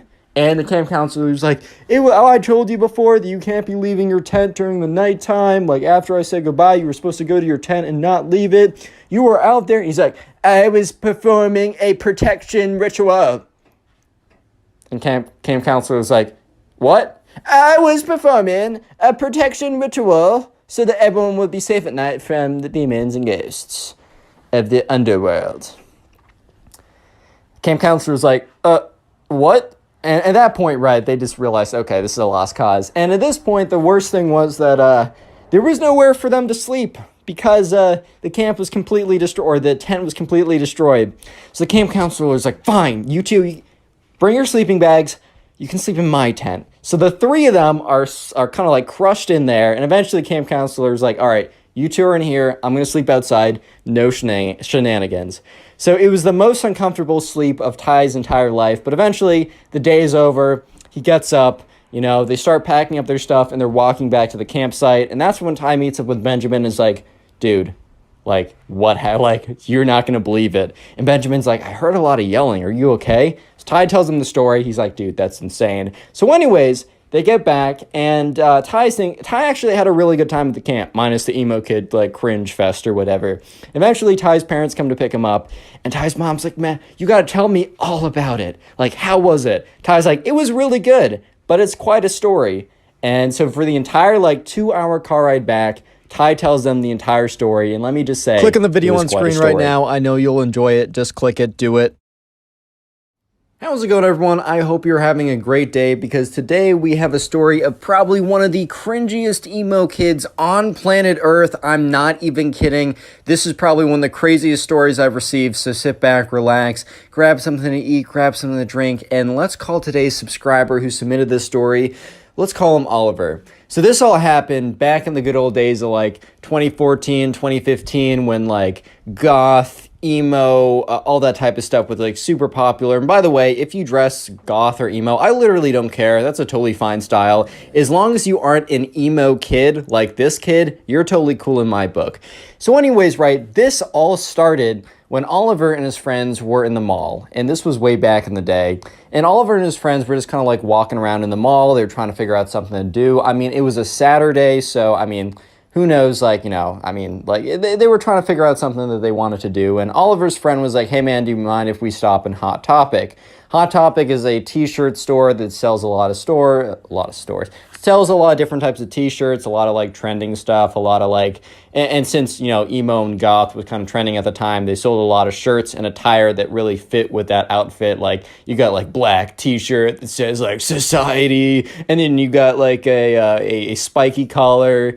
I don't know, man. But anyways, right, Oliver and his friends stopped in Hot Topic, and Oliver wasn't really, you know, there to like buy something, so he was kind of just walking around and chilling, and he accidentally bumps into the emo guy, or this the emo guy. I'm introducing a new guy, emo kid, whatever, we'll call him the emo kid. So anyways, right, this kid turns around, and he's got this like, this black t-shirt on. He's got a spiky collar choker type thing. He's got black pants. He's got black shoes on. His hair is black and it's like slicked down. So he has these like massive, really weird bangs where you can't even see his face. He's like, watch where you're going, punk. And Oliver's like, sorry, man. He's like, wait, I know you, dude. You're from my school. And Oliver's like, yeah, I think we're in class together. No, I've seen you around, though, because Oliver's starting to remember this one time he saw this really weirdo-looking kid who was like, man, no one gets me. And so sure enough, the kid, the emo kid, is like, bro, I don't think you bumped into me on purpose. I think you were coming for me and my kind. And Oliver's like, dude, what are you talking about? And the emo kid's like, bro, I think we both know that you just hate the emo kids. And two other emo kids appear basically appear out of thin air. And they were like, what's this kid talking about? Like, what's going on over here? And the emo kid's like, yeah, this kid over here goes to my school and he hates me on purpose. And he just bumped into me and it was crazy. He can't do this to us, man. And the other emo kid's like, yeah. Well, what do you have against the emo kids? And at this point, right, Oliver was literally just standing in a Hot Topic t-shirt store because his friend wanted to buy a t-shirt. And Oliver's head, he's like, bro, please hurry up and get that t-shirt. But he says, look, I accidentally bumped into this kid, like this guy. I'm sorry. It's not on purpose. You can trust me. And the emo kid's like, no, dude, I totally know what, like, a bump on purpose would feel like. That one felt so purposeful. Like, I literally felt the purpose in the bump. It was crazy. And Oliver's like, dude, what do you mean by that? And the emo kid's like, are you getting aggressive with me, son? Do you want to fight me, son? Oh, he wants to fight me, dude. And at this point, Oliver's like, all right, guys. All right, boys, have a good day. Oliver goes over, finds his friend. He's like, dude, I met a bunch of weirdos. They want to fight me. I literally bumped into them. And like Oliver's friend's like, all right, dude, like, that's like, oh, all right, we'll go. That's fine. And then Oliver's friend sees this like pack of like emo kids walk over, and Oliver's friend starts cracking up. He's like, bro, you can't seriously think, wait, these kids want to fight you? Dude, they're not going to do anything. They can probably barely walk here without fainting. And the kids are like waddling over. And the emo kid's like, don't think I forgot what you did, man. And so sure enough, right, you know, Oliver and his friend, they buy the t-shirt, they leave. And, you know, Oliver is telling his friends all about what's going down. His friends like completely laughing. They find it hilarious. And that's because Oliver thinks to himself, well, I'm never going to see these kids again. It doesn't really matter, right? Oh my God, was Oliver wrong? Because this started one of the most insane sagas that Oliver has ever had in his life. He was telling me that like he's experienced a lot of crazy things, but the story that is to follow what just happened is probably the craziest thing that ever happened to Oliver ever. So skip forward a week. An entire week has passed by, actually a little bit more because it's not a weekend. Oliver, it's a Monday morning. He gets up. He's like, oh my God, I gotta go in. So, he gets up, eats breakfast, gets on the bus. It's just like, oh my God, man, is it already Monday? Dude, that's freaking crazy. He gets into school and he's walking to his locker, all kind of like half awake or whatever. He has his backpack on. And he gets to his locker. And that's when he realizes that something's wrong. Because his locker is like halfway open. And like the lockers didn't have locks on them. But Oliver always like closed it by the end of the day. He'd grab his backpack and he would shut it all the way and it would close. And he noticed it was halfway open, which was weird because no other lockers were halfway open. I mean, some were, but they were very obvious. The people just left them open or whatever. And Oliver goes up to his locker and he opens it very close, like very, very slowly. And that's when he sees a little something in the background. He sees a little something in the very far back of his locker. So he gets his iPhone 3 or whatever, opens up his flashlight app, or I remember when that was a thing, shines it, and sure enough, he sees in the back of his locker in black marker, he sees a skull and crossbones scribbled on there, and then said, "You're next. Fear us." And at this point Oliver is like, what huh what what's going on here, boys? I don't, why? And so sure enough, Oliver hits up his friend. He's like, bro, did you do this? And his friend's like, dude, no, I'm not cringe. and Oliver's like, all right, well, if it wasn't you guys, well then who could it, that's really weird. And remember, the whole emo experience, the emo kid thing that happened at Hot Topic over a week ago was a pretty crazy experience, but at that time, Oliver had completely forgotten. Because don't forget that the main emo kid actually went to Oliver's school, and Oliver recognized him from being in the hallways once. So Oliver didn't even think for a second, he didn't even think of the emo kids when he was like, all right, who's probably going to be the one, who did this? Who's most likely that probably went through and was trying to mess with me or whatever. And Oliver just didn't even think of the emo kid. So give it a couple days, right? A couple days later, Oliver is kind of towards the end of school. And most people are gone. Oliver's just waiting. It's after class. Oliver's waiting to go be picked up. But then he's like, oh, shoot, I forgot my backpack. So, I don't know, that happens or whatever. So Oliver's walking back to his locker. And this is where it's actually a little creepy because he starts walking back to his locker and it's he looks at his locker and it's just scribbled in black pen. Nothing else, no other lockers. It says his locker has all these black X's all over them. And it's done in Sharpie or whatever, but he's like, okay, whatever, this is kind of serious because he looks around and no one else is around him. So this is kind of weird now. He's definitely feeling kind of uncomfortable at the moment. So he goes in there and he goes to grab his backpack and he sees a piece of paper sitting there. So he grabs the piece of paper, he realizes it's a letter, but he doesn't read it yet because he grabs his backpack, he gets on out of there and he goes out of the school. And now he's standing where, people are getting picked up or whatever. And this is where he feels more comfortable to actually read the letter. So he opens up the letter and it says, I'm going to try and read it in the emo kid voice. Don't think you could have gotten away from us, man. You emo kids have not forgotten your sins, and you shall pay for them. Next time, don't mess with the popular loners ever again. And then it had this weird raven at the bottom, and apparently that was the emo guild crest or whatever, dude. I don't know. But at this point, Oliver's like, oh my God, it's the freaking emo kid that I bumped into at the Hot Topic. That's the kid behind all this or whatever. So he's like, all right, I'm just going to, next time I see him, I'm just going to tell him to leave me alone. And I'm just going to scare him. He's full of nothing, right? He's full of nothing. And so sure enough, the next day rolls around and he gets on the bus. And once again, Oliver isn't even really thinking about the weird stuff going on, but he gets on the bus and he's half awake. And he's looking, you know how you walk down the bus and you can see all the people sitting in the seats? He looks in the way back and he's stops for a second because he sees something that's very that he remembers. long black hair, bangs in the front of the face. And he's like, oh my God, wait, that's the emo kid. And all of a sudden he hears from the back of the bus, well, hello there, Oliver. Why don't you sit next to me? And Oliver's like, how does he know my name? Whatever. And Oliver's like, all right, well, this is going to be actually a great opportunity for me to sit down and kind of like scare this kid and tell him to like basically to piss off, right? So Oliver gets to the back of the bus and he sees the emo kid and he sits there. He's like, dude, I don't know what's up with you, but why do you keep doing weird things to my locker? And he says, and the emo kid's like, so you've noticed that the emo guild has noticed your presence and has decided that you are mortal enemy number one.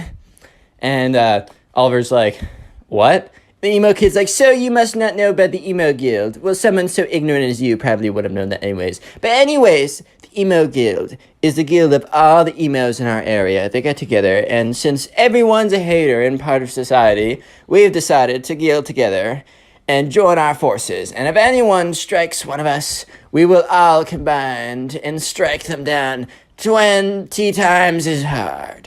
And Oliver's like, all right, man, well, you struck pretty hard at the locker. Scared me, got me good. And the emo kid's like, nice try, Oliver, if that even is your real name. And Oliver's like, yes, that's my birth name. And he's like, whatever, you don't even know what's coming next. Real quick, if you made it this far into the video and are busy doing something, comment emo down below. I'll try and heart as many comments to say that. Then also, if you want to support the channel, binge watch these videos while you're doing something, and let me know in the comment section down below what you're doing while binge watching these videos. Binging the video supports the channel so much, and I appreciate it. And also, I'll be shouting out random people who tell me how they're supporting the channel, like these people on screen right now. Thank you. Let's get back to the story. So eventually the bus gets to the bus stop where the school is. Oliver gets up and the emo kid's like, wait, you must know that you are facing off against the emo clan and you will not have any idea of what's coming. And Oliver's like, all right, can I at least get your name so I can know who I'm facing off against? Fine, I guess that is only what a respectable duelist would do anyways, so fair. I am Sir Ben, the great wizard Archduke Nemesis Leonardo DiCaprio III. And Oliver's like, so your name's Ben? Yes, whatever, that is my mortal name. And Oliver's like, okay, Ben. It is Ben! And he's like, all right, I don't need to hear it. Fine. Okay. Bye. So Oliver walks away and is like, all right.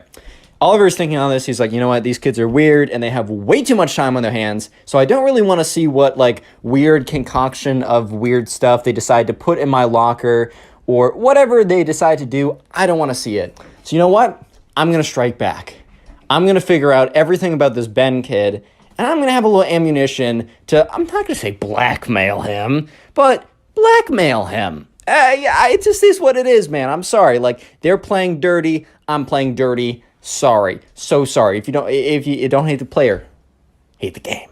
Right? So anyways, Oliver immediately starts hitting up all of his friends. He's like, do you know this Ben kid? They're like, no, I don't know this Ben kid. One kid's like, yeah, he's the weird emo kid. He's like, all right, what do you know about him? He's like, he's weird and emo or something. And Oliver's like, you're no help. So anyways, Oliver eventually talks to his friend Stormy, who's a girl. And, Oliver's like, hey, sorry, I'm trying to find, this weird kid is like trying to like beef with me. I just want to find dirt on him. Do you know this kid, Ben? Stormy's like, oh, do I know Ben? And Oliver's like, yes, you know something. Let's go. And he's like, please tell me whatever. Stormy's like, well, you know Kate, right? And Ben's like, no, not Ben, sorry. Oliver's like, yeah, I know Kate. So Ben, the emo kid guy that's like being weird with you, is what Stormy's saying, has a massive crush on Kate. And Kate knows it. And, Kate hasn't necessarily said no to him yet because he hasn't made any advances. And Oliver's like, thank you. That's all I need. Can I talk to Kate for a second? And, Stormy's like, yeah, sure, like whatever. So eventually, Stormy sets Kate and Oliver up. And Oliver's like, hey, please. He explains the entire situation. And Kate's like, look, Ben, the emo kid, has been weird to me for a very long time. Like, I used to think it was this funny, but he's weird. He keeps looking at me. He keeps professing his love to me. you know what? I'll team up with you. We'll take him down. Oliver's ecstatic at this point. So basically, they come up with a plan. If next time the emo kids strike, Oliver is going to find the emo kid and ask for, like, mercy. And if the emo kid doesn't give him mercy, and, Oliver doesn't actually expect him to give him mercy, basically, assuming the emo kid doesn't give him mercy, Oliver is going to say, well, I'm going to give you one more chance to give me mercy. And the emo kid's he's going to be like, what do you mean? Like, I had the upper ground. And then all of a sudden, Oliver is going to, like, pull out, like, basically text message conversation with Kate, which is going to be fabricated, about how, like, he knows someone perfect for her, and how, like, Oliver's friend, who we'll just call Bob. No, we're going to call him, what should we call him? Oliver's friend Ryan is, like, perfect for Kate, and the truth is Kate has, like, a crush on Ryan, and Oliver's basically going to say, hey, if you do anything else, I'm going to set up Ryan and Kate. And Kate already thinks Ryan is super attractive, and Ryan is down to get with her, and I have all the power to connect them, and you will never be able to date Kate, you'll never be able to date Kate ever again, and this will destroy the emo kid. So anyways, after this plan is done, once again, Oliver is walking back to his locker. And sure enough, once again, like, and he reported last time all the, like, the X's and stuff, and the janitor came and cleaned it up. And he goes to the locker, and sure enough, there is this, like, crudely drawn black raven, and then it says emo guild underneath it. And so, Oliver's like, all right, they struck again. Let's see if this kid's on the bus. So the next day, Oliver is really hoping that the emo kid takes the bus again, because this would be kind of difficult to go and find him. But sure enough, the emo kid is sitting in the back with his, like, weird, super long hair that's, like, covering his entire face. He's wearing, like, he has this, like, robe today, this, like, black cape or whatever or something. And he's sitting there, and he's like, Oliver, do you want to sit next to me? And because I don't know if you've seen your locker yesterday, but it has a little, I don't know, it has a little something on it. And Oliver's like, yes, Ben, I know. I was wondering if we could talk about, maybe my surrender. And the emo kid's like, I knew it. I knew you were weak. I knew you were sad. But no, I will not show you mercy. I will just not do it. It's not in the way of the emo guild. Because you're a part of society. Freak society, bro. And Oliver's like, look, Ben, I'm going to give you one more chance to reconsider. And the emo kid's like, what? Give me a chance to reconsider? You're asking me for my forgiveness. I will not reconsider anything. And Oliver's like, fine. I know about Kate. The emo kid's like, what? You know about my love? I can barely keep a straight face doing this. Anyways, emo kid's like, you know about my love? And Oliver's like, yes. In fact, I know more than that. You know Kate, right? Well, I have a friend, Ryan. He's a good-looking man. And I was talking to Kate, and I was talking to her about Ryan. And I just asked her, what she thought. And Kate confessed to me that she really thinks Ryan is so attractive. And you know who's my best friend? Ryan. You know who Ryan finds attractive? Kate. And with a snap of my fingers, Mr. Emo Man, I could set the two of them up. And you will never have a chance to date her for the rest of high school or middle school. Or I don't care, right? For the rest of high school. And I mean, it's not like that Ben, the emo kid, was going to date her anyways, but the emo kid was like, no,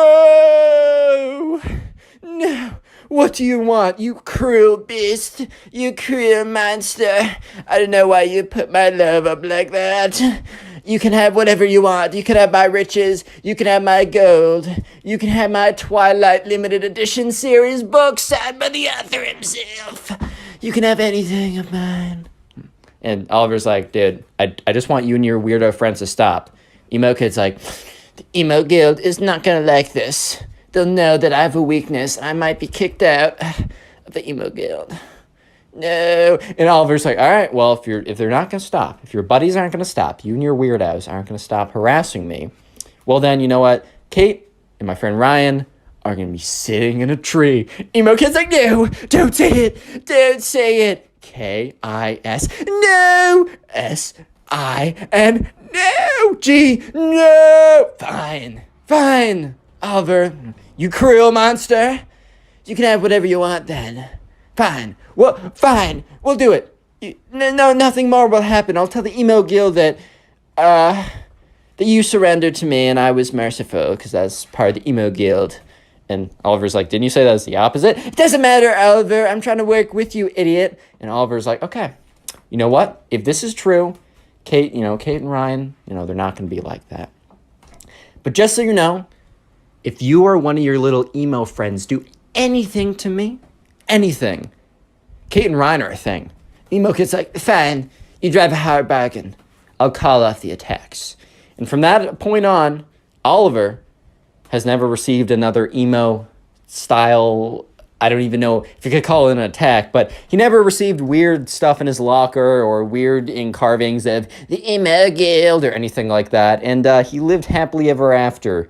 Click on the video on screen right now. I know you'll enjoy it. Just click it, do it. Today I got a story time for you guys about probably one of the weirdest, strangest emo kids to ever exist. So yeah, I don't know, get something to eat, get comfortable, subscribe if you're new, and let's call today's subscriber who submitted the story, let's call her Claire. So this takes place during Claire's class, right? During school, she was in class, and there's this boy that Claire was talking to, and she kind of liked him, right? Hey man, it happens, life happens. Let's call this guy Ben, because I'm not creative, man. There's also another girl in Claire's class, and we're just gonna call her the emo girl. And Claire didn't know this at the time, but she really did know this. She really got to know this pretty soon, but at the time, she didn't know that the emo girl had a massive crush on Ben, right? And part of me feels for the emo girl a little bit, like, I've definitely been in situations where in middle school I had a crush on this girl and she was obviously talking to another guy that would have definitely gotten her. Like I was not the one for her, some other guy was. It sucks, man. It really does. I'm not going to say it doesn't. However, it doesn't justify the actions that you'll see in this video, which are pretty crazy. But anyways, right, so this all started one day when Claire was talking to Ben. And she was sitting there, she's talking to Ben, and it kind of seemed like Ben was going to like her back, and he was very engaged talking to her, like they were flirting a lot. And this is when, Claire, kind of spaced out a little bit. When you're looking at someone and then you kind of space out a little bit and you look at all the stuff behind them when your focus of vision kind of changes and shifts. So she kind of spaced out a little bit and looked behind Ben, and she very briefly made eye contact with this emo girl in her class. If you dress emo, this video is not against you. I think the style is totally fine and I like you either way. As long as you don't act like this emo girl, then you're totally fine. So basically, right, this girl had super long, dyed black hair. She was a natural, a brunette a year ago, but then she dyed it all black. She wears all these goth skull rings or whatever, and it's kind of the style, you know what I mean. And sure enough, this emo girl that Claire doesn't really talk to just because they were never really friends is just staring into the pits of her souls, dude. The pits of her souls, staring into I don't know what I'm trying to say. They were just deeply staring at her, very, very kind of angrily. And Claire quickly breaks eye contact because I don't know, man, she's not trying to she's just I'm not engaging with this. Let's hope that's a coincidence. Claire completely forgets about that and goes back to talking with Ben, right? And so sure enough, she's talking to Ben. She's flirting, whatever, right? Insert flirtatious conversation. And by the end of the conversation, the bell rings or whatever, and Claire leaves to go to either recess, lunch, another class. I don't know specifically what, but whatever it was, she leaves to go and do it. And the emo girl quickly follows behind her. The emo girl was kind of far behind her in class, so the emo girl is speed walking towards her. And Claire is kind of thinking, oh boy, I guess that eye contact earlier today was not an accident. It was not a mistake. You know how you sometimes I know I'll do this. I'll space out and not even pay attention and then realize I've been staring at someone for 5 minutes. And I'm just oh my God, I'm so sorry. I swear I'm just zoning out. And Claire was kind of hoping that the emo girl just happened to be accidentally staring into her soul through her pupils. But yeah, it was not an accident because the emo girl walks up to her, is hey, we gotta talk. And Claire's okay. And the emo girl is I don't know if you know this, but Ben is mine. He is my boyfriend, and I don't want to see you start talking to him. And Claire is really taken aback because at first she's like, oh, wait, is Ben dating someone? Like, I've talked to all my friends, and I'm pretty sure, because Claire made sure beforehand that, Ben wasn't dating anyone, so she could kind of like show that she was interested and not get rejected or whatever. And she was pretty sure that he wasn't dating anyone, and also if he was to date someone, Claire didn't really think that the emo girl was his type, but she was like, oh, so you're dating him? And the emo girl is like, well, not yet. But he's mine! Don't question my authority on this matter. You will suffer the consequences if you want to steal my boyfriend away from me. And Claire's just like, what do you mean your boyfriend? So you guys are dating or aren't dating? She's like, well, not yet, but like super soon. Like, it's totally happening. And the thing is, Claire, you're just getting in the way of this. You're getting in the way of what is meant to be. I was performing a spell last night, and in my cauldron, I got, the spirits told me that Ben and I are meant to be together. And if you want to get in the way of spirits and magic, well then, by all means, go ahead and curse yourself. But I'm just letting you know that if you get in between Ben and I becoming boyfriend and girlfriend and soon to be husband and wife forever, then you will regret it. And the emo girl kind of hunches over and shuffles away. And Claire was just stunned, to say the least. She was kind of just at a loss for words at this point, because it's not every day that, you're walking around and, the emo girl in your class, if you have one, comes up to you and says that, yeah, by the way, the gods of magic literally said that, that guy that you're talking to, that he and I are meant to be together and that we are actually boyfriend and girlfriend, even though we aren't. So stay away, bro. And then shuffle away. That's just not a day-to-day occurrence. I don't know, but maybe it is. Maybe I'm wrong. I don't know. But sure enough, Claire kind of was like, okay, well, I'm not going to be bullied out of talking to this guy that I like. I'm not going to be bullied out of it, man. That's just not going to happen. You know what I mean? And Claire's like, you know what? I think I'm just going to, keep talking to this guy. I think I just am. So the next day rolls around, and the only class that Claire has with Ben is the class that she has with the emo girl. So it's not like Claire could really talk to Ben a lot in other classes. However, Claire does talk to him every kind of lunch break. They get lunch together, and the emo girl doesn't eat lunch in the lunchroom, so I don't think she knows, or if she does, she's not trying to see that. Fair enough, I guess. But sure enough, Claire, Ben comes over to Claire because they kind of were talking every single day. I don't think the emo girl's ever spoken to Ben before, but they're about to be boyfriend and girlfriend, guys. Stop hating. No, but so Ben comes over just every other day, and Claire was a little bit weird, and Ben's like, "Are you good?" And she's like, "Yeah, actually it's nothing. Sorry, I was just spacing out." In reality, Claire was like, "Okay, this will be interesting," because she notices the emo girl is intensely staring at her, right? Just looking at her so angrily. And as Ben walks over, and when Ben sits down, her brow furrows, and her she lifts up her hand and crunches it into a fist of rage, like that Arthur meme where it's his fist is all balled up. So Claire was distracted by that, obviously, and she was like, "Oh no, I'm just spacing out." So Claire and Ben, they continue to talk, and they flirt a lot, as always. Claire's kind of getting a feeling that Ben's gonna try and make a move at some point kind of soon, just by kind of the natural progression over the last couple weeks. And Claire's all for that, man. I mean, she was kind of trying to put herself out there so that Ben would hopefully come around and ask her out or something. Sure enough, the bell rings again, and Claire is kind of power walks out of there. She grabs her bag quickly. She's like, "Aha, Ben, I'll see you in the next one." Because Ben and her go to totally different directions, so it's not like she can walk with Ben. And so Claire is power walking out of there because she's like, "All right, emo girl is coming for me, man." Because Claire wasn't looking at the emo girl, but she could just feel it. She had kind of the raid boss music going on. She's like, "Oh man, I gotta get out of here, dude. Final boss encroaching, man. I gotta get out of here." So she grabs her backpack, quickly like puts it on her shoulder and starts to like sprint out, not sprint out of the classroom, man. Her teacher would have been like, stop running, stop it, stop. But sure enough, right now, the emo girl was just as fast and just as intent to be talking to Claire. And she comes up to Claire and she's like, you didn't heed my warning. You didn't listen to me. And Claire goes, dude, I don't know you, but it doesn't seem like you and Ben ever talk. I don't think you're going to be boyfriend and girlfriend. You threatening me with your magic powers or whatever is not going to make me stop talking to this guy, dude. Like, can you go away?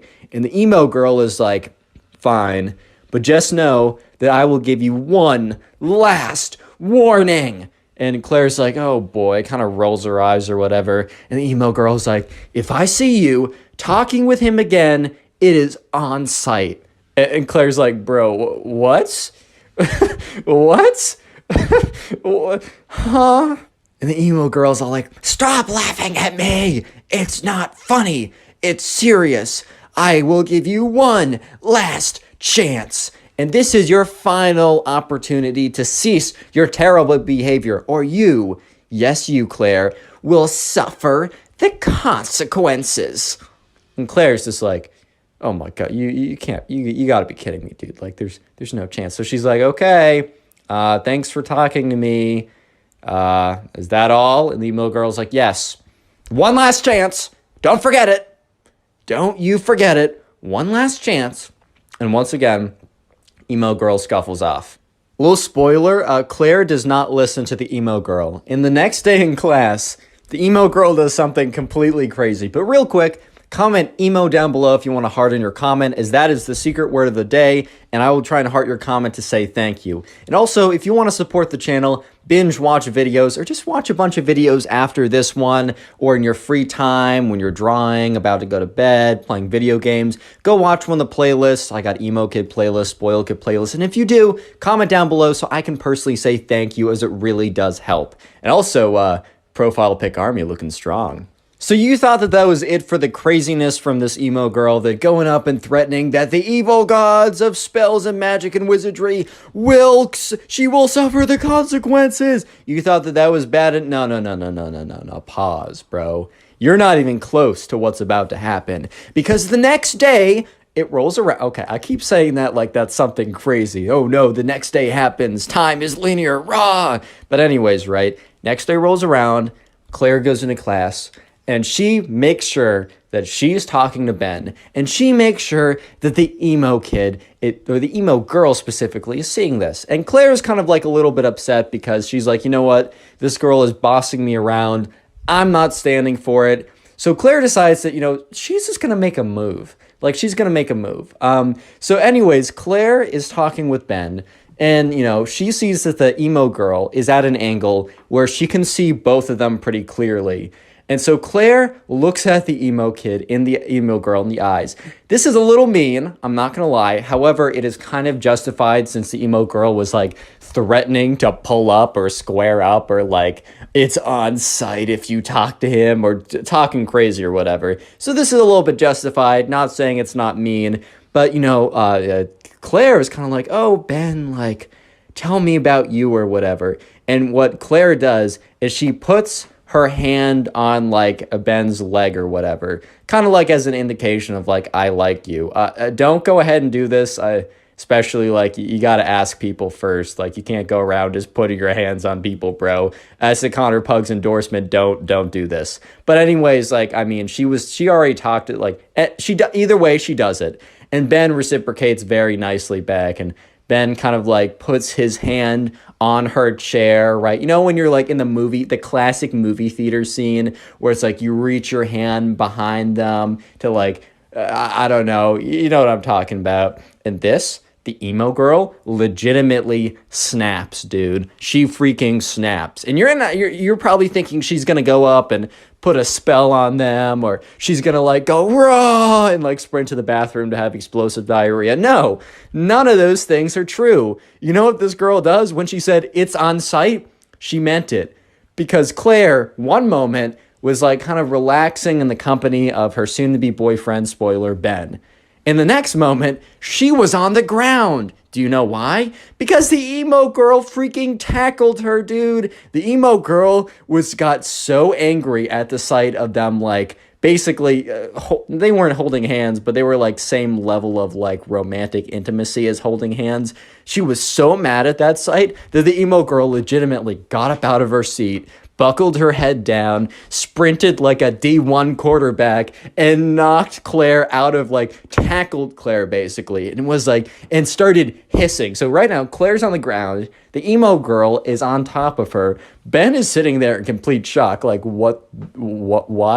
And everyone in the class turns around, including the teacher. Because they were supposed to be, like, reading a book or something in pairs. None of